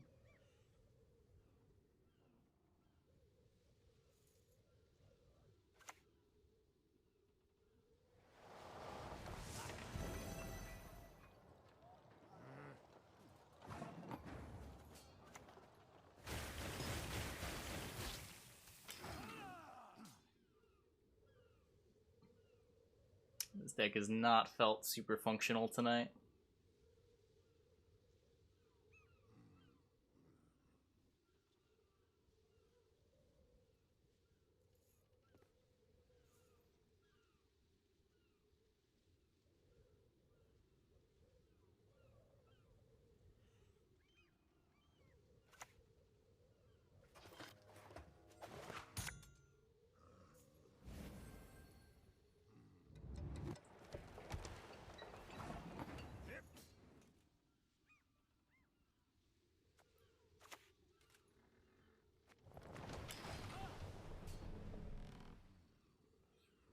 Oh, I want to go Turtle Priest. Try to contest this. Big sea battle. Yeah, first I gotta play the boat, of course. I can't just give him naval supremacy.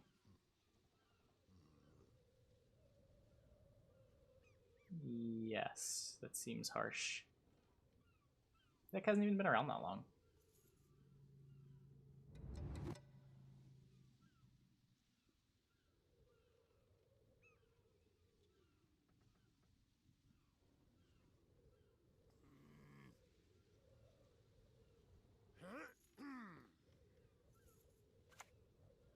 No, this is Zelda. What can I do for you?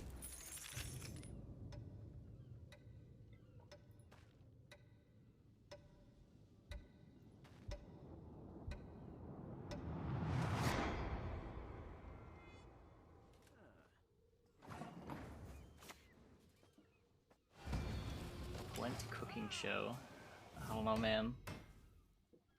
Our kitchen's a bit of a mess.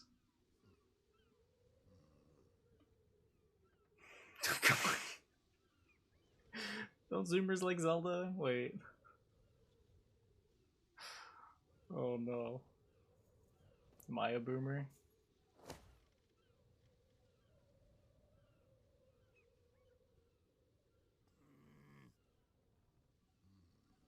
We have played so many non-games tonight. Okay. He didn't DC. It was gonna be like our third or fourth disconnect of the night.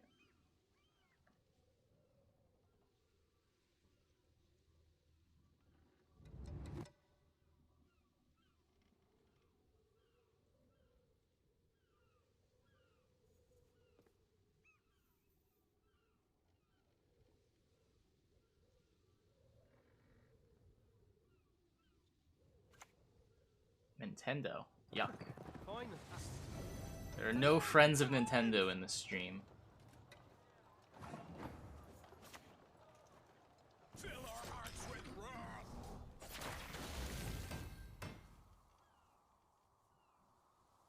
Oh, I did. I wanted to do that a couple days ago and I just forgot. What do I have to give it? I'm trying to do that while we're playing this game.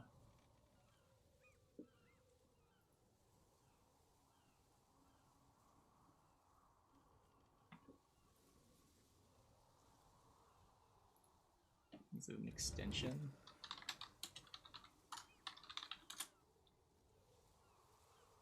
Disco Elysium Companion.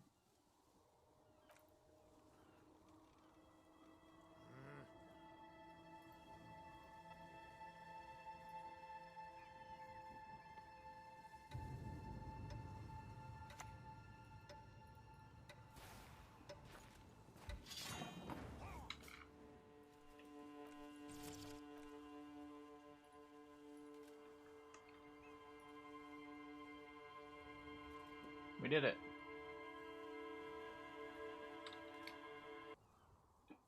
Okay, what's going on here? Our opponent played Blue Strip Scout. And this stream unfriendly to Nintendo specifically. They fucked over the Melee community. Again! Fuck Nintendo. By again, I mean back in like December. But never getting over it.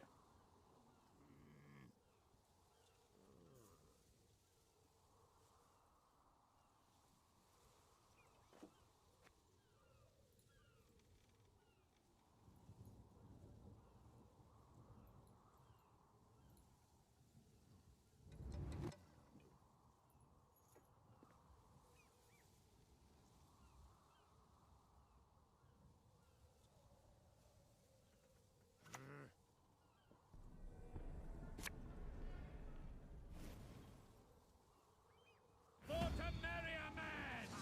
To die but to marry is to die a good death! Networking policy. Yeah, I mean, I don't care about all that. But, free Melee.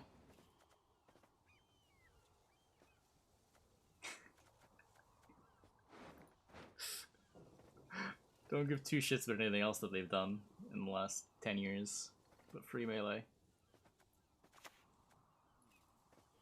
Who's next? Any of you's got the courage? Not even, like, support Melee. Just don't issue takedowns on tournaments. It's not that hard. Just do nothing. Just chill. Just chill. Let your fringe community play their fringe 20-year-old game in peace.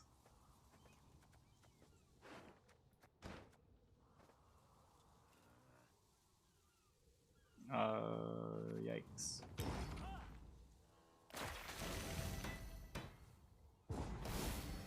Alert! To arms!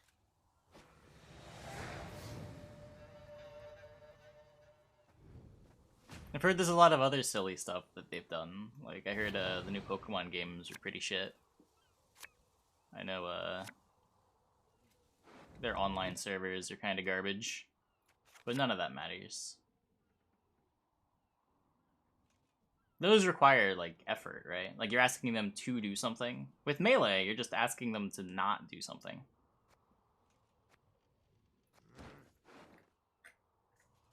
We're asking for inaction.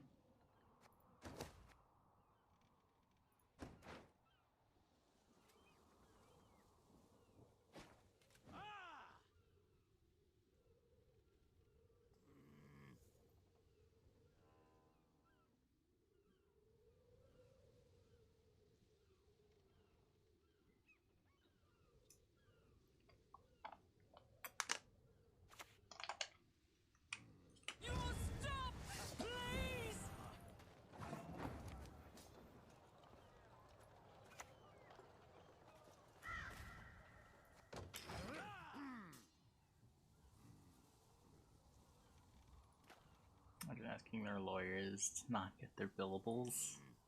Man. Fuck Nintendo.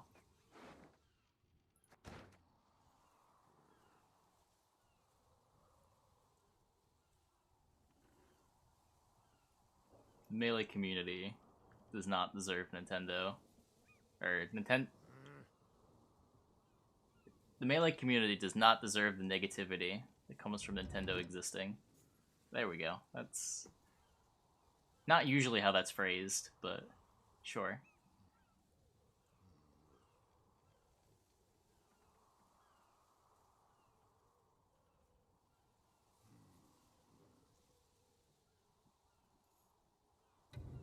Can I show you my watch? It's just a Timex. Nothing fancy.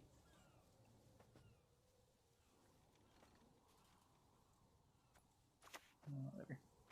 Trust equally in heart and mind.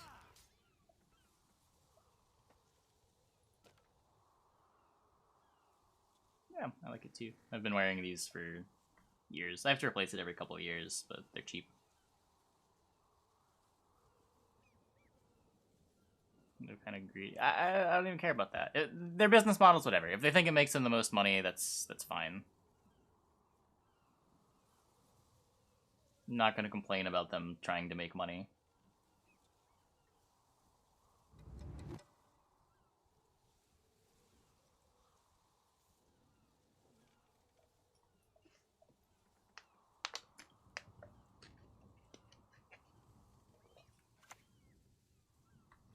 It's war you want?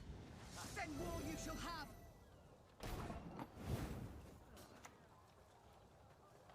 Reach beyond what the eyes see. Plunge No. all into murk with a shrill cry.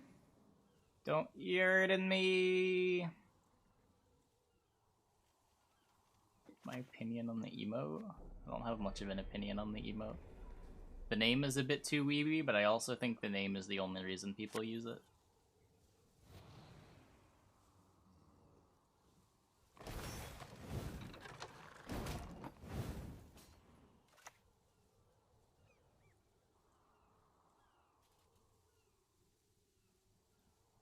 Man is an arrogant creature.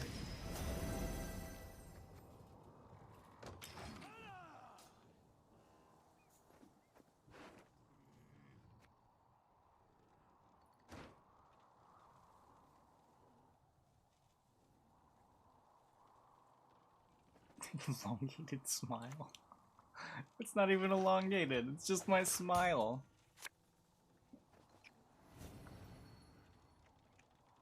Aye, aye, sir.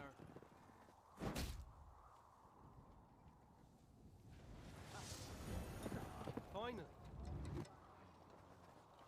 Yikes.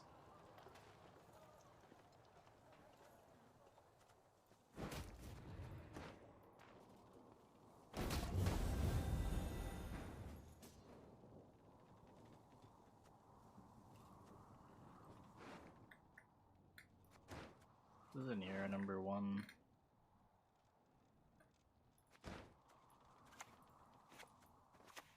Bow before modern Guess I just do this. Accept our sacrifice! No, can get froth.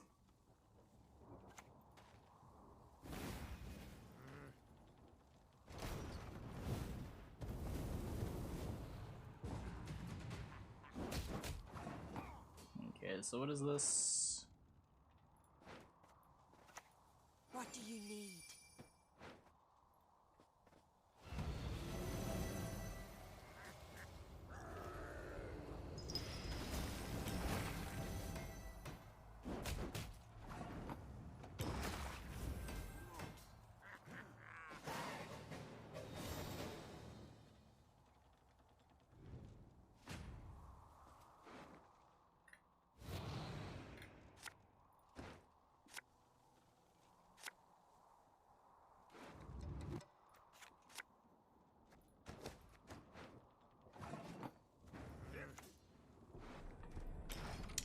No, we were gonna have a good round.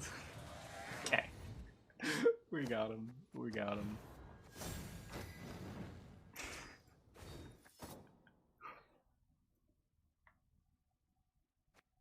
I mean, yeah, we played a Gedy and our opponent played a Siege. Gedy is worth a lot more points than Siege.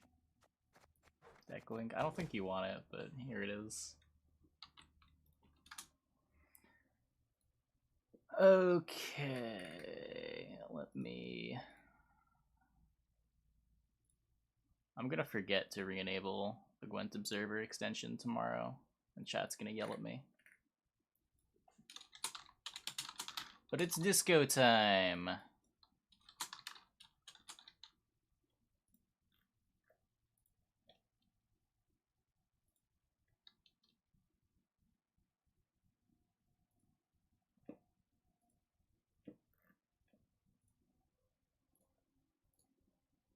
Hobo cop time.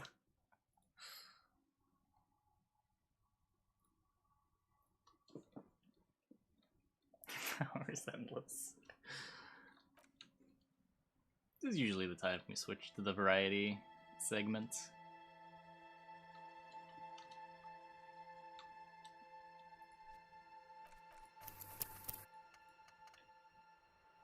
Okay. Yeah, good morning, Lionheart. Does the extension work? It is really loud. Why is it so loud?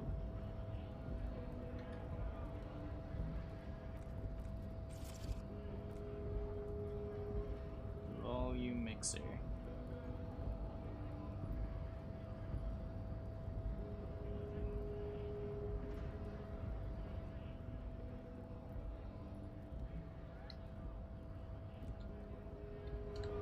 I don't know why that was so loud. It's still kind of loud.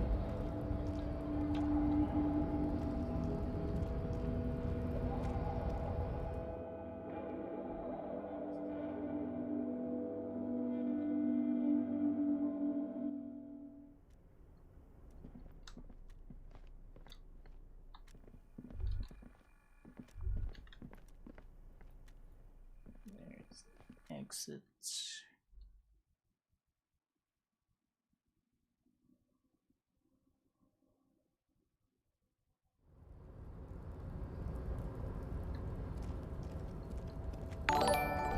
Whoa, Centurion Lion, thanks for the raid. Welcome, everybody. Hope your stream went well. You just missed the Gwent portion, but just in time for some Disco Elysium. We are going to Everard to help him, to get him to help us take down the dead body.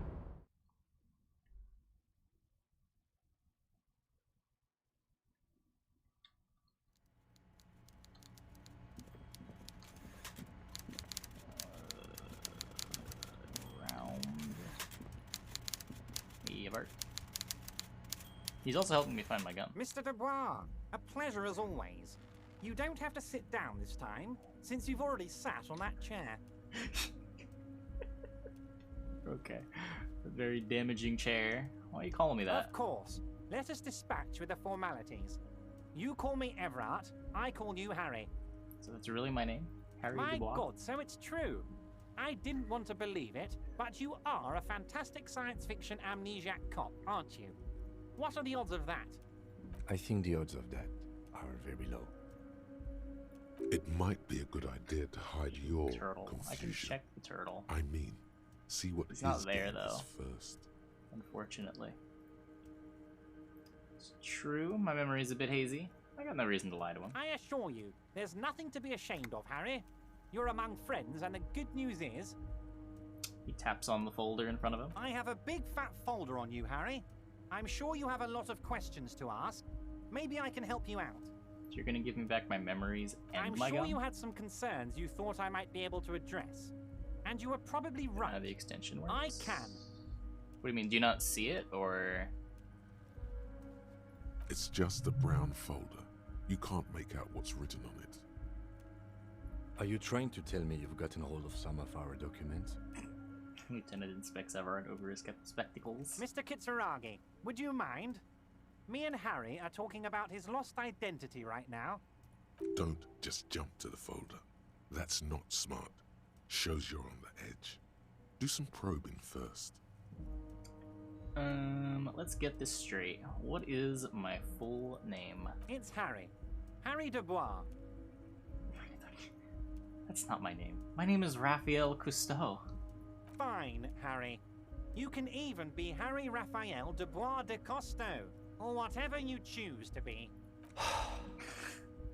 That covers his face. Mr. Kitsuragi doesn't seem even slightly empathetic to your memory loss, Harry. I, however, wish to help you any way I can. Do you know where I live? But of course, Harry. Your precinct is the 41st and you live in Jamrock. You're a Jamrock boy. A long way from home, but that's okay. He doesn't really seem to know any more about it. You know anything about my family? Do I have a wife or kids, or... Family? Harry, you're not a family man. There's not one peep of family in here. Unless you think you're a family man. Do you strike yourself as a family man, Harry? Never mind. Family, Harry, is the most important thing in the world. Damn. What kind of cop does it say I am? Harry, you're not simply a cop, you're a star. A superstar. A bright shining star in the drab law I knew it. enforcement sky. I'm super outshining fucking disco. all other stars. You're a superstar. That's what I like about you, Everard. Of Get course me. I do, Harry. And I'm gonna help you shine. I'm gonna put you on all the big stages. Your name in giant neon letters. Harry Dubois. He's probably just making a guess based on your recent activity in Martinez. Where'd you get that folder from? Ah, this? My friends in your organization gave it to me, Harry. This translates into, haha, you guys are so corrupt. I find that very suspicious. May I have a look? I'm afraid this is meant for Union eyes only, Mr. Kitsuragi. I'm sure you understand. Please continue, Harry. Okay. As you look at Got the it. folder, Everard covers it with his hand and pets it. He's hiding it from you because it's not a real RCM folder. It's just another one of those brown folders you saw in the file cabinet. It's not an RCM folder. Okay, Harry, you got me. This is from the Census Bureau, not the RCM. Those Census Bureau people are absolutely corrupt. You should do something about them. He got the name from the Census Bureau, and everything else from your actions here in Martinez. Yes, Mr. Kitsuragi from the Census Bureau. Like I said. Now Yeah, I'm if it's not actually a working, very I busy don't man. know why. So is there anything else I can do for you, Harry? That means he doesn't really know anything about you. A pity. The mystery of you will have to remain a mystery for the time being. So the Census Bureau says my name is Harry Dubois. Yes, that's what I said. Try to keep up, okay? There Let's we move go. on. Could you help me get a dead body down from a tree? You might have noticed there's one hanging on a tree behind the hostel cafeteria. Oh my. Don't take this question personally, but why would I get involved in this matter? Because your guys did Mr. this! Clare, the man was hanged with a cargo belt, a steel-reinforced cargo belt. it's safe to assume the Union had something to do with the murder. Besides, getting the body They down would confessed benefit to all it. of us. It's a stain on the neighborhood. Also, I studied the footprints of the crime scene. Worker boots. You're a community leader. Help your community out. Yeah. I can certainly see how having him up there might start affecting some real estate values. He licks his fat lips and smiles. But of course, all joking aside, I am going to help you. Picks up the handset of a radio phone to his right and then clicks a button. Jean-Luc, my boy, I'm sending 2 police officers down. They have a dead body in a tree problem they need help with. Namely, they need it to be taken down. And Jean, please take it easy with the race science. That's a yes to getting the body down, no to the race science. Hangs up and turns back You can to find Jean-Luc down at the gates. He's the big impressive one. You know, tattoos, muscles, ethnic looking. Can't miss him. Great guy. Wait, is he Measurehead? See you soon, Debardeur. Just kidding, but not too much.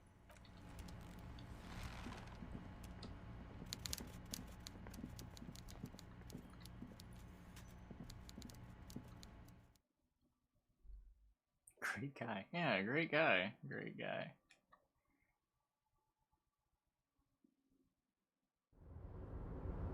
Flashlighting him the entire time. Yeah, that's how I get him on edge.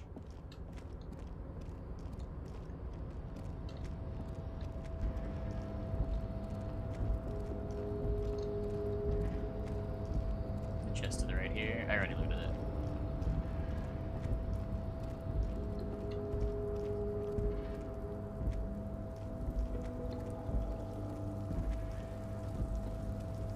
This is not our first time through this area. The extension should be set up. Apparently some people are saying it's not working.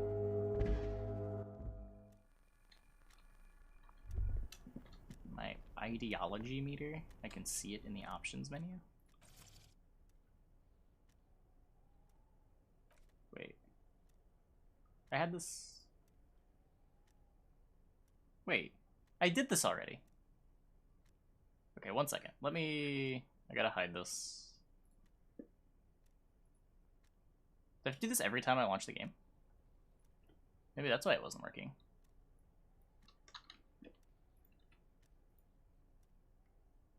Okay.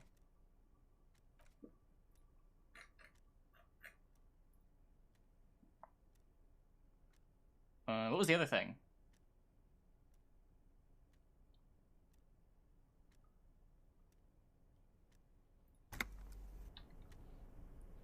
Yeah, what's the ideology meter?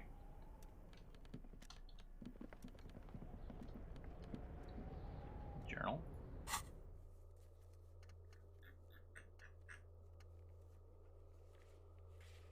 With this. I'm a superstar cop.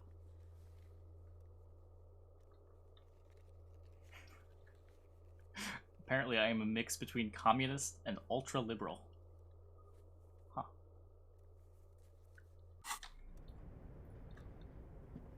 Going full anarcho-commie, I guess.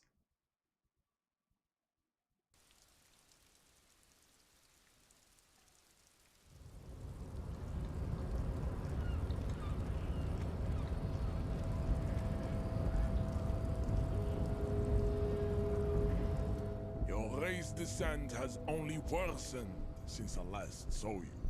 You have really let yourself go. Told me to get the body down from the tree. So Help me it out. was. You surmounted the harbor wall in a display of athletic prowess to reach my superior. Then had him give me an order. I salute your cunning, and I will remove the body from the tree with my bare hands.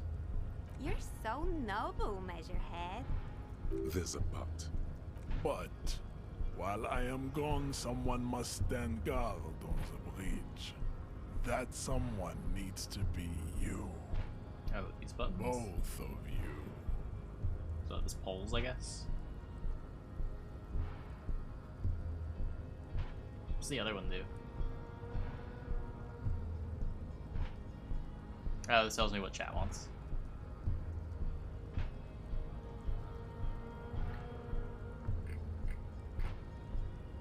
But I'm definitely clicking this one. Okay, Lieutenant, what if we don't want to do that? This is the uncomfortable result of not taking it down ourselves. I can live with a compromise. Listen to your little friend. Yeah, okay. He is wise in his childlike way. His mysterious race may yet prove fierce competition to my heroic haplogroup. What does this do? Oh god, what did this do? There's a countdown.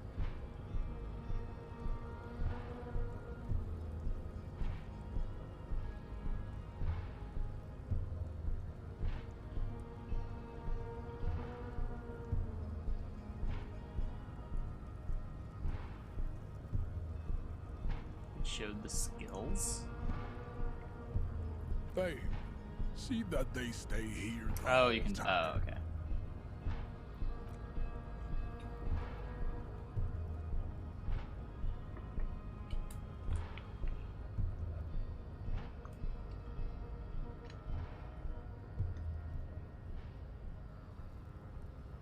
The woman's gaze follows Measurehead as he leaves.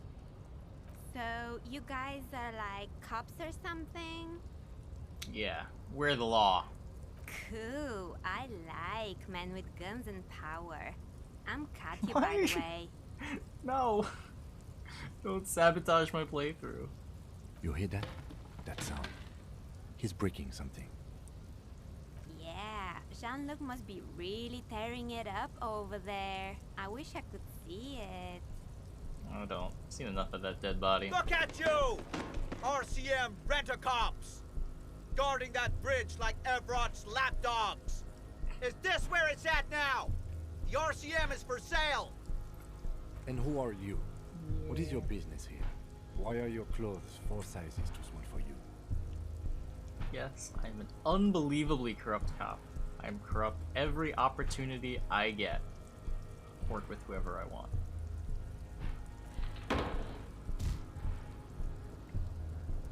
A shrill laughter interrupts you, echoing across Martinez. It's Kuno. Then, the man turns to look behind him at the behemoth appearing around the corner, approaching him, walking past him. Uh-oh. Is this where Kuno dies? Oh, he's back already.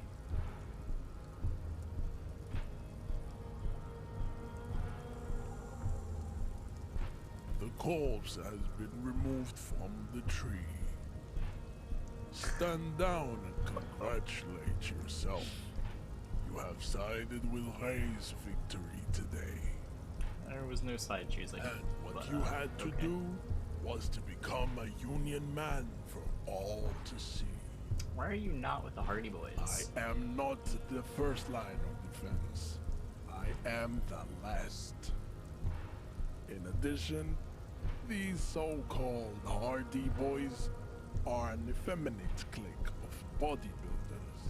Their company is spiritually degraded. You pick up on something artificial in his tone, like he's putting on an act. This is unlike him. He is usually more himself. But there's more to it. What have you got against them? Fine.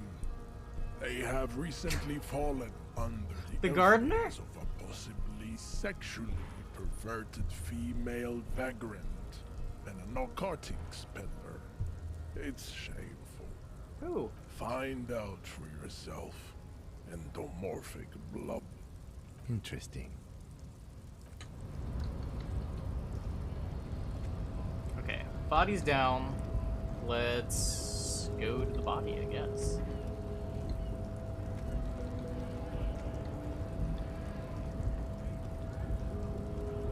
Please, please.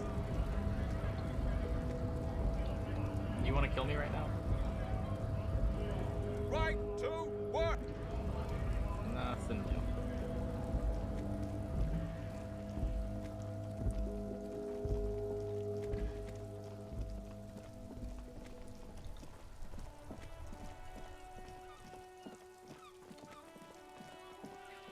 Going for the armored boots. Oh yeah. What's wrong with you? So you tried to kill Kuno's girl? What's up with that? You want to talk about it? I didn't shoot her, I just aimed. What? Bitch, you fucking making excuses for yourself now? Imperceptible nod. I think we've all moved past Not that. all of us. Oh shit. Acts like that stick with you for a while. No one's moving anywhere. Do this shit again, and Kuno's gonna climb in your room at night with a knife. Points towards the whirling in rags and whispers. Kuno knows where you sleep. The pig who fucked his window up. I'm gonna climb in through that balcony. Put the fucking knife in you. Yeah. I've been in your room.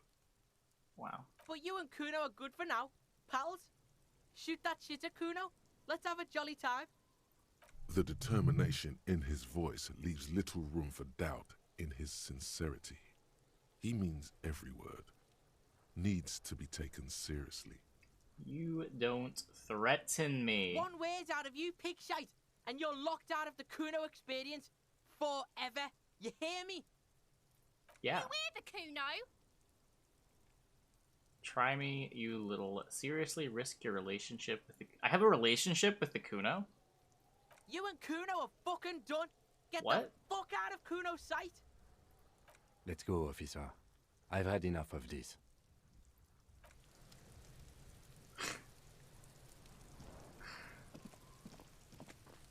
The corpse lies on the ground among the remains of an absolutely demolished pinewood branch. It's gently laid on one side. Well, it's down. Celebrate in a more reserved manner. Mr. Measurehead has done a good job. Nothing is too broken or compromised. The victim is ready for a field autopsy. A field autopsy? Yes. 1. Investigation of the scene. 2. Initial examination of the victim. 3. Field autopsy. 4. Transportation of the body to the morgue. We are on number 3. The RCM's 4-phase murder scene processing manual. The fuck are they on about? Cop's gonna cut his shit up. Don't we have someone else to do this? Don't we have someone else for this? A doctor. No, you and I are detectives. The honorary rank of detective signifies Damn. our ability to handle the entire incident. It's a lot of chain, responsibility. from autopsy to cleanup to social work, everything. Wait. Honorary rank of detective. An honor and a burden attached to your rank once you've proven yourself able, usually after 5 to 8 years of field work. Mine is lieutenant detective. Yeah, I feel like a detective. You are. Your station would not have assigned you on this case if you weren't. Now, The lieutenant adjusts his glasses and takes a deep breath. First, what exactly is a field autopsy? come on, officer. You know what a field autopsy is. You've done 100 of them. What you do know is, at 18.9 kilometers, the dormant shield volcano, Corpus Mundi, is the world's highest summit, and the failure of the 38 single, Et puis descend, to crack the top 20 was the death knell of disco. But what a field autopsy is, you have no Thanks, idea. Encyclopedia. Can always count on you. Let's get in there. There truly is a time for everything, even for yellow gardening gloves. However, they are lacking hygienically. I suggest you get in there in limited capacity. Sounds good. I'll ask you when I need you to. For the most part, maybe I should handle the contact and you take notes? Just fill this in, right? Show them the red field autopsy form in your ledger. That's right. Open your ledger at the field autopsy form. The dead man stares in silence as you crack open the ledger. The bright red paper is covered in boxes and lists, describing the condition of his skin and organs in 3 parts. Above those, an 11-field info form needs filling out first. It begins with... Begin. Assistant. That's you. Right. Raphael Ambrosius Cousteau. The corpse is indifferent to your scribblings, just lies there. The next box says... Coroner's case number. KK57 0803.0815. KK equals Kim Kitsuragi. 57 equals Precinct 57, followed by his date 0803 and time of arrival 0815 on the scene. He's indexed the case after himself, not you. That's because he doesn't want to bring up the messy question of your initials. I'm just gonna write it down. Next. NA. Next. Date of birth. NA. Age. Roughly 50. Dry 40. The damage is so extensive, it's better to err on the young side. I'm gonna write 42. He nods. Mondial. Fair to olive-skinned, from the Isola of Mwindi. This is as vague as it gets. You might as well say whitish. The pudgy mess of curdled meat looks neither mondial nor anything other. Fucky, fucky! Little monster exclaims energetically. Male. Pigs can have sex! Right, male. Nor does he look male, with his pregnant belly and indistinguishable face. Date of death. We're still going with March 4th. 51. What else? 9. Body identified by is non-applicable. 10. Case number is the same as the coroner's case. KK 57 0503 0815 listens motionless, with the cargo belt still around his neck. Only one box I'm a remains. superstar cop. I can't be putting nonsense on the form. Evidence of treatment. None. At least not after the initial examination. What exactly is treatment? Interfering with the body's position or wounds post-mortem. Not so sure. Didn't the footprints look like he was carried over? They'd have to have incapacitated and carried him over. This man was more than a match for untrained dog walkers. Places his hand on the dead man's chest as if in preparation. Your central nervous system recognizes this gesture. It's the stations of the breath. Ecclesiastic, religious in nature, a holdout from pre-DeLorean burial rites. It takes him 2 seconds to perform. Then, we should start the post-mortem. Turn the the page. corpse cannot feel Kim's hand on his chest. It no longer meaningfully interacts with its surroundings. A thicket of boxes and lists on red copier paper tries to answer why. External examination. Summary. Clothes. The deceased wears armored boots and white briefs. The make of the briefs is Babrodin, We don't need to put the Let's armored see. boots in the write-up. Turn to the body on one side, check the underwear label. See, it's happening. Babrodin, yes. Inexpensive. Size M. Color white. The disappointment is palpable. The red-haired thing was expecting something more lurid. The boots are ceramic, vitreous enamel. They are fused to his skin from blood flowing down. Don't write down the boots. Those are going to be our Removal boots. of the boots is left for processing. It would be clever of you to omit the boots altogether, There we sire. go. If you are to keep them for yourself, as you ought to, you have deserved them more than anyone else. Omit the boots. The boot has a serial number. It's E50. No, we're not writing it down. 100.100. The lines between the plates are in the shape of the alphanumerical. The number is purposefully concealed by the design. Tattoos. He stands up, feet planted on either side of the body. The upper torso is covered in a single continuous tattoo, resembling a national pattern. It reaches from the right shoulder to the heart. The ink is blue and white. The assistant has a color photograph of the markings, to be added to the case files as document A1. The photo is taken on the scene, using a Trigat Mini. The Write it deceased down. has a belt for airlifting cargo around his neck, tied with a hangman's knot. Color yellow. Length 3 meters. There is a buckle on the other end.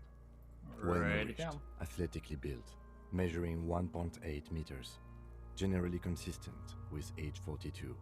Preservation is good. Ambient temperature below freezing. Body hair is light brown. Distribution is consistent with age. The deceased had male pattern baldness. Hair is combed back, short. Write it down. Lividity is consistent with hanging, albeit faint, as noted. The head is congested. Contusions are present on the head, chest, and thighs, consistent with stones thrown post-mortem. Low velocity. Fucking low velocity? You think Kuno doesn't know what you're talking about? Velocity was fucking max. Talking shit about Kuno's velocity. You knew he was gonna In chime addition, in there. there are bite marks on the face, scalp, and chest, consistent with predation. No, writing that down. Ligature mark. Fuck Kuno. Lieutenant produces a small folding knife, the other hand pulling on the belt. He starts cutting into the polyester. The stench is horrid. After a while, it's obvious the material cannot be cut. The steel wiring. There's too much of it. We need to remove the belt so we can get to the ligature mark. You got just the right tool for that. The chain cutters. Oh yeah. I'm prepared. The hanged man lets out a joyous little bubble of rot from his nose. Good thing we got these chain cutters. Always good to think ahead. Now, Points to the rope, squeezing the dead man's neck. we need to cut the belt to see the ligature mark below. Carefully, with as much precision as you can. See, my pig is gonna fuck his head off. No, he ain't. Your pig's a boring fuck. Look for a good spot to The cut. belt is equally tight around the whole circumference of his neck, swelling over the edges like white bread rising from the yeast. The knot is the weak spot. The chain cutters fit in there, steady now, like a flower arranger. 2 cuts and it should come loose. Okay. Cut the belt off. I could yell at Kuno, but that feels very unproductive. After some deliberation, you sink the cutters into the knot tying the belt together. You squeeze the rubber handles together, sweat forming on your brow. Snap! The knot is slashed. Another cut and the belt falls apart like a flower bouquet, revealing the dead man's neck and the dark red ligature mark around it. The rope rises to a point, leaving a gap in the ligature mark. The suspension point is in the back of the neck. Lieutenant has kneeled closer, running his finger along the dark red groove until there's a gap. Hemorrhaging is observed on the skin, above and below the ligature mark. The mark is well pronounced, consistent with a drop from 1 or 1.5 meters. Chest is intact, normal contour. Abdomen is protuberant, pelvis intact, genitalia. No! Pulls down the man's It's gonna happen, underpants. see? I fucking knew it! Genitalia is male and unremarkable. No evidence of injury. I'll write it down. and Back move is symmetrical and intact. Upper and lower extremities are intact, but asymmetrical. There are combat injuries on the right hand, thigh, and hip. In addition, I see smaller, residual scars, too numerous to count, covering about 30% of his skin.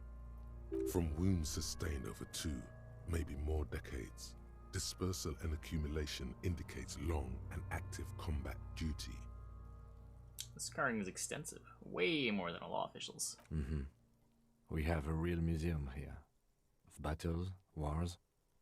Last item, hands.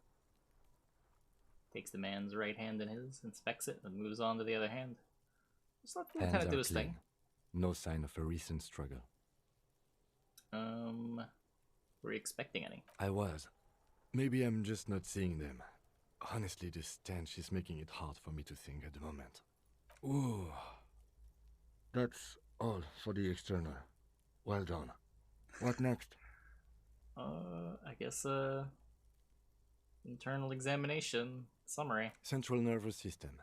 I have nothing. Do you have anything on this man's central nervous system? Of course, there is a moral to be drawn from it. A moral to this story. If I may add the moral of the story. What would that be? He looks at you The inquisitively. dead man looks, too, with barely contained excitement to hear the moral of his story. Brain is very vulnerable to compromises in its blood supply. I think that may well be the moral of every story, officer. Right at A. Good. Musculoskeletal. Purge fluid is coming from the mouth. Not injury related. Eyes and tongue protuberant. Hyoid bone. Let's see. With his eyes almost closed, the lieutenant puts his hand on the dead man's throat and begins to massage it, gently. A rotting smell erupts from the mouth. Purge fluid runs down his lips, black and viscous. You hear cracks as the lieutenant moves his sharp fingers inside the flesh, like the creaking of an old house at night. Yeah, jack that fucker off! The hyoid bone is fractured. The rest of the musculoskeletal system is intact. Unremarkable. Respiratory system. Back hunched as if in prayer, he begins to pry open the dead man's jaws. He stops to exert more force. Both hands are used. Oral cavity shows no lesions. The victim has received dental implants, possibly after a combat wound. Mouth swollen. Hemorrhaging present in mucosa of the lips and mouth. Write it down. Hepatobiliary. NA. Why? Do we have anything? Are you a hepatobiliary expert? He looks at the corpse's stomach with a mixture of tiredness and disgust. Hepato means liver, and biliary, the gallbladder and bile ducts. Am I an expert? Nothing in your alcohol-soaked memory directs to having forensic expertise on either one. Neither am I. Right, NA? Same for toxicology and serology. NA. Both? Unless you have untapped reservoirs of knowledge there. I don't know, we can see. Reservoirs? No, but do they take obscure trivia and odd tidbits? The completionist in me wonders if there's something we could still do. Like a toxicology screening? At this stage, I doubt processing will find anything, even if it was brimming with cocaine. But still, you should add a request. Write an A and add toxicology request. Cardiovascular. The body exhibits heavy lividity. Blood has gathered in the hands, feet, and neck. Hypostasis is visually consistent with the hanging. Gastrointestinal. He breathes a sigh of approaching relief. This is the last field on the list. He looks around to the ground. Pool of feces there. This will do. Digested semi-solid food in stomach. Voila. He touches the corpse's bloated lower abdomen briefly. Keep it off. What's next on the list? Summary. Let's see. We have bite marks, contusions on the head and chest, and a ligature mark encircling the neck. You'll need 3 fields. Leave a 4th one too. Be thorough if you want maximum results. What about the injuries we have inflicted? Oh, so we inflicted them? Okay. I inflicted them. Okay, so there's a spin-stabilized munition from a Kiel A990 muzzleloader lodged in his lung. I don't think we should mention that. Better not to muddy the waters. I agree. The waters are muddy enough. See? These pigs are fucking corrupt. The point nods approvingly. Why don't you fuck him if you love him so much? Now, injuries. Bite marks. Head, chest, and scalp bite mark injuries. Predation by birds has caused damage to the body. Odontologist does not need to be consulted. And your opinion, officer? I mean, that's non-fatal. Agreed. Next injury? Contusions? So, the scalp bleeds from a post-mortem head injury, a stone. The injury does not have the rim of an early inflammatory response. The perpetrator on the scene has confessed to causing it post-mortem. At maximum velocity, fucko! Has confessed to causing it at maximum velocity. Write it down. Coagulated blood sticks to his scalp and chest, where the countless stones have hit the dead man. Beneath, the description of injury. 2 boxes. Pretty sure it's non-fatal. Next. Ligature mark. A dark red abraded ligature mark encircling the neck, with a gap on So the this nape is the one measuring, whether he was let's say, killed 7 centimeters. before hyoid or bone after is the fractured. hanging. The cervical column intact. I see hemorrhaging on the skin, above and below the ligature mark. Depth of the mark, 1 centimeter. No signs of clawing on the neck. Below the note, 2 customary boxes wait to be ticked. The man's head jerks to the side. The ring around his neck is visible. Think for a moment. There's time. Don't rush. I mean, the game keeps hinting that he was probably killed before the hanging. and there's some kind of cover-up going on here. But we don't really have any evidence of it. It feels sort of metagamey.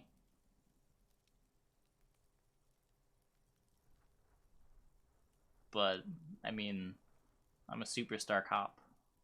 So is anything metagamey? I'm a superstar cop. Maybe I just feel these things. Lieutenant falls silent abruptly. A column of cold air encircles you, rising slowly upward in the shape of a courtyard, bordered by cracked plaster, windows, seagulls perched on air conditioning units. A small green enclosure in the middle of a corral of tenements, Cape-side apartments, whirling in rags, and the fortress wall of Terminal B. Above it, a thin blanket of coastal stratus clouds. Higher yet, Coalition airships guard over the 21 cordons of the zone of control. The air is crisscrossed with radio transmissions. The hair on your neck rises. Was I right? Why would I ever ask that? Rub your sides, close your eyes. Why do you say that? I'm serious. I don't think this was the injury that killed him. Okay. Why don't you think it was fatal? Why weren't his hands tied? A big man like this, I would tie his hands when marching him to the gallows.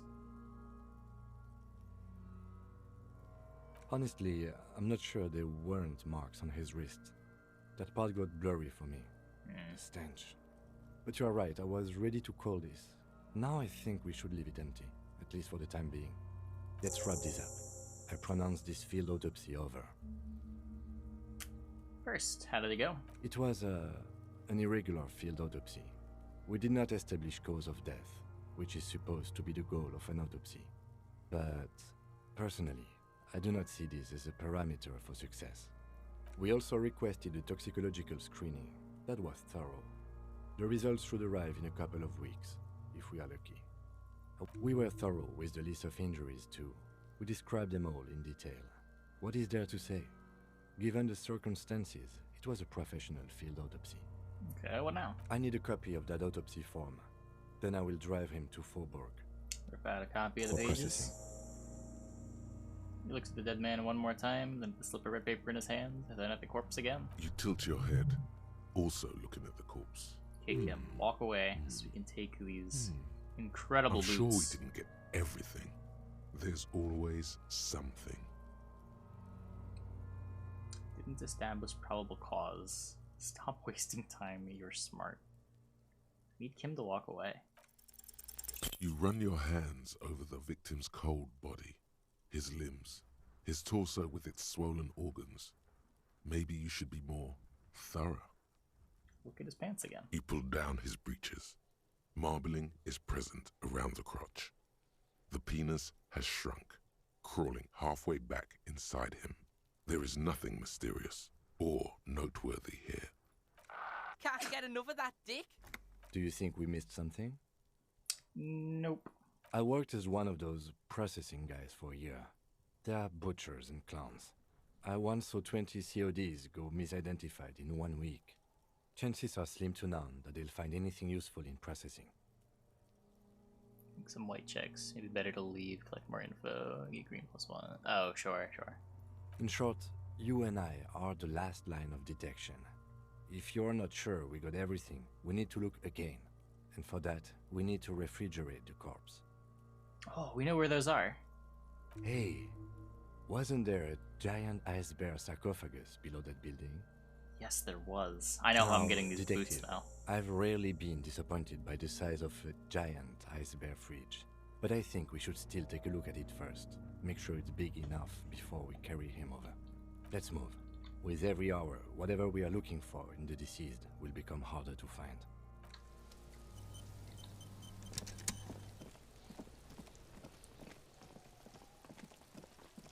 Okay, so we gotta turn the freezer back on too, because we unplugged it.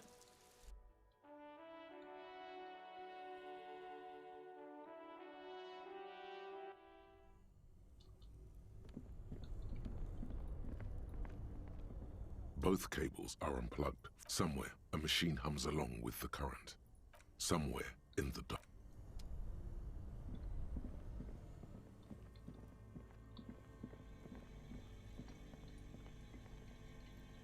bear's eyes are still glowing red, watching over all the ice cream wrappers hidden inside its belly. What do you think of this fridge, Kim? Looks big enough for 2 corpses. It's certainly an eccentric choice, but it is capacious and cold enough, too.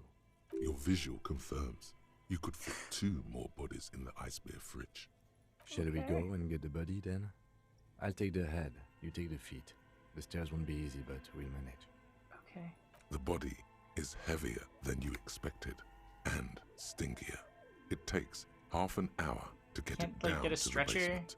Then 10 more minutes to stuff it into the fridge. The lieutenant takes a step back to admire your handiwork. Beautiful. A dead body in an ice bear fridge. This is some of the best police work I've ever done. You have created It's an poetic, really. ice bear sarcophagus.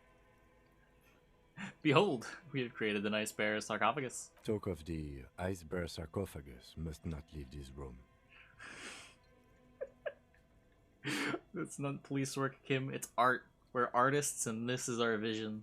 If I were an artist, this would certainly not be my vision.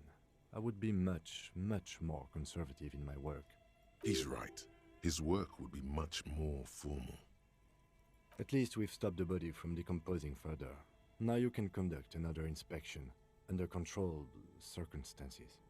Inside the icy realm of the ice bear fridge, the corpse stands slumped, waiting. Okay.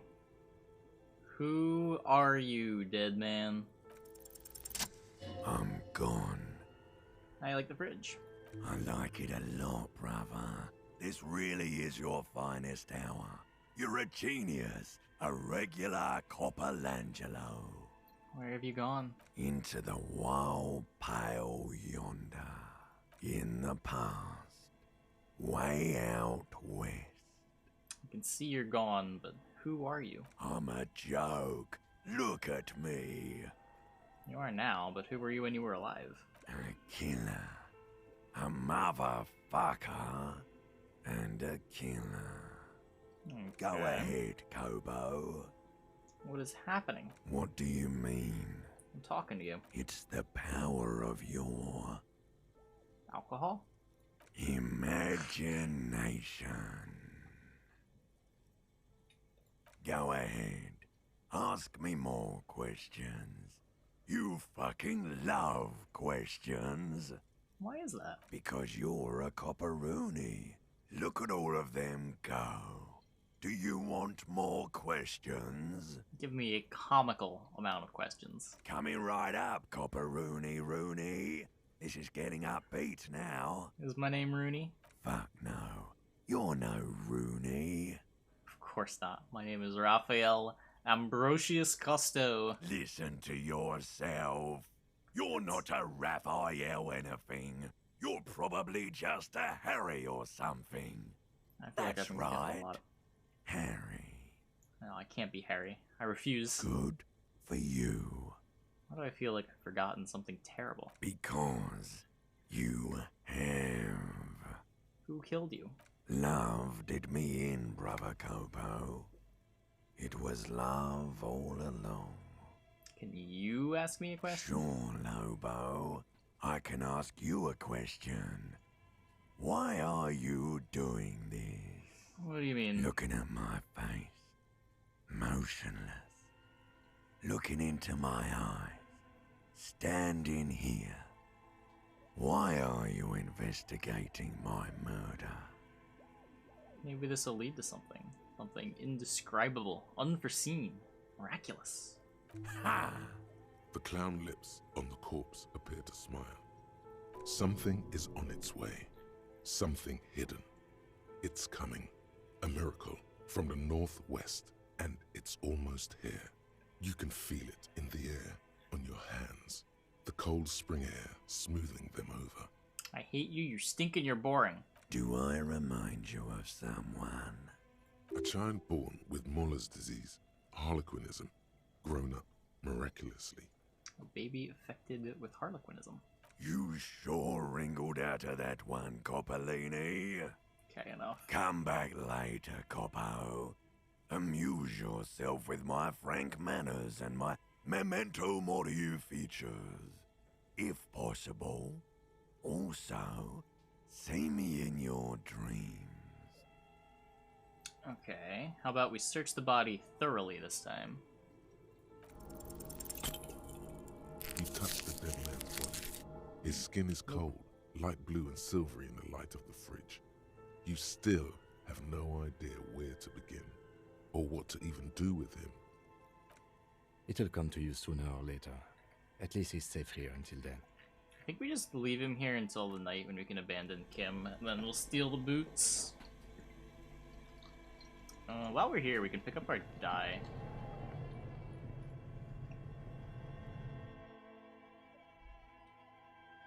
Why? I don't know, it feels like cheating.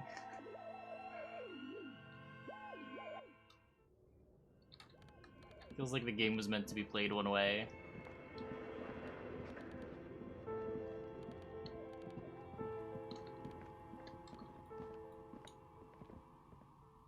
Oh, it's you again.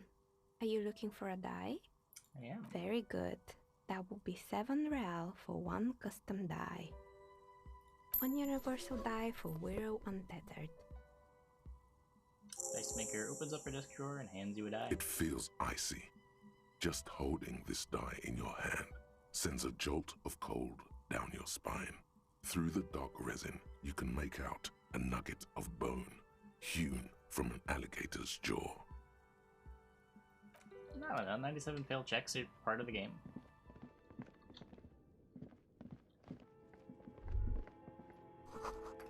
Floorboards creak.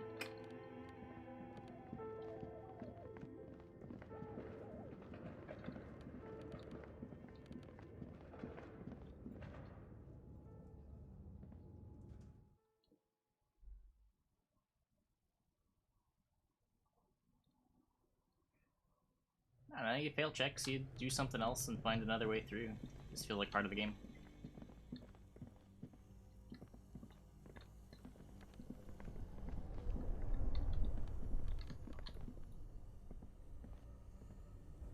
If there was only one way forward, and I feel like there's only one thing to do at a given time, then maybe, but...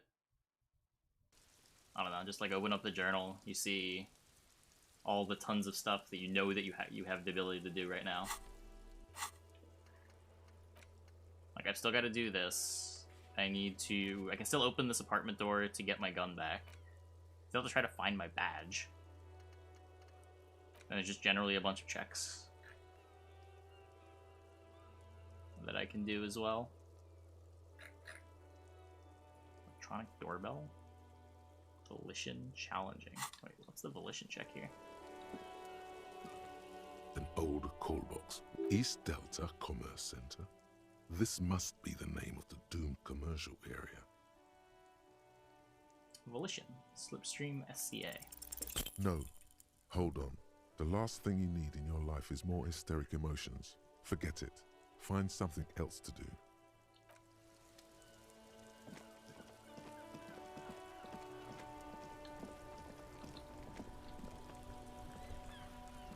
Inside, you see a set of steering levers, a radio microphone, a pull-out toolbox. This is Precinct 57. How may I assist you? Please connect me to Station 41. It will take just a moment, officer. Her voices fade out I could, into the yeah. familiar radio static.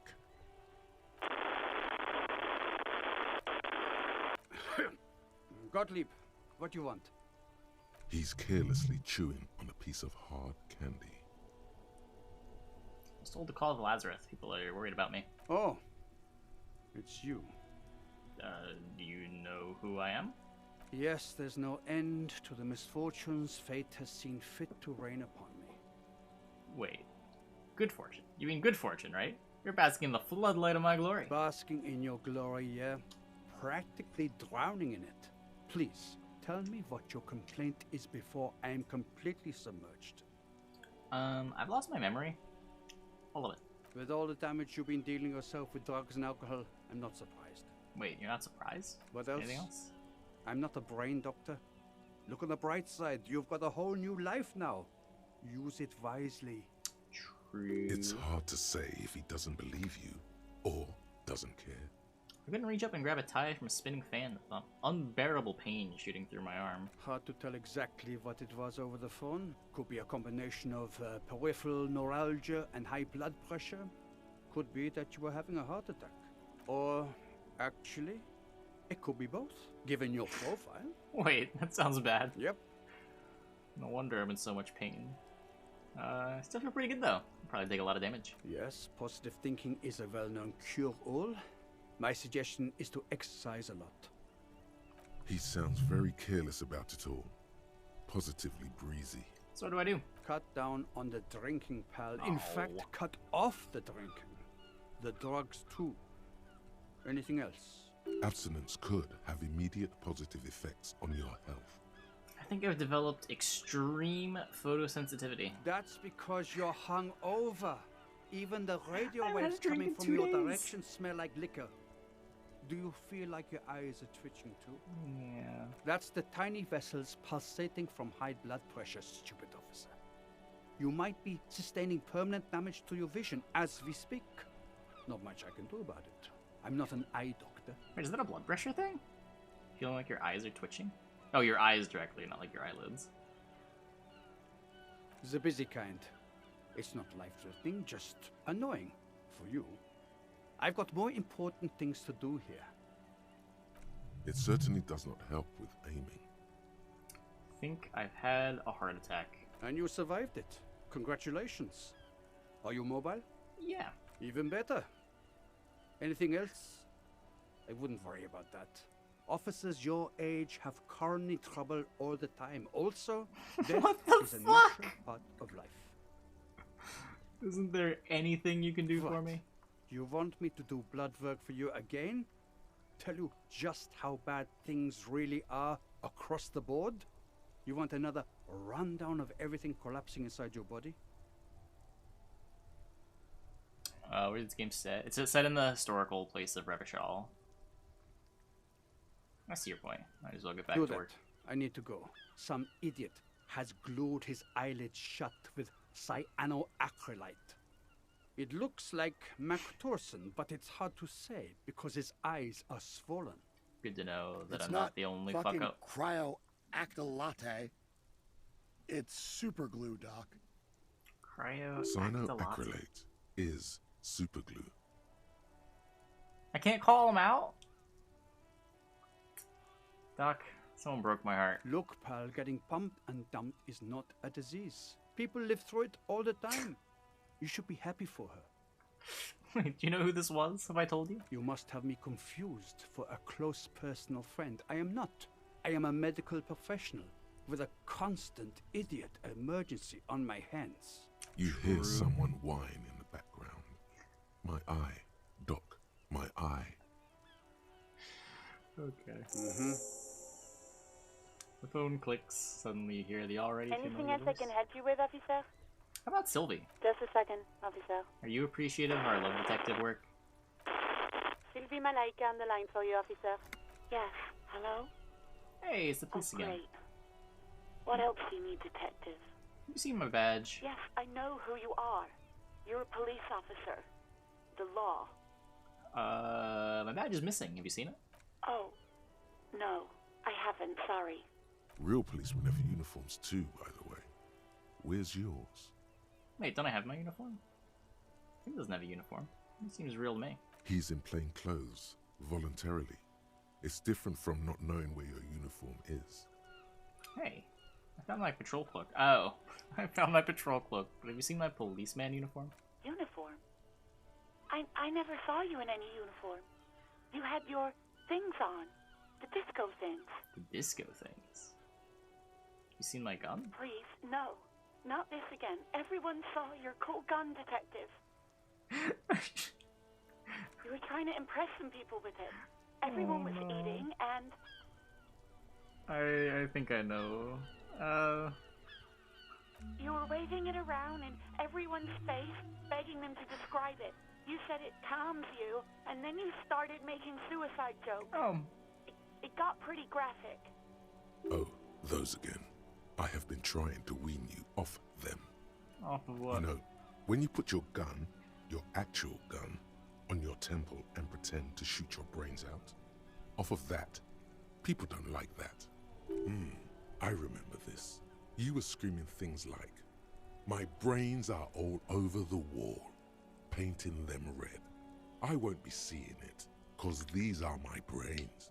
I can't see without my brains." Very nice visuals there. Okay, but what happened to my gun? No idea. All I know is next you were waving around money instead, saying things like big butts cannot lie and guns can't buy money, but money can always buy guns. It almost looked like you pawned it. My gun kind of Believe buy me, money. I did not ask. Yeah, that's You exactly hear what I the did. call breaking up on the other end of... Anything else I can help you with, officer? Could you run a serial number from a pair of armored boots for me? Sure, officer. What's the number? And the make of the armor, if you know it. E50 100 1000. The make and model of the armor is fair weather T500/VE. Got it. I'll contact the ICP database immediately. Call back tomorrow. The International Collaboration Police, ICP, is an inter-Isolari law enforcement service, the crown jewel in the moral intern diadem, alongside EPIS and the coalition government. 57, over and out. In the cabin, you see a set of steering levers, a radio on a hook, a pull-out toolbox, and the soft glow of the fuel preheater gauge. As you tap on the gauge, the indicator pin jerks as if startled. It's in the large orange sector, indicating the engine is warm. Next to the gauge is a red switch labeled heat. Now, that's enough fun with the foldable headlights. I know they are mesmerizing. They're also fragile. I'm not going to turn it on for you again. Okay. Okay. We're not doing this yet. Ask around about the tattoo's meaning. Probably talked about two people. Probably talked to about two people about them for this. This would be... It's saying two people. Is it these guys in the park?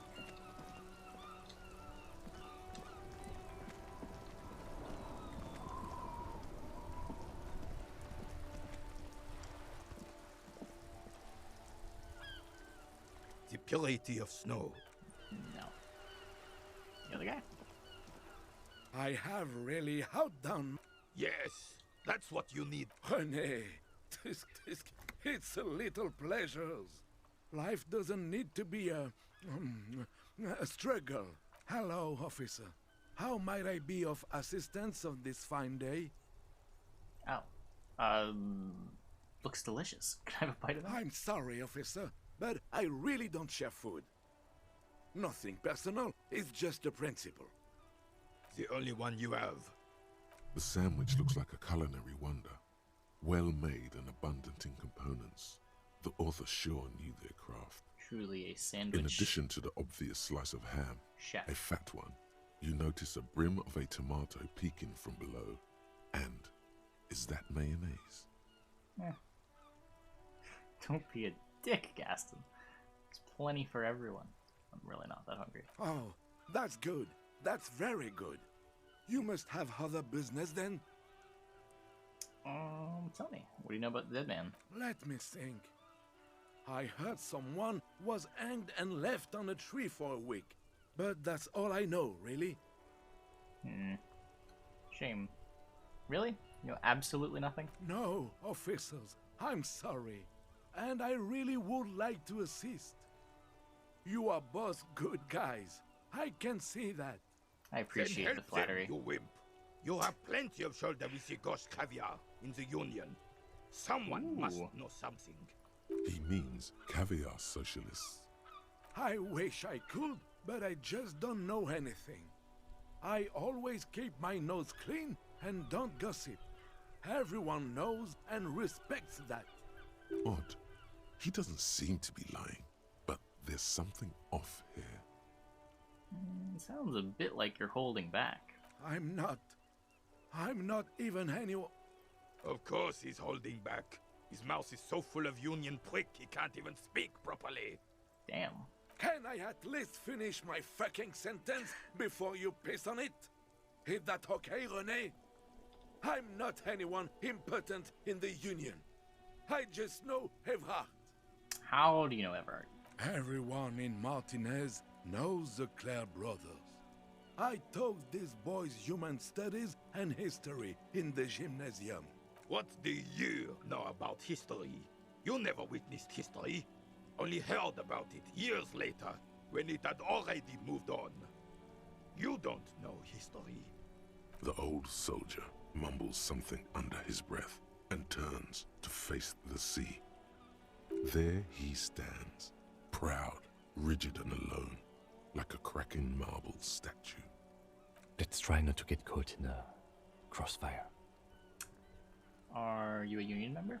Oh, in many ways, yes. Like an honorary member. I attend meetings and parties, help with little things. Evrard, Edgar, and the older debarders all know me. So you're not an actual member? In many ways? Oh, yes. No, so you're not an actual member? Not in the technical sense. I don't have a vote or a membership card. But Yeah, Evrard maybe. I keeps don't know. me on the payroll. Just for the little things. So that's what it was before. Him hiding something. He tries to make it look like he's a big deal in the Union, and now the illusion is disintegrating before your and René's eyes. He doesn't know anything, because no one tells him anything. He's an outsider. Of course he's not a member. He's not a member of anything. I knew that. He's a Vezavane. Turns the way the wind blows and tries to look important. Damn. I hate this socialist rabble. But even siding with them is better than living your entire life on the fence. Never committing to anything. Pick a damn side already. What are the little things you do for Everard? Writing work mostly. Occasionally, he needs something written, and I happen to have a way with words, people say. What kind of things you write for him? Oh, nothing official, I assure you. Just essays for the newspapers. About Martinez and how things are and how they could be. Evrard and I have these long talks where... Well, he tells his little pen man exactly what to say. It's commie propaganda, plain and simple. You should be ashamed of yourself. Are you a caviar socialist? I don't even consider myself a regular socialist. Politics is not really something I involve myself in, officer. Wait, how can you write those newspaper pieces if you're not political? Officer, I have a vivid imagination. And like I said, I have a way with words. That's enough. No need to sink into politics. He just fluffs it up. Of course. Don't sink into anything. Don't sink into any fight. Only sink into your couch. So you are a Weathervane? I prefer highly adaptable myself. Has a better ring to hit, don't you think? Come on, you. Closes his eyes like he's never going to open them again. No, thank you. For being consummate professionals. You'll have this case wrapped up in no time. It's a rhetoric check? Alright, this is how we're gonna do it. I admire your handiwork, Chef, but there are a few things I'd do differently. Like what, officer? This is as good as they come in Revachol, I assure you. An array of delicious recipes flashes through your mind. Salads, salmon, sandwiches. Bingo. This calls for an engineering angle. Structural rigidity, exposed rafters, lattice works, that type of approach. Bread you build this wonder on could have been toasted. Had you put a large slice of an Olduvian cheese crosswise from the ham, it would minimize the component loss via crumbling. So this is wrong, because it's a packed lunch, and if you toast the sandwich that you're packing to eat for later, it's just going to get soggy anyway. So this is correct. Mon Dieu, that is an excellent idea. That would virtually negate the component loss. I'll do you one better. The air pocket between cheese and ham could house pre-roasted paprika. Ce serait délicieux! Can you make that sandwich, officer?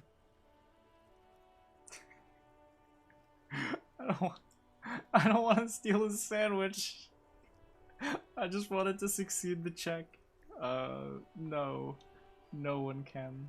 Gaze in the distance, slowly shaking your head. Wait, but I thought I'd really like to get back to the game now, if there isn't anything else. You mentioned Jean-Marie Belliot. Oh, sweet Jenny. She was the finest woman in all of Revachol. Maybe the entire world. Do not defile her memory, Gaston. Let her rest in peace. What happened? She died of pneumonia 2 winters ago. It was a quiet passage, peaceful. He smiles faintly. René and I were both by her bedside when she... He pauses, searching for the right word. Died. No use sugarcoating it. Won't bring her back. Will it now? Departed. His partner. Until the very end she couldn't decide between us. The most indecisive woman I've ever met. Why do you think she was indecisive? She could never make up her mind about anything. What to have for breakfast, favorite color, or which one of us to marry. The look in his eyes is happy and distant. She was always leaving one of us for the other, but never long enough to actually get married. It's a bit odd. Heck, technically, we're both still engaged to her. You always confused her. Couldn't let us be happy. Seduced her with your fancy words and pastries. Okay, thanks for sharing. Of course, officer. Memories are all we have left. Bye for now. We didn't learn anything about the tattoos. How many skill points do I have? I just got the one. I have 2? I have 3? Oh. Let's level this up once. And let's throw one in encyclopedia, and we'll just chill on this.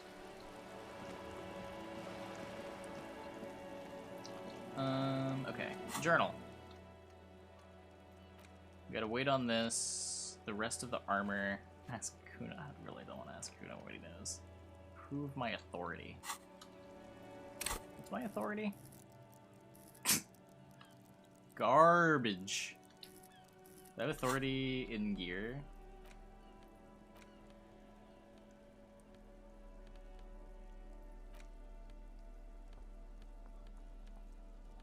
No. This is minus authority. Hmm.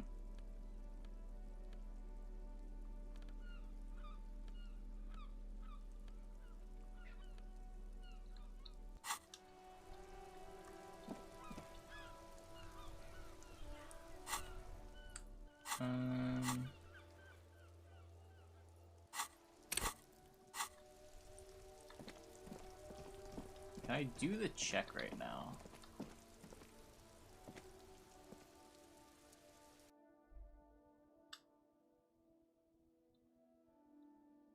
We need our gun in our outfit. Oh, yeah, I guess I could do that first. I definitely get authority with the gun. And badge. Yeah, that makes sense. What was the door?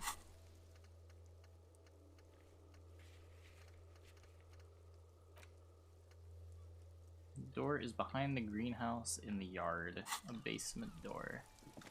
Yeah, we did the mirror check.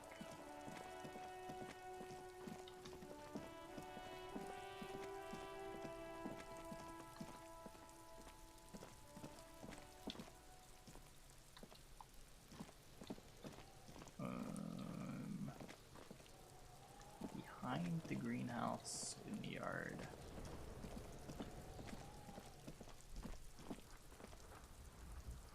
Can I get over here somehow?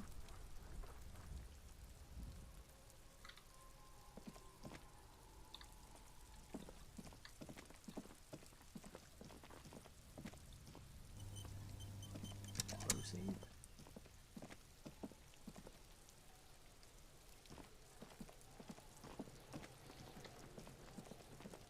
go to the left, side coast. The coast over here?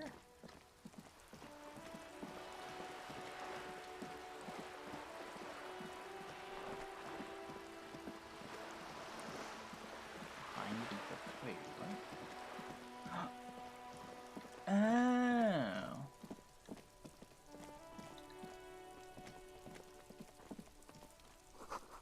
Garden hose won't be of use until the snow melts. Balcony with a view to the yard and the hanging. Chairs and tables eaten by rain and rot. You see a young man on a balcony nursing a cigarette. His eyes have been following you for a while. Not looking for any trouble, officer. No trouble for me.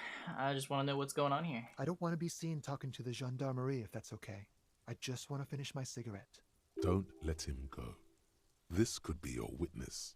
The balcony has a great view of the whole thing. Well, we really need to talk to Is you. it really that important? There was a murder. Like a nervous cat, he keeps stealing looks at the neighboring windows. All right, but make it quick. Once I finish this cigarette, I have to run. Looks like you got a good view of the Whirling's backyard. Can you tell me anything about the hanging? I can tell that you finally got him down. Thank you. It was quite a disturbing sight, even by Martinet's standards. What were you doing last Sunday? Oh. You already asked me that, didn't you? Wait, is someone else investigating the lynching? Did you? No, not you two. Some more muscular type. And when did you speak to this more muscular gentleman? Lieutenant takes out his little blue notebook and writes something down. Last week? I don't know. Look. Looks around the courtyard again. Rain patters on the windowsills and dead houseplants. Too late to do them any good. It'll take more than rain to bring this place back to life. You didn't answer the question. What were you doing last Sunday? I had a friend over. What kind of friend? It was my Sunday friend. What's your friend's real name? Did he see something? He doesn't reply, gesturing no with his cigarette. Under the grey sky, the neighboring windows are streaked with rain. Okay, can you at least tell me your name? My name? My name is Martin Martinez. Wow. That's definitely not his real name. Can you not lie to me? No, of course not. Could you please lower your voice? It's silent, like the bottom of a well, every sound captured and reflected back. No. We won't. Damn. Now, if you'll excuse me, I really need to get going. I mean, I guess we try. Time to bring out your secret charm. Tears and begging. Show him your emotional side. Throw yourself before his very feet like a dog. What do you want from me? You want me to cry, huh? No, for God's sake, I don't want you to cry. Takes a quick step back, looks around, clearly disturbed. Listen, I really have to go. The flick of his wrist, he sends the extinguished cigarette sailing over the rail. Good luck with the investigation. We arrest him for littering.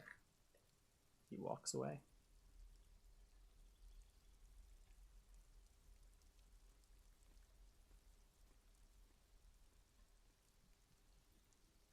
He's gone. We should run after him. See where he went? No point in running. Tenements like these often have multiple exits. If he doesn't want to talk to us, then he'll know how to hide himself. So just give up? He could be a witness. Him or his Sunday friend. Either way, we need to look into that muscular type who's asking about our case. There has to be a way of getting inside the building. Let's go check out the door near the pier again. Once we found a way in, we can ask around for his apartment.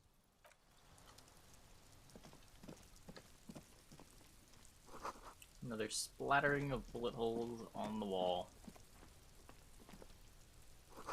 These barrels are half full of rainwater.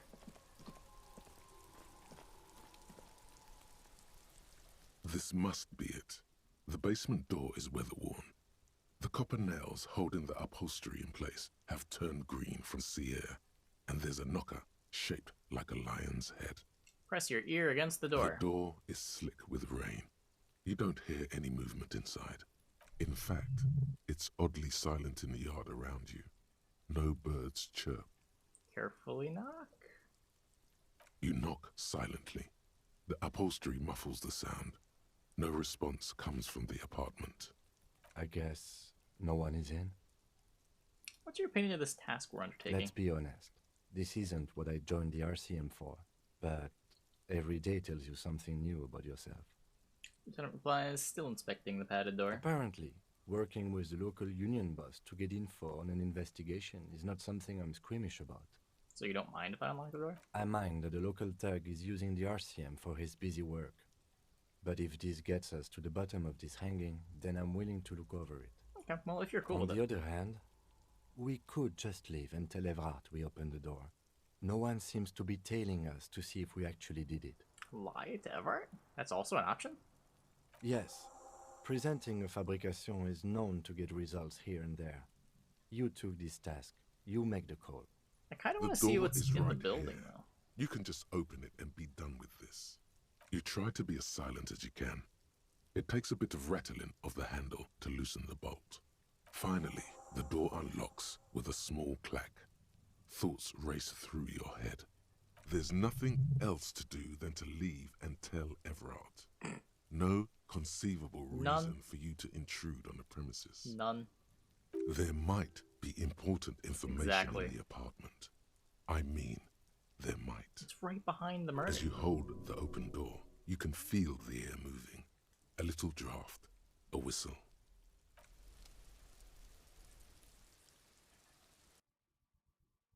Yeah, I gotta know.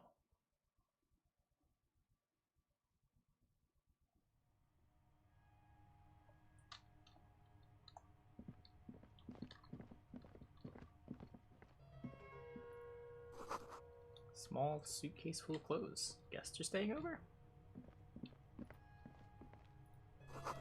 Book titled The Hidden World of Walking Sticks lies open. You can almost feel the warmth of the red sun on the flag. Whoever lives here admires the fair-haired fantasy heroes with big muscles. This is the flag of Revachol, the suzerainty. What's with the sun? This isn't just one sun, but there are little suns dancing around the big sun. This is the sevenfold sun miracle. What's that? It's an optical atmospheric anomaly the first settlers saw. Happens in cold weather. 6 small suns around the big one. This complex halo phenomena is how old Revachol got its flag. Lieutenant, the old flag of the suzerain. Mm-hmm. The tenant is an old-fashioned guy. By old-fashioned, he means very right-wing. It's not bad the of a flag flag. doesn't seem to mind. It's just a colourful fabric with a sun sewn onto it. Like all feudal That would have flags, been weird. it looks like a children's drawing. Smell of disinfectant in the room. Smells like chemicals. A row of mugs sits on the shelf. Each one depicts a human figure. A dark-skinned woman grinning amidst mysterious symbols. A broad-shouldered man shoveling potatoes, and others. Yeah, I've liked all the stats. A little ring. Though cheerful, the images on the ceramic make you vaguely uncomfortable. There's something disdainful in the way the curves and lines of the bodies were drawn. What do I mean uncomfortable? It looks like the artist is celebrating diversity, but underneath, he's just making fun of these people. Volition is the sound of reason. Makes you boring. Nothing wrong with being boring from now and again. I don't think I like the owner of this apartment. No one's telling you to like him. You might learn something from him, though. The lieutenant picks up one of the mugs, then puts it back down with a look of Someone disdain. was in the trash before, too, right? I'm beginning to feel better about breaking into this man's apartment. Okay, Kim. Can we steal his money, too? Steal his magnesium?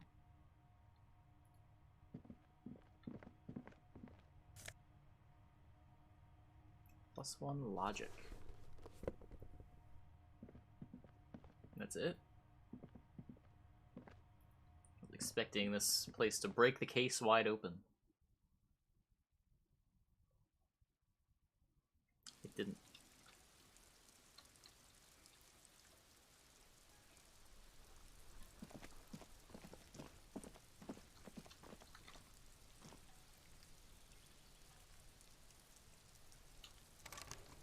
must be another way into the building.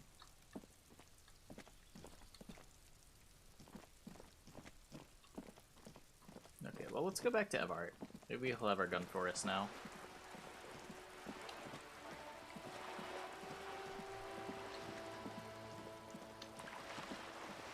So here's what we're gonna do. We're gonna get our gun.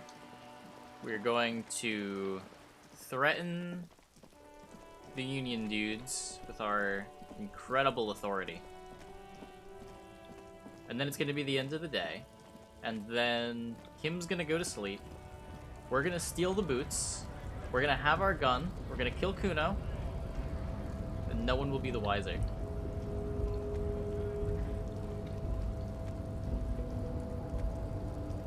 It's a perfect plan. Nothing could go wrong.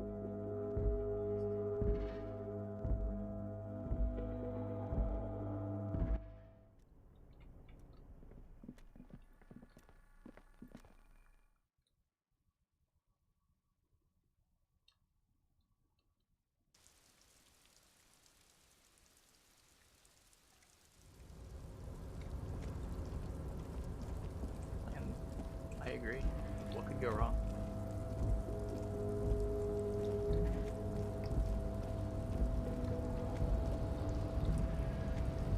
Like to kill Kuno part? Yeah, it's important. Because if we don't do that, he threatened to break into our apartment and kill us. So, I mean, really, it's kill or be killed.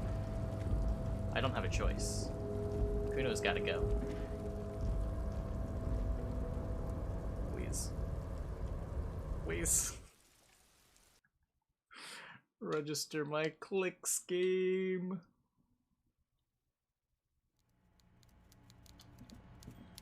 Gotta say, there's a non-zero amount of time that I'm playing Disco Elysium where it feels like I'm playing Gwen.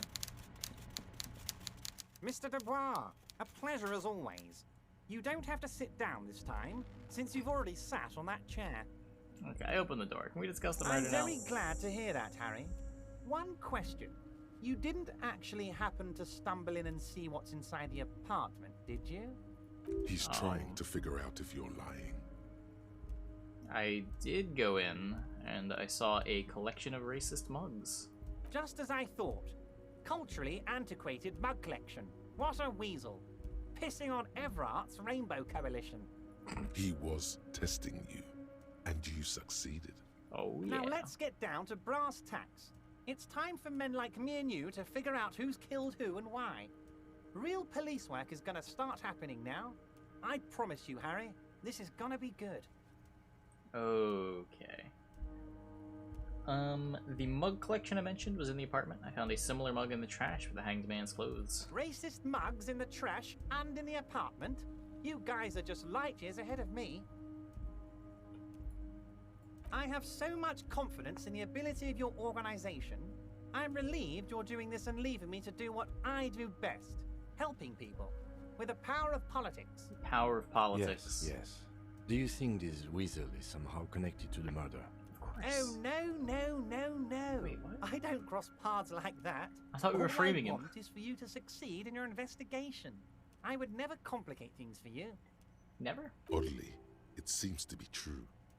This weasel might have cleaned up after the killers. Believe me, Harry, he's a nobody. Just your basement variety nobody. Can't imagine him being connected to a high-caliber case like this.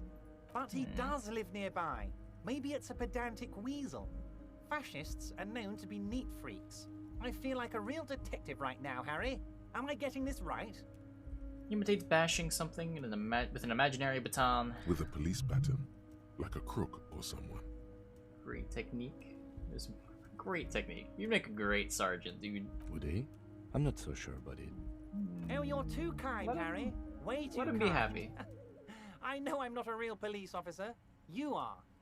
Hear about a connection between the lynching and the strike? I'd like to hear what you know about it. By now, I'm sure you've figured out who the dead man was working for. The bad guys. Wild Pines. Sent to scare us. Another violent measure of the top hats against us flatcaps. I'm listening. Harry, this strike is the culmination of many, many mistakes made by the Wild Pines group. They tried to shut the strike down by sending in armed mercenaries. You mean our victim? A security contractor? Can you imagine that? Workers standing in peaceful protest, united in the spirit of fellowship, and they send hired killers to mow us down with machine gun fire. Damn. He performs a motion as if spraying bullets from a machine gun. That's brutal. I'm talking beasts, hardened killers from proxy wars in Yisut, Semenine, Saramaritsa, you name it, they've done it. Raping, killing, burning villages, killing little children for the Senorita Pineapple Company, Harry. Damn. Everything they did there, they brought over here. They want to turn Revachol into a third world slum. Honestly, the only thing they didn't do is kill the village elephant. Wait, is that you? No, Harry, the elephant is metaphorical and so is the village, but the mercs and their brutality are very real. Okay, go on. Now, I haven't personally witnessed the brutalities out there. I have the luxury of staying in my container, you see. If I need to go somewhere, they just move my container. Wait, they move the container? Yes, I'm an old man, Harry. My legs aren't what they used to be. They lift my office with that big crane. It's actually very fun. You should try it. But enough about me and my fun container. The killers the company hired, I think there were 3 of them, all hardened commando types. One of them got downright suicidal, getting drunk, violent, a little rapey. Even their own negotiator couldn't control him. That's your boy, the one who likes hanging out and trees. Yep, we got that already. By negotiator, you mean Joyce? Harry, what you need to realize is, we dock workers are not pushovers. We got grit, Harry. This whole neighborhood does. Push us hard enough and we push back. And when we do, we push to kill. Who did the pushing, though? There's a militant wing inside the Union. A group of people whose duties don't involve manual labor, but peacekeeping in the neighborhood. Making sure everything runs smoothly. That sounds a bit like organized crime. It's because it is organized crime. They're like you guys. Idealistic people who want to make sure bad things don't happen. And if they already have, well, punishment must follow. Again, that sounds like organized crime. So these idealists killed our victim? One day Titus Hardy, leader of this peacekeeping faction, comes up to me and says, "Boss, socialist democratic fervor drove us to take it upon ourselves to kill this beast that was burdening the land." He probably worded it differently, but that was the idea. Sure sounded to me like they killed him. I gave them 2 weeks paid leave and told them to lay low to avoid retaliation. Aren't you worried we might arrest them for this? Oh, I'm not at all worried about that. These are not the kind of men who get arrested. They're Martinez boys, tough and gritty. I'd like to see the man who takes them in. Besides, I sent my lawyer girl to look after them. He places a lot of faith in that lawyer girl. Perhaps this is a tactical error. Anyway. We know about the lawyer girl. How do you know the mercenaries were hired by the shipping company? How do I know? Let me tell you about these people. That's their MO. It's what they do. Last winter, some poor workers in Terminal E went on a little strike. The company sent in Sediment, a security contractor.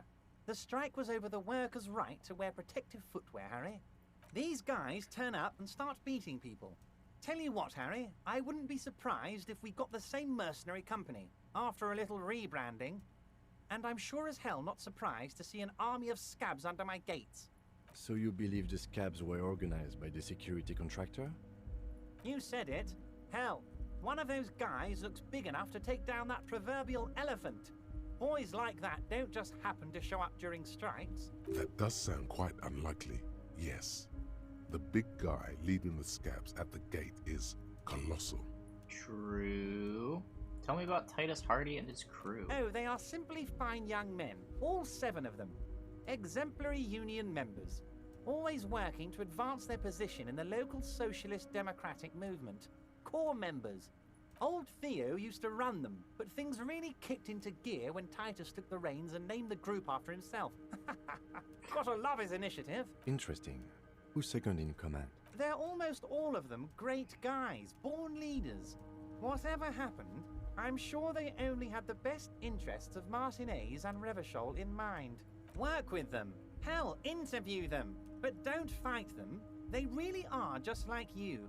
Men who like beer, women, and some order on the streets. These Hardys, can you ask him to cooperate with me? But of course, it's the least I can do for my good friend Harry. I'll do it right after we've concluded this talk. You can now go and tell Titus about this. See what he has to say. Also, Harry, here's 5 real. Why are you giving this to me? I'm not giving you anything. I'm just holding out 5 real. Guess I'll take it. The lieutenant watches you pocket the banknote. He looks a little puzzled. I'm a little puzzled too. Good boy. A real team player. Now, do you have any more questions? It's a pretty bad bribe. Mention a lawyer girl. Liz is a bright one. I paid for that law degree myself, thinking it'll probably turn her all fancy.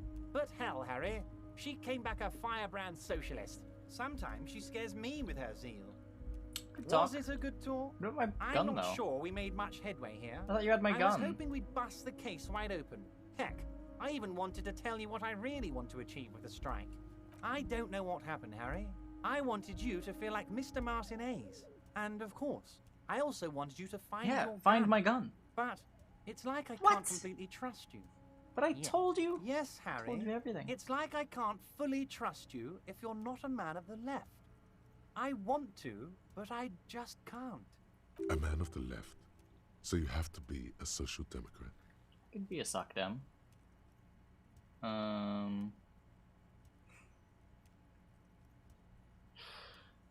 Not a man of the left, a patriot of Revachol. You're right to not trust me. What is that supposed to mean? I'm more left than you are. This is another corrupt scheme. I'm neither left nor right. Do what my heart tells me to do. I mean, we can purity test. You're saying it, but I don't believe you. You know how it is. Hey, Company Climber. snitches, Thanks for the agent prime. provocateurs Thanks everywhere. for the 2 months. I'm barricaded in this fortress of mine, and I need to get a message out. Will you help me? And what would this entail? Once again, I require nothing unethical or illegal of you. You just need to get 2 little signatures on this piece of paper, and then mail it to my accountant in La Delta. Well, what are the signatures for? I'm glad you asked, Harry. The Union is going to build a modern youth centre in Martinez. It will be righteous. We're gonna get those teenagers off drugs and on roller skates. I feel like drugs are less dangerous than the roller skates. There's a nameless little street on the coast with some old houses around it. Most people have already signed. I just need 2 more signatures to get this mission off the ground, Harry. Roller skates are cool, though. Come on. I mean, they're competing with drugs again. Where is this place? On the coast, Harry, across the canal. There's a cul-de-sac there, a little village they're calling it. Yikes. A gloomy place. You'll find it. I trust your detective skills, Harry.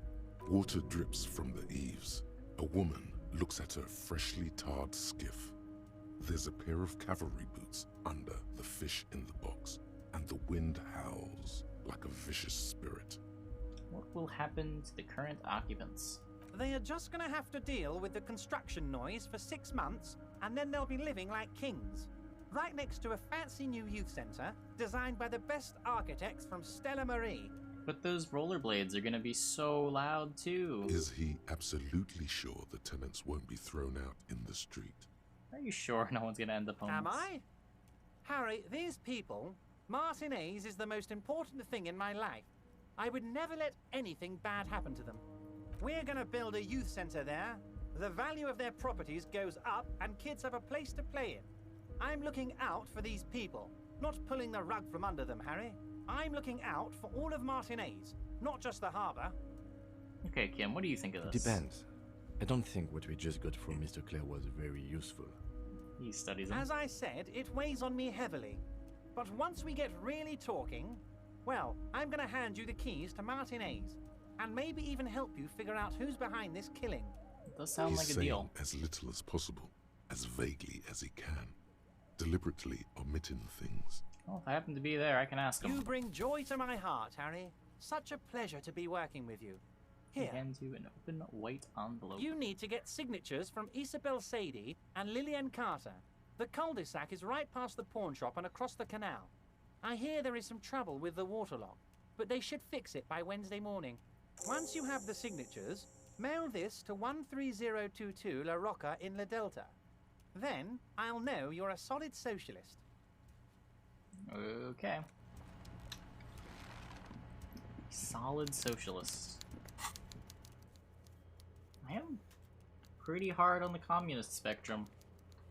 I have 2 moralists. What have my choices been?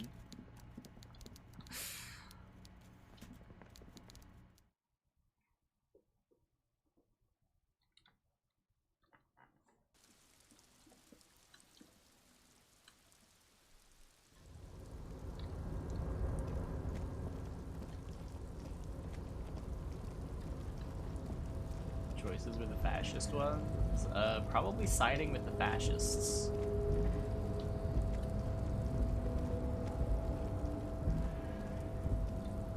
Oh wait, this is the wrong way.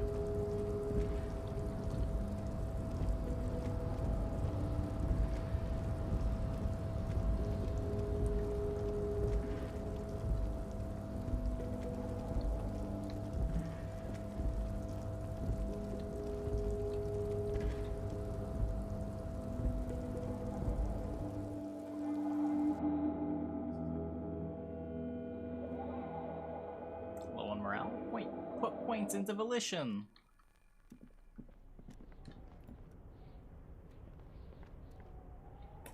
Please. Please.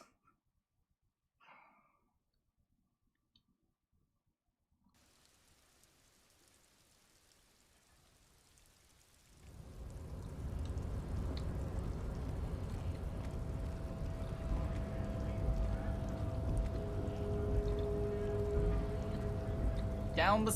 Go!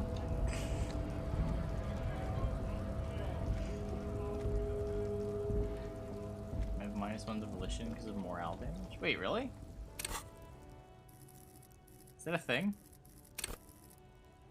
Oh, I didn't know that. Does anything happen with endurance? Huh. Okay.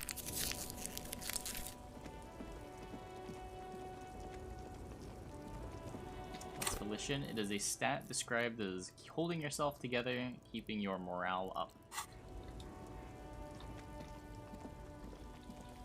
Okay, there was something... Was it here? Is it you?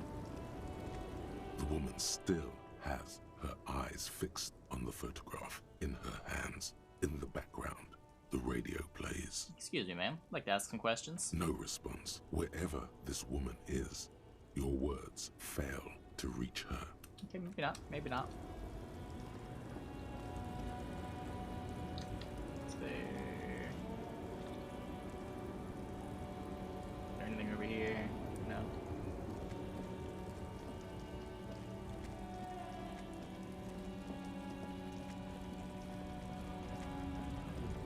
Other way then.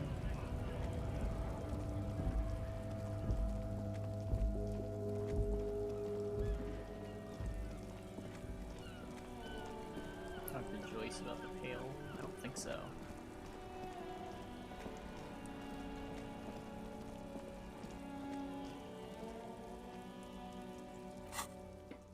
What is this? Isabel and Lillian in the nameless fishing village down the coast.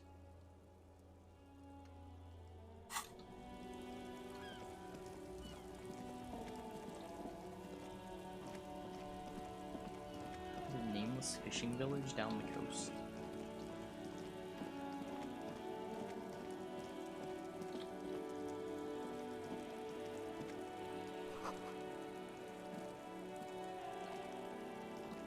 I read nothing with fire signatures. Oh. You take the legal documents out of the envelope. A 12 to 40 month construction period and the zoning plan in the addendum. Look at the zoning plan. The youth center cuts into the ocean like the bow of some great modern ship.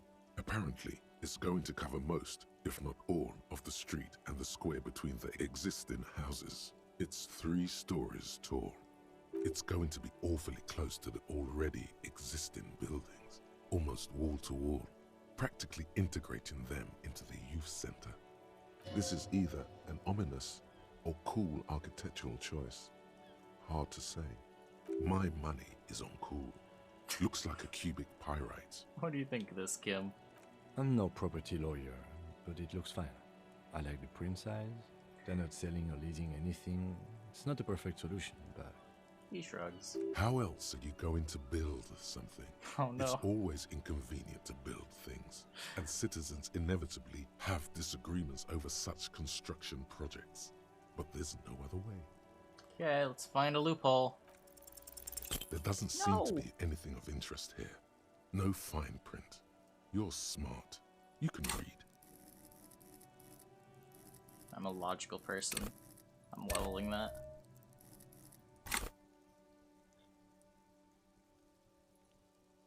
I have to... You take the legal documents out of the envelope. A 12th... There is no loop. No! The simple truth is, the current residents are going to lose their street access, and for the next 12 to 40 months, their lives will be dominated by constant construction noise right next door. Wait, what are the ramifications of this? Once the construction starts, it'll probably take a few months, a year maybe, for even the most stubborn occupants to get tired of living like this. After that, they'll sell their property for cheap and move out. Look, Kim, these people are gonna have to move away. Can we do something about it? I should have seen it. Lieutenant frowns as he reads over the document again. Evrard probably has eyes on us, but we could try to get other people to sign this instead of those listed. Or you could forge their signatures yourself. By the time he finds out, we'll already be gone. Ooh. However, we'll need access to the coast before we do anything. Evrard won't believe you got villager signatures if you can't even get to the village. You can try a forgery as soon as we can cross the waterlock. Okay. So... what's this? A couple of indicator lights are missing from this control panel. Loose wires dangle from the now vacant holes. In the middle is a lever. Beneath it, a small metal plaque. This panel usually closes the waterlock, turning it into a bridge that lets you cross the canal. But there's a crashed salmon and butter sign in the way. Pulling the lever probably won't do anything. You pull the lever all the way up until the metal clicks against the contact pins. You hear a soft clunk. Then, nothing happens. Push it harder. Nothing happens. A cold gust of wind blowing in from the sea interrupts the silence of the situation. Okay, release the lever. The spring brings the lever back to its original position. You still need to close the waterlock to get across the canal. Some other way. Wasn't there a sign over there saying functionality will be restored on Wednesday morning? Oh. What day is it? I don't know what day it is. Journal? Tuesday. So tomorrow. So I can't do it today.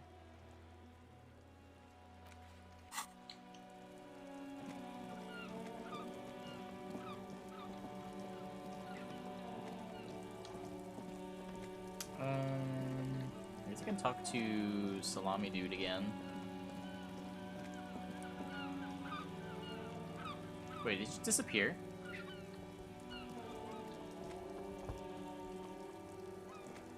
Wasn't he... Wait, wasn't he just there?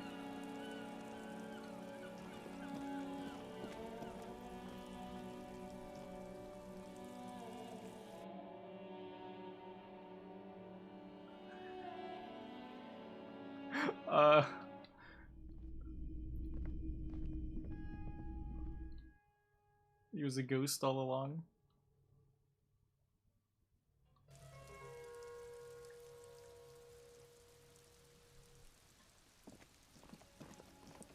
Oh my god. I should have known.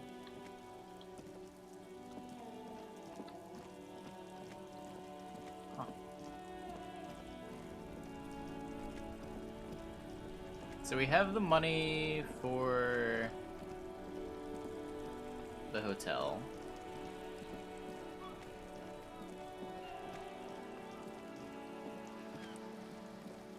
Is there anything more that I can do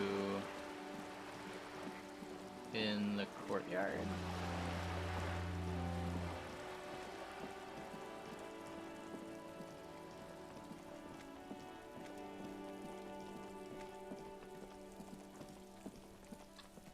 What's this? There must be another way.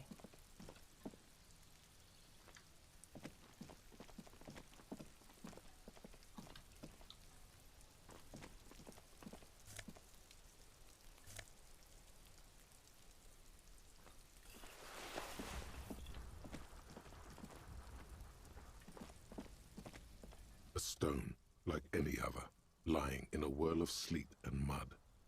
Maybe there's something under it.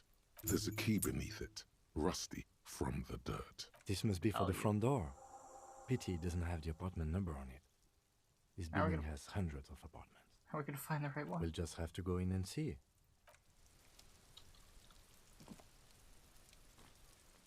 Wait, why can I open this door now? The key wasn't to this door, right?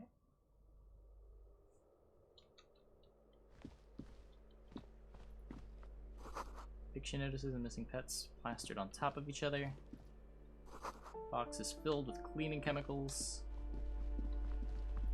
An old shoe rack. Wait, what? One door. This is not a door I can open.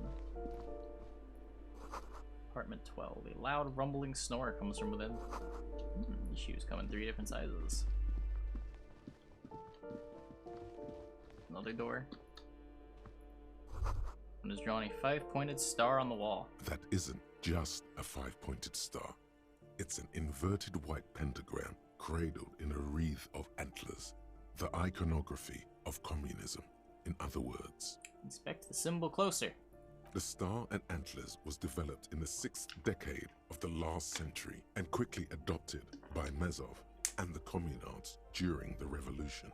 Even today, half a century after, the star and antlers retains the ability to evoke hope, disappointment, and fear in equal measure.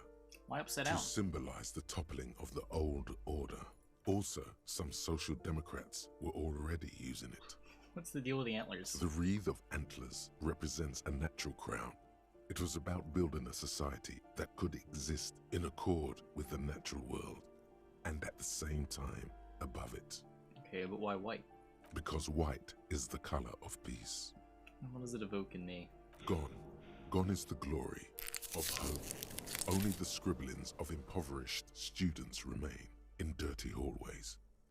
You are the big communism builder now. It's you or no one. Oh no. I didn't sign up for this. That wasn't my intention.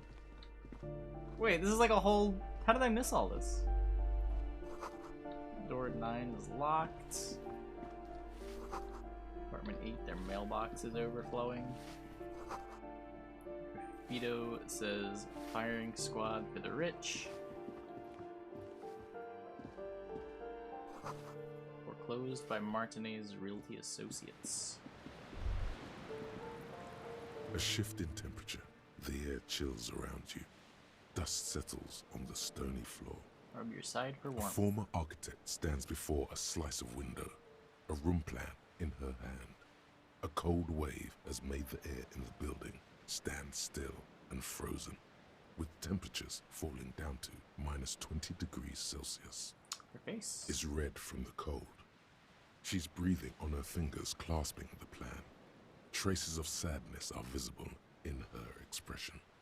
Plan? Faint pencil lines on paper depict the same place, but a missing eastern wall connects the room with the neighboring apartment.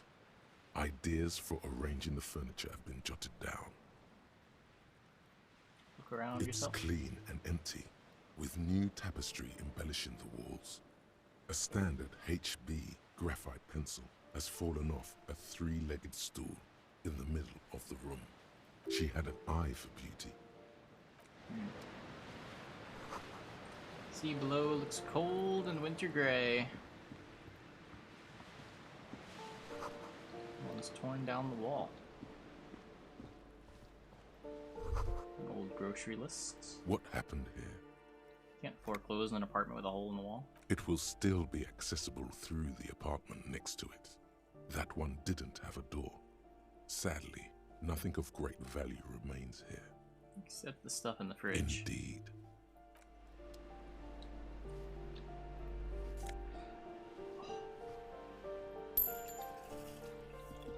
Okay, well, I guess we have, like, this whole area.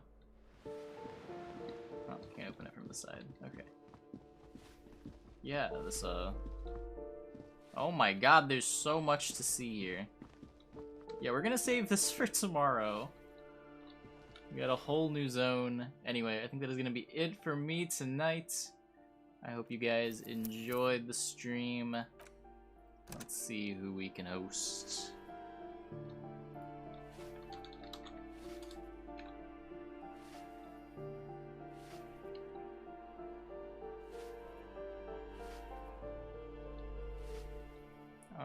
I try not to ignore the little orbs. I might miss them sometimes, but I try not to. I don't intentionally not click them.